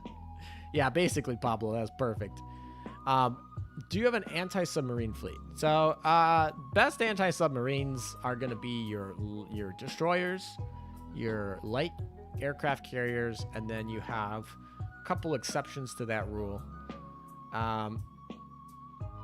Star Wars only has 6 movies. Yeah, the original lore. So anyway, to answer the anti-submarine question, yeah. So I do. I'm slowly leveling that up as we, I'm not making it a huge priority to level those up. But outside, it's destroyers and light carriers are going to be your primary anti-submarine warfare stuff. And so, obviously, Perseus is probably the best light aircraft carrier. And even though she might not be the best ASW, it doesn't really matter. She has a little bit. It's fine. Cooper is obviously the queen of ASW, so you definitely want to have her around. In terms of ships that are actually powerful, like you can't just run a whole fleet off destroyers and light carriers. Those are notably the worst ships in surface DPS. So what you could do potentially here is to run something like an Odin. Odin and Warspite have ASW and have components that are powerful for ASW.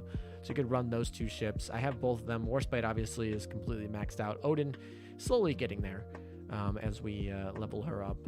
Cooper definitely going to be used. We also have that special equipment item. I don't even remember what it was from. You guys know what I'm talking about though. Where we can equip it as the main gun slot, and it's just like it's the anti-submarine gun. Yeah, of course you want her Black Cat barrage if you can get it. Although that barrage is not like super, like you don't need her planes so much. But if you can get it, it's good, right? If you can get it, it's good. But you don't need it. But I would definitely have it. But yeah, it's what you really want is you want that main gun equipped that acts as a depth charge. It's like a main gun equip. It's a gold. It's depth charge. It was from an event. It's event exclusive. It wasn't very good back then, but we picked it up because it will be best in slot if we ever need to actually kill subs. I don't remember what it's called. I can go look at it in a second because I have it. I know exactly what it looks like. I just don't remember what it's called. After this, I can go look at it. But yeah, Cooper's definitely like best in slot there. Clone Wars, the TV show, is the only good, honestly, come out of Disney Star Wars. The sequels do not exist. Now, it's the Hedgehog. That's what it is. Yeah, nowadays you only need 1 destroyer like Cooper with a Hedgehog, and if you really want to go overkill, you can add like a Warspite or Perseus or Odin in the back line, something like that. But yeah, Cooper plus a Hedgehog will basically take care of it. About Wyvern, which CV fit, Perseus or others? Well, Perseus has the benefit of Perseus has the benefit of launching 2 airstrikes with torpedo bombers right at the start. So, and torpedo bombers have a lot of crash damage, or Wyvern has a lot of crash damage, insane amount of crash damage. So, so yeah, I would like putting it on Perseus. I think she's one of the best places to put it, but of course you want to deal with your damage dealing. So if you need to put it on Shinano, that's fine too. All right, so the Hedgehog, I think it's the Hedgehog. Yeah, it's called the Hedgehog Anti-Submarine Mortar. This is what you need. You equip this to Cooper, and you could potentially also equip the Cooper's special plane, which is the purple thing, wherever that is. Where is your special plane, Cooper?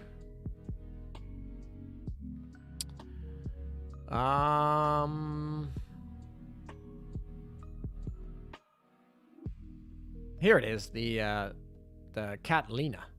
So you can equip this on Cooper, and instead of this main gun slot here, you switch it out with the Hedgehog. You can also put in the advanced sonar. So basically here, this is what you're going to be using on her auxiliaries. Obviously, you're going to get better torps and better anti-air. And then you switch out this main gun with the Hedgehog. Something like that. Or wait, does it go in? Which slot does it go in?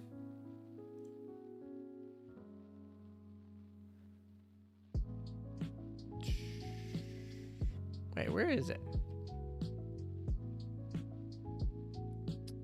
I thought I went in the slot.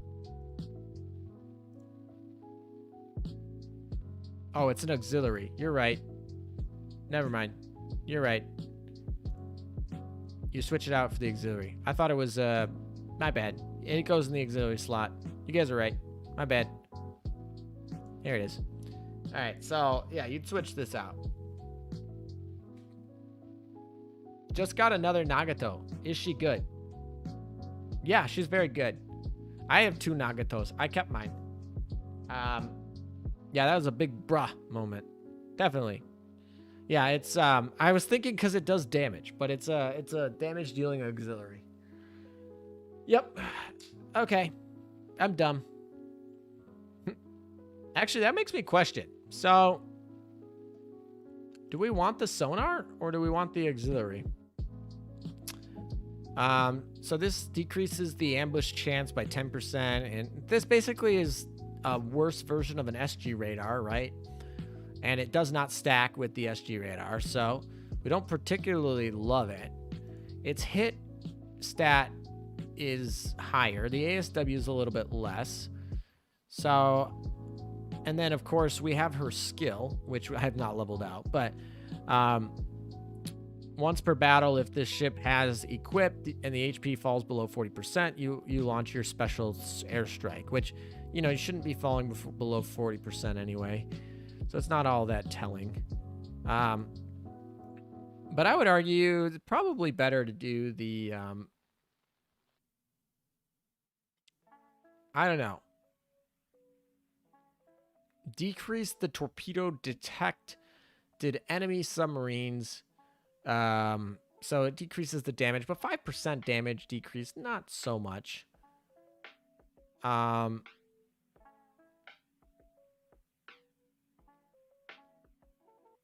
I don't really think you need this because ASR isn't that important anymore. So you probably can switch this out. I'm kind of sad I spent Purple Prince on this. I guess I could put it in a different ship that's not her, but I would probably look something like this setup more like it. But yeah. ALM, RNGesus hasn't given me Bama, Akagi, or Kaga. Well, Akagi and Kaga are around permanently? Question mark? Probably permanently. Alabama, on the other hand, that's a little bit rough. So F in chat for the missing the Alabama.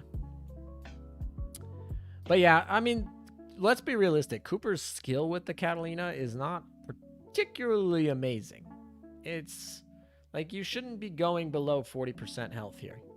Just saying. Like you shouldn't. All right, let's see. Can we switch her out for something better? Yeah, we'll switch these out. These are fine. We'll actually give her some anti-air. She's actually got decent anti-air for a destroyer. She's in Sumner's class, so that would make sense. Can we get her a plus 10 or let's get her a plus 10. Let's kick somebody out. Who is this? Mains probably deserves keeping something. Oh yeah, Colne or whatever. That ship technically is like half decent. All right, we'll just go with the Stag. We can pull it off of our Chinese panda girls. For anti-sub only, Cooper, Colne, Retrofit, Chaser, I guess. ALM, is there a ship I miss? And between Sonar and Hedgehog, prefer Hedgehog for hard map since use Colne for damage. I prefer that the Hedgehog for hard match since I use Colne because of damage. Yeah, I think the Hedgehog's probably better than the Sonar. I think the Hedgehog is better than both the sonar and the Catalina. I think the question was whether or not you keep the Catalina or the sonar, and I think you keep the Catalina. Only if you don't play a Chinese server, Chinese players won't be able to farm Akagi and Kaga anymore. Yep, that's a little rip for them. Rip for them. All right, we're gonna steal one of these. You know what? We can just plus 10 this, right? Do we have any? We got enough prints. Let's do it. I don't need gold. We can just plus 10 it. All right. So this is my anti-sub Cooper build. This is good enough. This will basically get you through any anti-sub build. I guess, and supposedly if World 14 comes out and it's crazy hard, I could plus 13 the Hedgehog. Catalina could go up to plus 11. Actually, at that point, it might even be better because I'm comparing a plus 10 to a plus 10. But if we compare a plus 13 Sonar to a plus 10 or plus 11 Catalina, I'm not sure. But there's no way I'm plus 13ing a Sonar until I have confirmed fact that World 14 cannot be done without a plus 13 Sonar, which I don't think will be the case. I plus 13 the Hedgehog before. But yeah, so this is my sub. How good is the monthly login ship Oete? Well, we don't have a data mine on her yet, so we have no idea. But my guess is not very good. The monthly login ships are collection only, cool artwork ships. They're almost more like a requirement to get you to log in for players who want to keep their 100% collection. Honestly, like once they're gone, they're pretty much gone. I mean, they did bring some of them back in the in that new guild shop, which I guess is a good thing. But yeah, it was kind of just like, oh, did you want your 100% collection? You can't have it anymore because you didn't log in 21 times this month. That's what they are. They aren't any good ever, really. I don't think there's a single monthly login ship that has been not tier 3.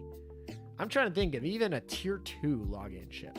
So if Oete is a break in that would be a surprise to me. So collection only ship most likely. Of course, we don't know what she's like until she drops, but we'll find that out in a week or two. Who was last month's? It was the Russian destroyer Stremy, and she's awful. She's quite terrible. Where is she? I have her, actually. I don't think I retired her because I thought she was interesting, not because I thought she'd be any good. I just thought it was. I think I kept her because where is she? Maybe I didn't keep her. I thought I kept her. Oh, here she is. This is it. Stremy. This was last month's login. Oh, crap.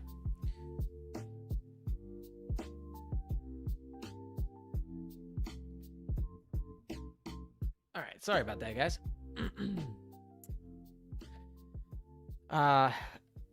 Yeah, so you can get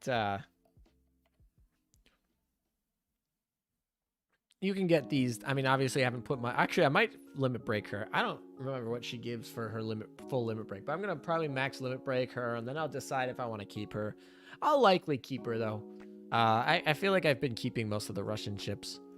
So I'll probably keep her. I'll probably keep these two as well. Ying Sui is definitely better. It's always weird to me because there are not too many Chinese ships.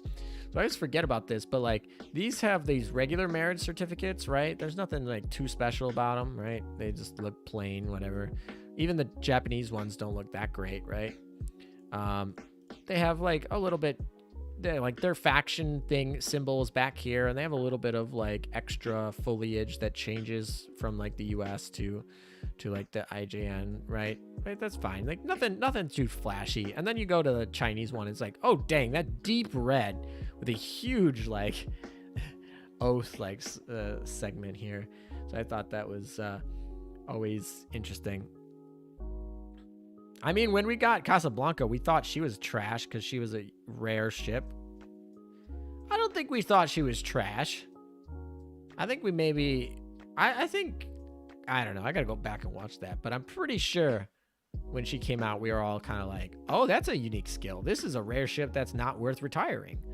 I don't know if I particularly was like, hey, this ship is amazing in terms of quick reload. I still don't think she's amazing in terms of that. But I don't think I ever at one point was like, yeah, this ship's not worth saving. I was like, oh, that's a unique skill. You want to keep that. You got 3 cargoes in a row. That's pretty good and not good at the same time. Yeah, Casablanca. All right, let's look at the rare ships. I don't even keep rare ships very often, but if we look at the rare... Oh, look, this is how many rare ships I've kept, guys. So these are the only rare ships that I've kept. Juno and Casablanca being the only 2 rare ships that really have a purpose in being used. Oh, and Phoenix. Phoenix. Juno, Casablanca, Phoenix, Langley obviously should be used. So we have Juno, Casablanca, Langley, and Langley's not even a rare ship. She's a common ship retrofitted up to a rare ship.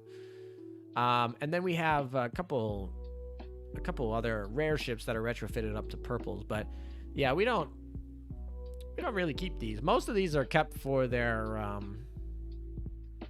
like Ariake. I had previously retired this ship, and then I got her skin in the lucky bag, and I was kind of like, oh, I should keep her this time. So I got her again and kept her, but I typically don't like her. I'm waiting. I got Rem. I don't have Ram yet. Ram hasn't dropped, but I have Rem. Hunter, I think, is a really cool ship, so I don't think I'll ever retire her, despite not being not being particularly good. I don't know why I kept Naka. I think this ship is cool, but oh, I shouldn't even notice she got a new skin. When'd she get this? I didn't even notice when she got this new skin. I remember this skin was kind of adorable, and her base is... This ship is just adorable, so I kept her for that, but she's not very good. Jamaica, I like this biker skin, so I literally just kept the biker skin. Echo... I don't know why Echo's still here. I could probably retire her. Marblehead's here for the memes. Phoenix is obviously good. Cynet's actually, like, one of the better... Cynet and Leander are both rare ships retrofitted up. Actually, this whole crew is rare ships retrofitted up. These are like good retrofits, good retrofitted ships. And then obviously Ranger. Where's my Ranger? Did I retire Ranger? Ranger should be in here. Yeah, Paul, I'm still streaming. Ranger should be in here. I don't know where she is, but Ranger should be in here definitely. And yeah, Juno, Casablanca, Langley, Leander, Cynet, Phoenix, and Ranger. Those are the only rare ships you need. Everyone else can go. Other than things that you think are waifu over meta. But yeah. What if they get a dope retrofit? Then I'll just get them again. It's that simple. Like, I'll just get them again. Don't respect the deep water torps. All right, talk about this. Do you usually get more limit breaks from dupes or Bolins? Because I only have 1 out of my 15 SR. Yeah, I pretty much exclusively use Bolins. Let's see what common ships I've kept. Oh, I didn't mean to keep the rares. Basically all dead, right? All dead ships. Elites. I've kept a lot more elites lately. A lot more elites, because elites have started to be pretty decent. Especially when they get retrofitted up to SR, they start to be decent. But I've kept a little bit more of these. Aurora is obviously really good. Queen Elizabeth waiting for a retrofit. She could be good again. Portland's pretty good again. I can't believe they're removing Portland from the game in China. Like, really? This is degenerate? Okay, whatever. Unicorn, if you don't have Perseus or Ryoho, then Unicorn's good. Lepsic's amazing. Yatsen's amazing. Isuzu's amazing. Cooper is going to be really good whenever we need ASW. Long Island's actually not that bad. I mean, I wouldn't particularly use her. Nuremberg's needed if you want to level up subs. Shoho's like a worse unicorn if you want to get a little extra DPS, I suppose. Hoshao or Haosho or whatever.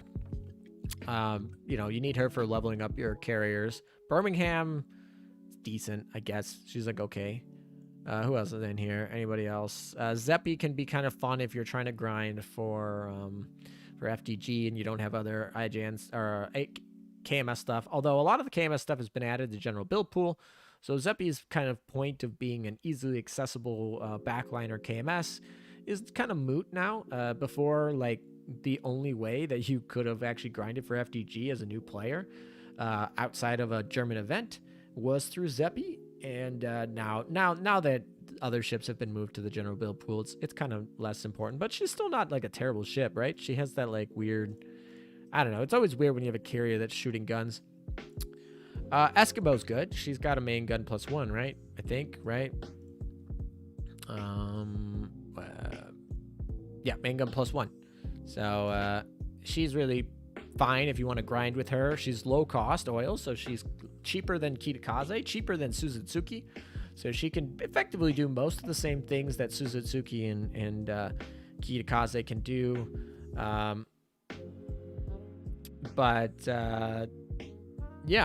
She can do that, and she does it for less oil at 9. I don't have her skill leveled up, but because it's red. But Special Barrage is pretty good, and also she heals herself. So this is a great grind ship for oil efficiency. As you can see, she's not leveled up on her skill or her level, so I don't particularly use her for oil efficiency because I don't do that too much. But she's like one of the best options for that. Obviously, Phoenix does more or less the same thing, but Eskimo has a main gun +1, so that makes her a little bit more DPS heavy. Easily accessible. I still don't have Zeppi, dang it. Well, you know, RNG is sometimes a pain. We'll say that. Zeppi is good for events. Fills CV slot and has defense and suicide boats. Yeah, but you can do that with Saratoga. World War One. I guess it's less oil, right? Zeppi is less oil, right? So she gets that oil benefit. Because CN censorship is absolutely strict. Yeah, there is some I'm not exactly sure who they pissed off, to be honest, but Saratoga is a great elite. Yeah, she is, but if they've been retrofitted up, I typically consider them their new rarity. So like Saratoga, I consider a gold because she's been retrofitted to gold. Baron is great. Yeah, Baron is the French one, especially when you need her for Richelieu. If you want to do a French fleet and you have Richelieu already for your preloaded stuff and you need a carrier for hard mode, you can use her. I wouldn't particularly recommend her, but she's definitely like decent. Tanakaze, obviously. This ship's amazing for torp memes. You don't particularly use her in a lot of battles, but if you wanted to, if you want to speed run 13-4 or something like that with torpedoes only, like this is a good option. Yeah, Baron is better than Zeppi, probably. Yeah, I would argue that's probably true. But Zeppi can be buffed by Bismarck, so that's, you know, that 20% boost is not to be washed up. But yeah, Tanakaze is really strong. Most of these are kept for waifu things. Kumano I thought was like not half bad. Obviously Kashino is really special. If we ever get some nice items here, might be something to be worthwhile. Yeah, Wichita's being removed. The choices are quite strange to me. None of these ships are particularly... Oh, Gangut's good. Gangut is kind of fun for some memes because of this skill. When you give her the triple 305 1907 or whatever, that's this gun, isn't it? Yeah, that's a PvP timer. Let's go check some PvP. Although I'm pretty sure I already did it earlier on the stream. When you give her this dumb rare gun, that's why she will probably never be that good. She got a new skin, didn't she? Yeah, she got this one. This one's new. This ship I think is adorable. This ship's adorable. But yeah, they're not too good. Nothing here too good. Anyone else in here that's any good? I thought this ship was like okay if you wanted to do Z Fleet, but who wants to do a Z Fleet? Ying Sui and Stefan Potter are pretty good. Have they fixed these skills? This one fixes AA, and this one fixes ASW. Yep. Okay, so they have fixed these. So data mine was correct. Translation was wrong, but yeah, so when sorting with one or more other Dragon Emperor, he'll this ship for 5% at the start of battle, increase the speed by 8, increase your fleet's ASW by, obviously this is not leveled up, this goes up. I think it's 15 or something like that. But yeah, I guess you could potentially use this for those ASW memes. Obviously, this one has the AA memes, so this one's particularly better right now. This one potentially in the future could be used. You got to get both. And then this one, obviously, love this ship. This ship's going to be fantastic, I think. Like, yeah, it's just got a lot of skills here. Going to be really useful in the future. And then I believe now we are in the days of there are more SRs than any other rarity. So, I mean, that's obviously the rarity I keep. I haven't decided what I'm doing with... I'm keeping this, but I haven't decided what I'm doing with these. This is for memes. But I don't know what we do with these. All these ships. I really don't like new ships or the collab ships. But, like, this ship's good. This ship's good. Like, these two ships are kind of, like, top tier ships, so... I keep them because I might need them someday. The Mew ships are also pretty decent. Tashkent's decent. Lamine is good, decent. Mew is decent. Illustrious is actually probably meta. That's a good ship.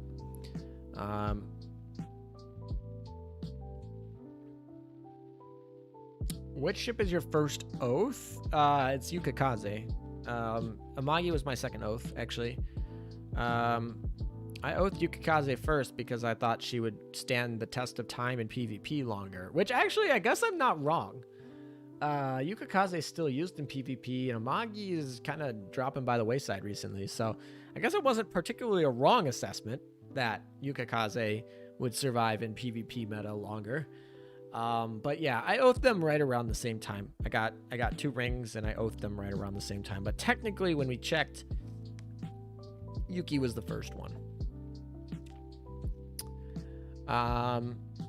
Yeah. Oh, and then URs, of course, being the new rarity as we power creep. The only one missing is Drake, which is the one I'm grinding right now. So there's 7 URs in the game, 6 of them realistically playable. I kind of want to like level up my special Bolin up to like 120, just see what it does. But I also am not that dedicated to the meme. I'll let somebody else do that. I want to level up the actual good ships. So it also feels like a waste oathing the URs because they already have the glare or the whatever. All right. Collab don't count towards percentage. Yeah, I know. They also don't do fleet tech either.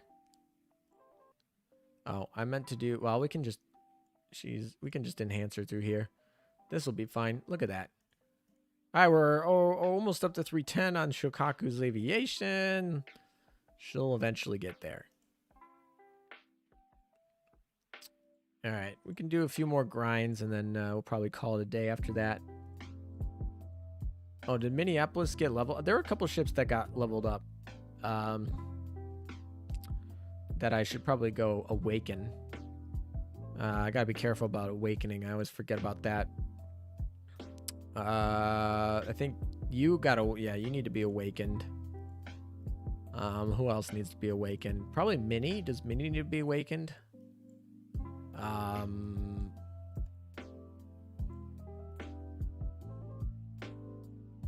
No, I took care of it already. Awesome. All right, we're on top of the game here. Which means we can, oh yeah, we should check PvP. Yeah, I did all these earlier, so no doing those again. Although, yeah. Oh, we should collect these, and before I forget at the end, and we'll do a few more runs today.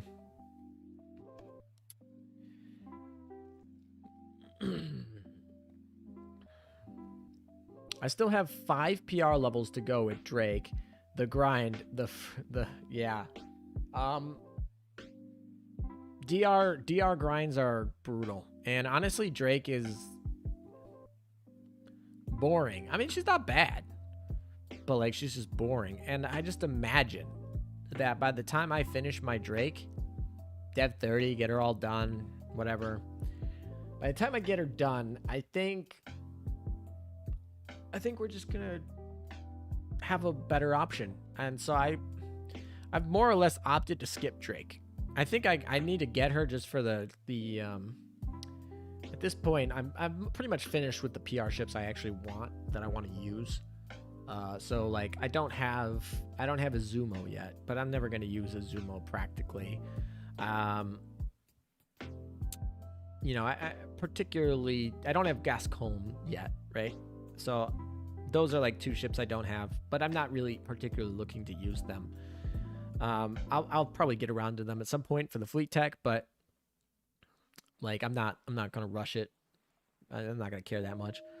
Drake is kind of one of those where it's like I should probably get her for the fleet tech and all that stuff, but I'm not. Once again, she's kind of. I have all the ships I want to use out of the PR system, so now it's just a matter of getting some extra fleet tech on some extra grinds, but. Drake is a long one, so you know when she comes, but I'm not going to particularly push for her. But however, I am going to push for a lot of the PR3 gear is top notch gear. So I'm going to push for some of that. FDG dev level 8. Yikes. Azuma took you 19 days. Drake took 1 month, and I haven't started FDG. Oh, I'm not talking about the grind. I mean, I finished FDG in like no time.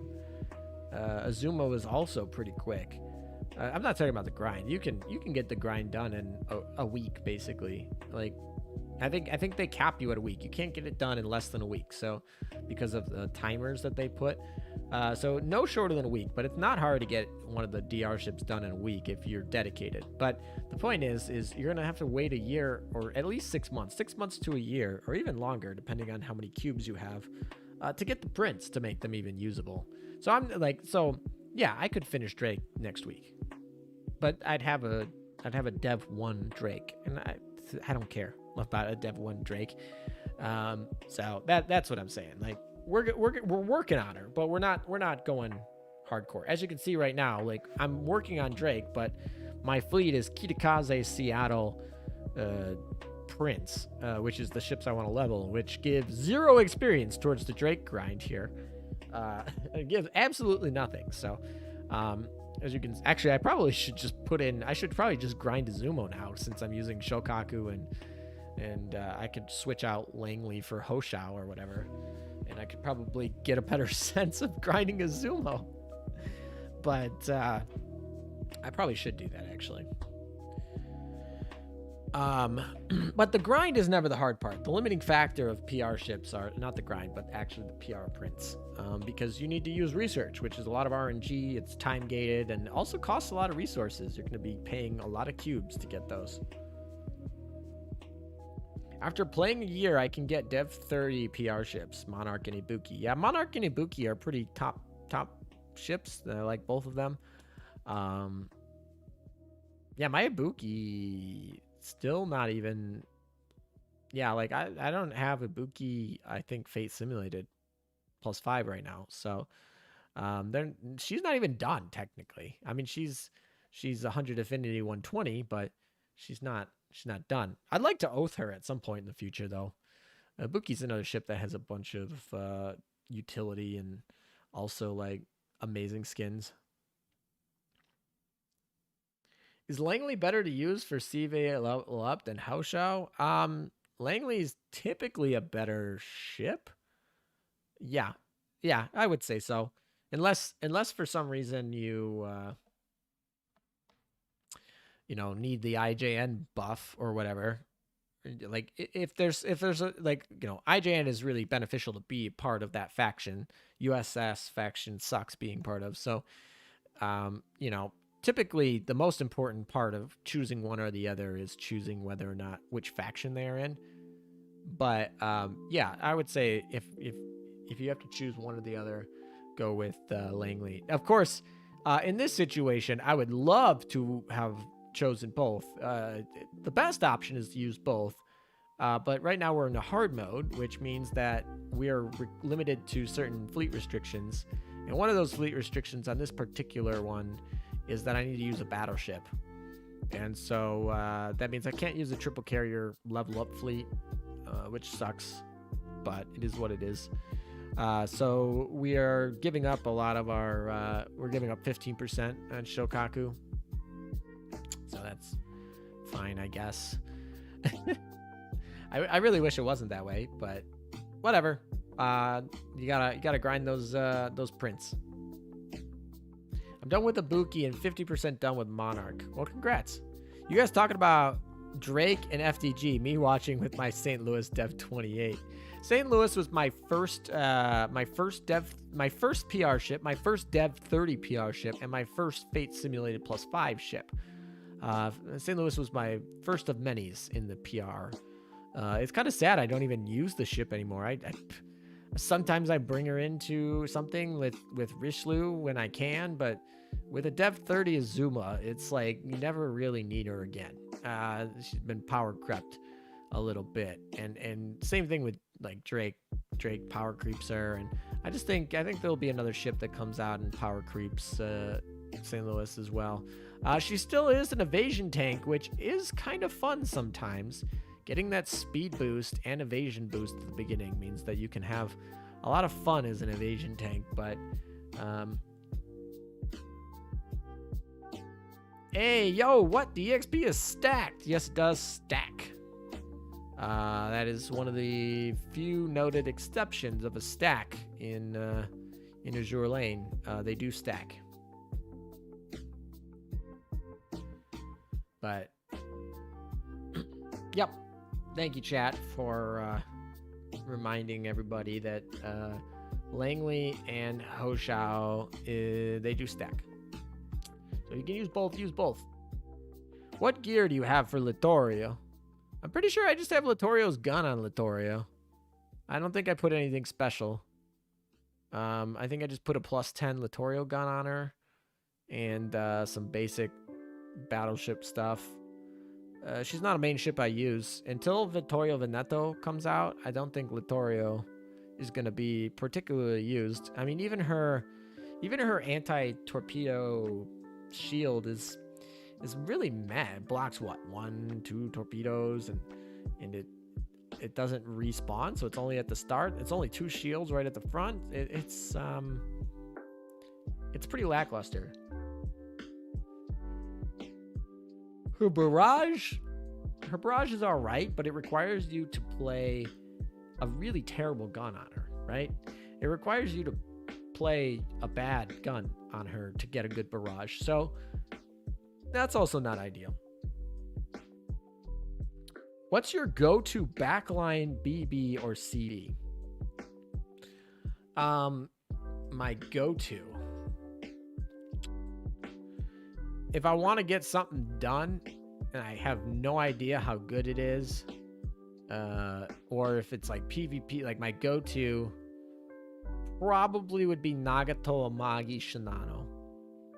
I don't think there's anything I can't really particularly get done with that fleet. That backline is just so strong. I mean, certainly you can always make better improvements. Amagi certainly has been dropping out of the meta a lot lately. But that is a pretty good go-to. Another go-to that I really like is Perseus, Amagi, Richelieu with a full IJN Vanguard. That's like my go-to Operation Siren. Like if I need to get things done quickly and I don't want to spend time wasting around, that makes everything go real quick. So I really like that one. But yeah, my go-to is probably the Nagato, Shinano, Amagi, because that's just, I don't think there's really anything that comes close to it in being able to deal with every sort of thing anything throws at it. I mean, certainly Amagi you swap out if you care about DPS, but yeah. LM, if you put St. Louis with Rishi, she will be totally holy ship. I mean, she'll be tanky as Rune, and it's kind of surprising to me because I'm already tested it. Yeah. I mean, if you've looked at my tier list guide, which I don't know why you would, because I was supposed to make that video out for today, and I decided to stream instead because of the new Bunker Hill skin. But if you've looked at that list, you should know that St. Louis is tier 1 still, with the caveat that she needs to be with Richelieu to compete with the other tier 1 related ships. But yeah, Richelieu is still like if you want to use Rishi plus St. Louis, that is still pretty good. Actually, that's why everyone was pretty angry at me when I was like, all right, here's a French meta fleet, but it was only Rishi and St. Louis. It's like, none of the other ones matter. Like, you know, Jeanne d'Arc, yeah, she's pretty decent for EX modes and maybe some hero raids, but meh, okay. And then you have like Champagne. Okay, she's funny with her like one shot and preloaded and fastest reload in the game, but meh. Jean Bart, totally power crept at this point.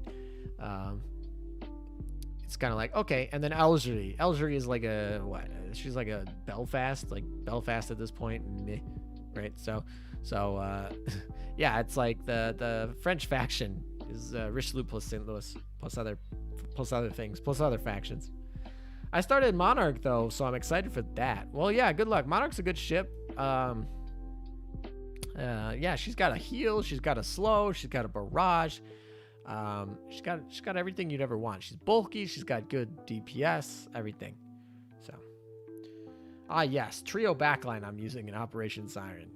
Yeah, I'm particularly using my Amagi in the mob fleet because she has that early proc, and I really like it because if you I found that if you run like a triple French fleet where they all preload, one, it will lag the beginning. Like if you run like Jean Bart, Richelieu, Perseus, which I think a lot of people recommend, it will lag the front with 2 airstrikes plus 2 targeting strikes. Also, the cooldown timers mean that they won't be able to strike at first.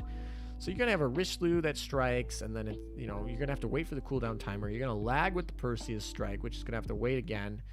And all of it is going to be largely on what I'd call a really weak mob fleet. Like usually the quote unquote boss of the pawn or the final ship you have to destroy doesn't spawn. So they're all gonna be firing into these really weak one-shot kills. Like you're gonna one-shot kill them anyway. It doesn't particularly matter. Like your barrage will probably kill most of them unless you're fighting like a corrosion level 6 fight, but with no adaptability.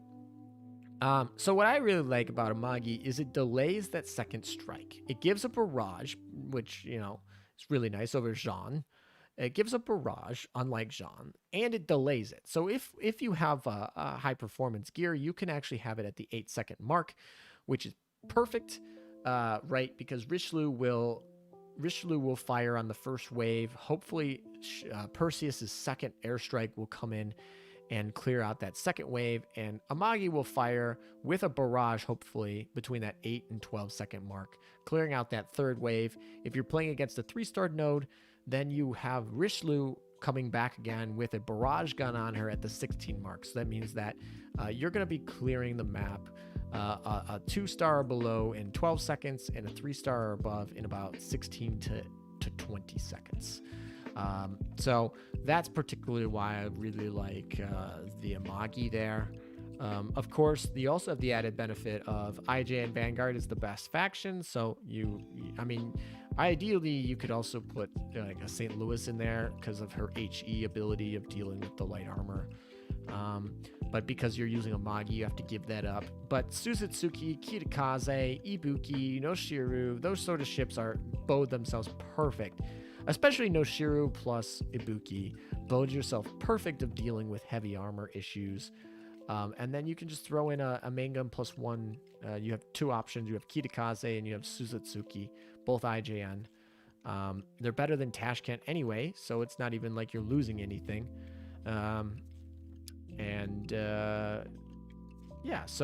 So realistically, you can throw in that, and that's particularly the fleet I really like for Operation Siren optimization and speed running through everything.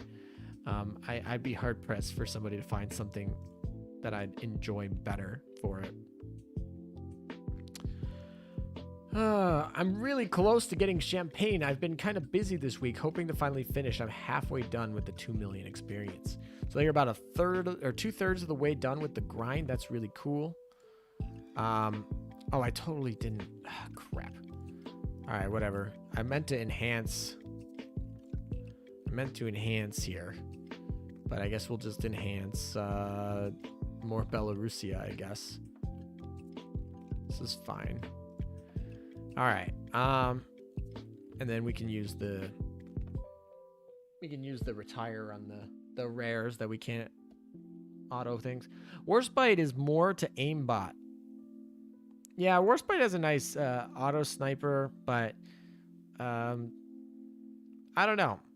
She's in PvE, particularly her AP barrage comes out at the 10-second mark, which is not particularly when a lot of bosses spawn in Operation Siren. Like, I guess it works fine for Abyssals. Like, for Abyssals, it works A-okay, because your boss is right at the beginning. But for anything that has like a wave before the boss, it's gonna probably hit the wave that you don't want. Like in World 13, it's probably gonna hit like something you don't want. It's not gonna hit Taiho. Like, it's just not gonna hit Taiho. It's gonna hit the repair ship. It's gonna hit the Nagato that spawns before Taiho. It's gonna hit some stupid. It's gonna hit some stupid suicide boat in the back. I don't know. It's probably not gonna hit what you want. In PvP, obviously, it used to hit exactly what you wanted, which is why it was tier 1. But now with hidden carriers, it's like, okay, we know what you're gonna hit, but it probably isn't gonna hit what you want. Like, what do you want Warspite to hit? You want it to hit Hiru, most likely. And if it's not hitting Hiru, you want it to hit Shinano. And neither of those ships are targets without Perseus. Of course, Perseus you can use, but the downside of that is that then you have to use Perseus, which, while decent, is giving up a lot of DPS in a format where backline DPS is the name of the game. Also, she doesn't survive very well. What about Ainami? Ainami is a great DPS for boss fleets. She pretty much is not going to be able to have enough survivability for a lot of things. But if you can put her in the middle, and she's pretty decent. The reason why we're going to use Ibuki, particularly for, I assume this is referring back to using the IJN French Operation Siren thing, or whatever. The reason why we're going to use an Ibuki is partially because of double preloaded. Once again, we are a mob fleet. We're focused on clearing fast. Double preloaded means that Ibuki is going to be able to put more torpedoes in the water, and she's going to be able to put more damage in the water ASAP. And we could use Naganami, and we could then use Jinsu, right?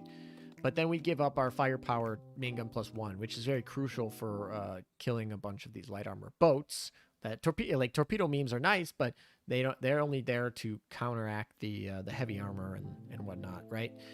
We do actually want a main gun +1 up at the front. So, Naganami doesn't work if you don't put her with the double boost with the Noshiro and the Jinsu. So you particularly want to use Noshiro Ibuki that puts more torpedoes in the water than Ainami. You're probably gonna finish the map before Ainami can even reload the first time. So that comes there at the 20-some second mark, depending on what torpedoes you have equipped. Potentially even the 24-second mark if you have the rainbow auxiliaries and stuff like that. So we're talking about that. And anyway, for Ainami to even get close, she's gonna need to proc her skill, and you never want to be like forced to proc a skill to get up to max damage. Like Ibuki's just right off the bat. Of course, Ibuki needs to proc her barrage if you want to put more torpedoes in the water, which is kind of nice. But Ainami, Ibuki's better than Ainami. But if you have Ainami, like if you don't have a Ibuki done, like Ainami can do the trick, right? She'll do the trick for you. I had an idea. Hey LM, why not Oath Zara and put her name like Pizza Time or Mama Ria? How about that? I'd be open to that, like if you wanted. I'd be open to that.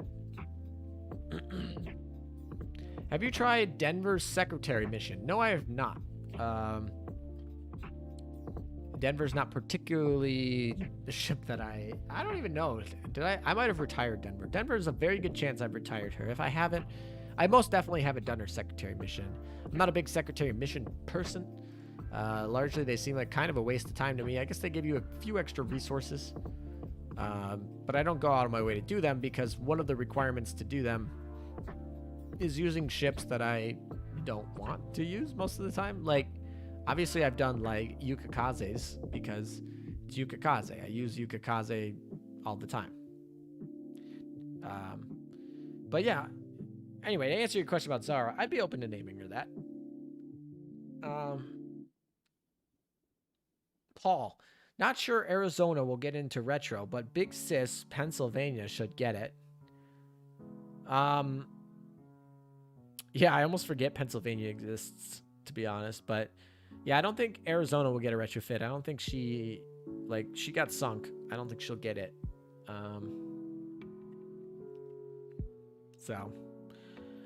Italian mom is Trento, not Zara. Oh yeah, I forgot about that ship. Trento. She's the one with the blue hair. She's like a rare too, I think.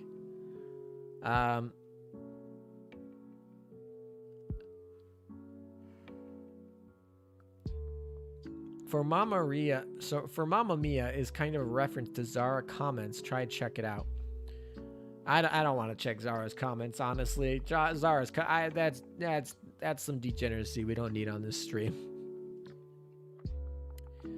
There are a lot of ships that could use a retrofit. I agree. But retrofits aren't technically really big cash cows. They give you a skin for free, right? They're old ships that people all pretty much have, or not too hard to obtain. They, power creep the game a little bit. So I love retrofits. I think we should get more retrofits. I think that would be great. But I also understand why they aren't that common. They kind of just give you a free skin and stat boost without you having to spend cubes or money. So it's like, okay, they're like a little gift. But I think you should do retrofits. Aviation battleship like Issei. Any recommendations for the seaplane? I kind of want to test it out, how the power level. The seaplane you want to use for your aviation battleships is going to be the one from the shop, from the gear lab. Sorry. You're gonna want to use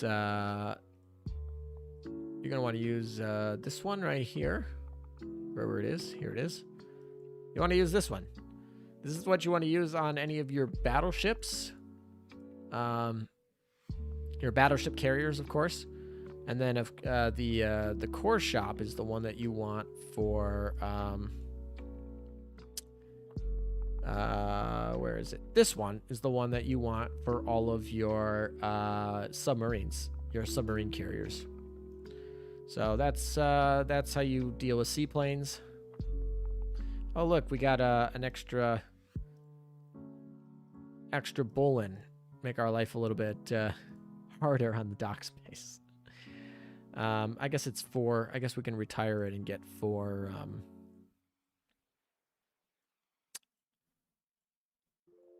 medals. You know how to speak Arabic? I do not know how to speak Arabic. I barely know how to read it. LC Gangster, welcome back. Are you streaming? Yeah, we're going for 6 hours and 15 minutes today. So yeah, we're still going. We'll probably be wrapping it up soon. People are starting to leave a little bit, and I got to do a recording tonight, so I'll probably call it soon. Oh wow, that's long. Yeah, it's been going a while. Actually, it's been going pretty quick. I did not realize how short it's been, to be honest, or how long it's been. It's felt short. I'm sure my faculties have decreased slightly, but probably not too bad. That I said that. How are you making auto search only use your second fleet? You go into the roles and you go into roles basically, and you give it through roles. I can show you in a second. Let me finish this, and then I'll go show you where it is. All right. So let's say we go into our fleet here, particularly go back into the war archives. D2, right? So we entered our battle. We're in clearing mode, whatnot. So we go to roll, which is over here. And then typically they'll have it like escorts, flagships. This is how you get the boss fleet to fight the boss. But let's say I just want to level the ships that I want to level, then you stick over here, and then that's how you do it. You can also adjust, like if I don't want Prince to be in the front. I obviously do want Prince to be in the front, but that's where you go to get it done, basically. I didn't even check. How is Kitakaze up? I mean, I'm not too worried about Kitakaze's affinity. It'll be up pretty quickly. Where is it?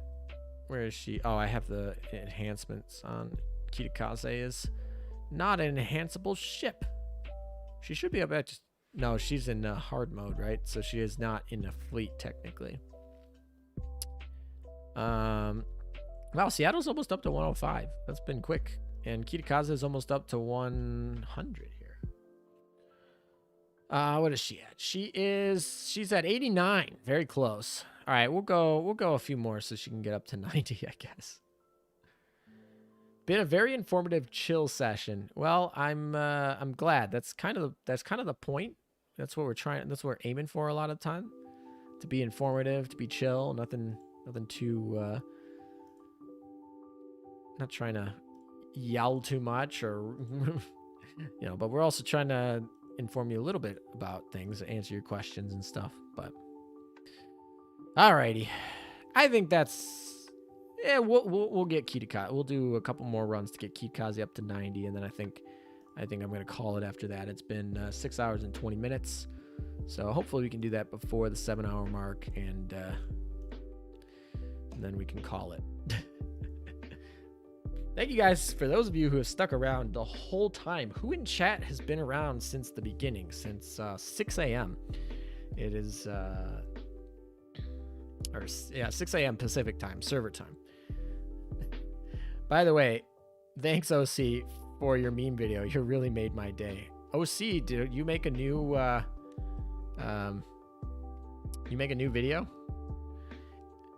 Oh, yeah, I mean, we have some people. This stream's been, the last couple of streams I've had have been a lot less people than normal, but I'm always glad that chat is active. I would feel really weird if I was just sitting here streaming and you guys weren't like talking in chat or something like that. Like mad props to those early starter streamers that start streaming on Twitch with like 2 followers.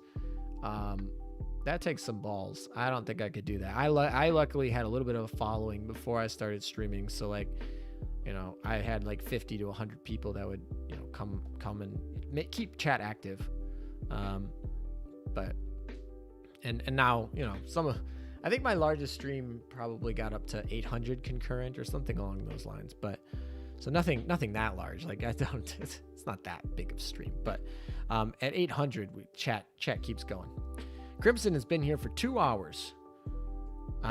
What's your best torpedo fleet for PvE? I mean, it's probably got to still be Noshiro, Naganami, Jinsu, right? That fleet has a lot of survivability issues, so depending on what you're clearing, you might need to bulk them up a little bit. You might need to, you know, I don't know. Ibuki's a great option to bulk up. She's a little bit more survivable than a Naganami or something like that.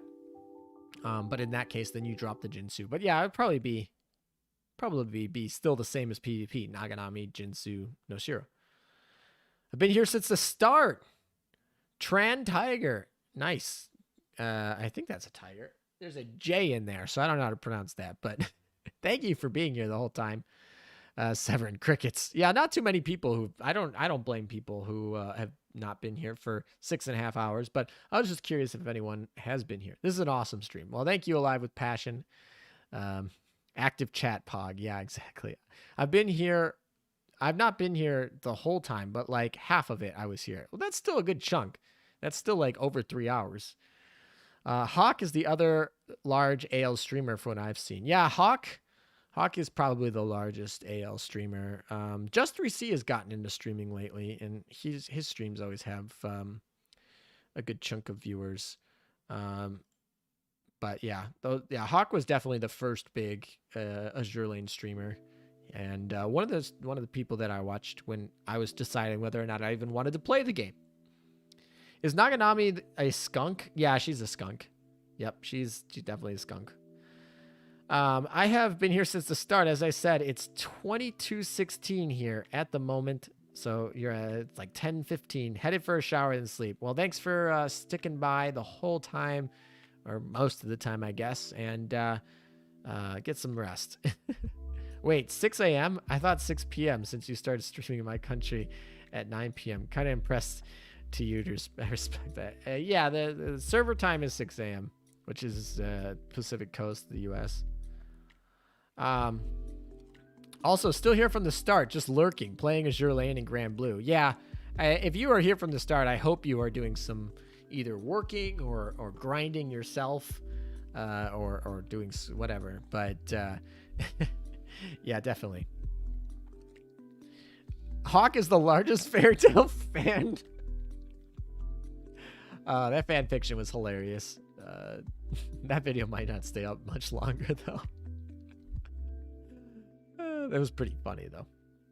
I don't know. I hope Hawk thought it was as funny as I did. We'll see. Chill stream. Thank you. No problem. Thanks for tuning in. For Hawk in my vision is ALM rival since simp nature. Floof versus Burb. I don't think me and Hawk are rivals. I feel like we do a lot of collab streams together. I feel like that's, I don't know. I hope those don't get ended after our fun little fairy tale excursion. But yeah, the Simp for Nature was a really fun time. I was really glad that he was willing to join that as well. It's 3 a.m. there. Get some sleep, man. Get some sleep. I've been here for an hour and a half, not that much. Hey, you know what? When you're available, you come. Welcome. I'm glad you could stop by for what you could. Better watch it before it's snapped out of existence then. Yeah, exactly. All I want to know is if it's worth to level my Shigure to go with my Yukikaze until I get something better. Then I can die happy. Shigure is not a bad ship. I've retrofitted her. There's been destroyers that have come back that are a little bit better, but Shigure is a very solid ship. Obviously, when you pair her with Yukikaze, you get your buffs. So I like Shigure. Her retrofit definitely helps her out a little bit. So it really depends on your account, but if you plan on using Yukikaze long term and you have a Shigure and you don't particularly have like Suzutsuki or Kitakaze, then yeah, Shigure is a great fleet. Of course, Yukikaze and Shigure are great for grinding Kitakaze. So yeah, Hawk is more lore and memes. ALM is more meta. I mean, it is kind of in the name, but yeah, Hawk though does those review videos. Like how Hawk got really big was doing the Azur Lane ship review videos. So he definitely does some meta aspects of it, but I think more lately he's been focusing on lore, which I totally don't cover at all. Don't come here for lore. I don't even check the Discord lore chat. I should probably go in there every once in a while, but on my Discord there's a lore chat and I just pretty much neglect it at this point. And of course memes, I do some memes, but I'm not a funny dude, so I'll leave the memes to OC Gangster and Hawk and Zoe and all those creators. They do it better than me. But thanks for all the info. Yeah, no problem, Baker. I jumped on around 10:30 a.m. Mountain Time. Yeah, unless you're in like Arizona, which uses Mountain Standard Time, so they're more or less on the Pacific Coast at this point. All right, is Kitakaze done? Hopefully she's done. Can we just sort them by PR? No, nothing that easy. All right, whatever. We'll just scroll. We'll do it the hard way. Here's my Shigure, by the way. I actually have all her skills leveled up. She's the evasion queen. Evasion doesn't matter too much in World 13. I guess that's the real downside of using Shigure is you can't really evade your way around Torps, which is a little downside. All right, she's at 90. So that ALM is more to fairy tale lore. Bro, I haven't even watched the whole show. Oh, look. It's probably good we get done. Prince Eugen's tired of getting killed over here. What is her oath even up to? 113. Yeah, this shows you how much I don't use Prince. Yeah, so... Oh, you got Nagato. Congrats.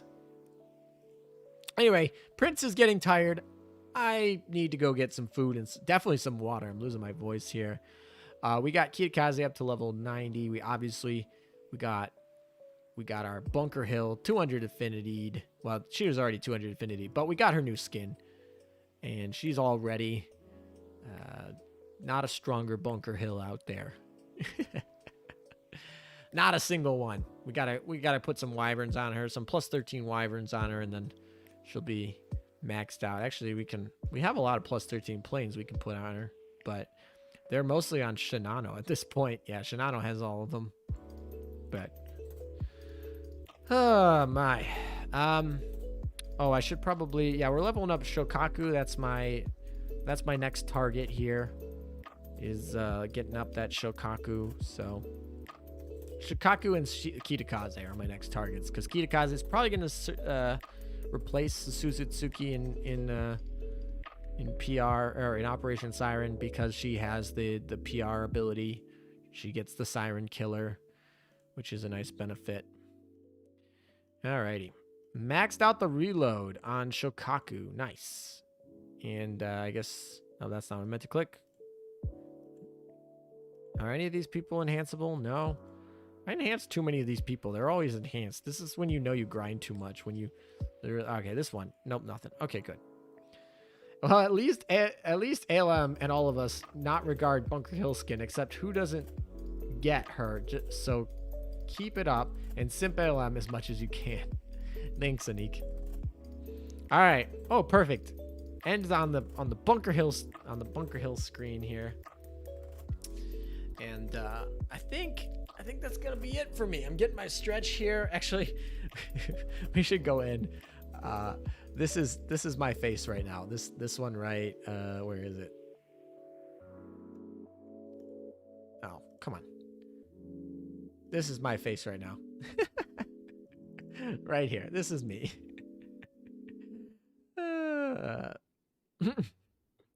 Hey, just logged into the game for the first time in over 630 days. Is there any video resource I can check out to catch myself up on? All right, well, let me see. I have, if you go to my playlists, I have a tutorial section that has a lot. I probably should have a... I probably should just make a guide for returning players, because this is not even the first time this stream. There's a couple, literally somebody just joined the membership today who had not played in 2 years. So I feel like I should just make a guide for that. But I do have a playlist with all of my tutorials, which is trying to separate out more evergreen content. I mean, a lot of them are dated. Some of them are over a year old. But a lot of it is still useful. Of course, a lot of it's focused towards PvP. But one thing I definitely would recommend would be joining the Discord server that's in the description of this video, because there we have experts there. You can ask questions. You can take screenshots of your ships and be like, oh, which one should I use? There's a whole section for meta discussion that's directly to helping people like discern things like that. So the best way I think would be entering the Discord server and just kind of join the community there. There's also that playlist with a few of my dated guides in it that most of them are still relevant in a lot of cases. Yeah, I don't know. I should probably get on that and make a video like that. But yeah. Anyway, I got a lot of videos. I have a whole paper literally here of just videos I need to make. So we'll probably get there somewhere. But anyway, now that this is my skin, we're gonna go into the outro here, and I'm gonna 6.5 hours. So thank you guys for tuning in for however long you did, and I'll hopefully have some videos out, at least 2 videos by the end of the weekend. I'm hoping that would be the goal. And I know my schedule is not always great, and I'll ping you guys when I string next. Subscribe to the channel with the bell if you guys aren't. And oh yeah, Yamada hit a 1K, so really happy that he hit 1K today. And Bunker Hill today. Now I'm just rambling, so I'm gonna head off. Take care, guys. Until next time.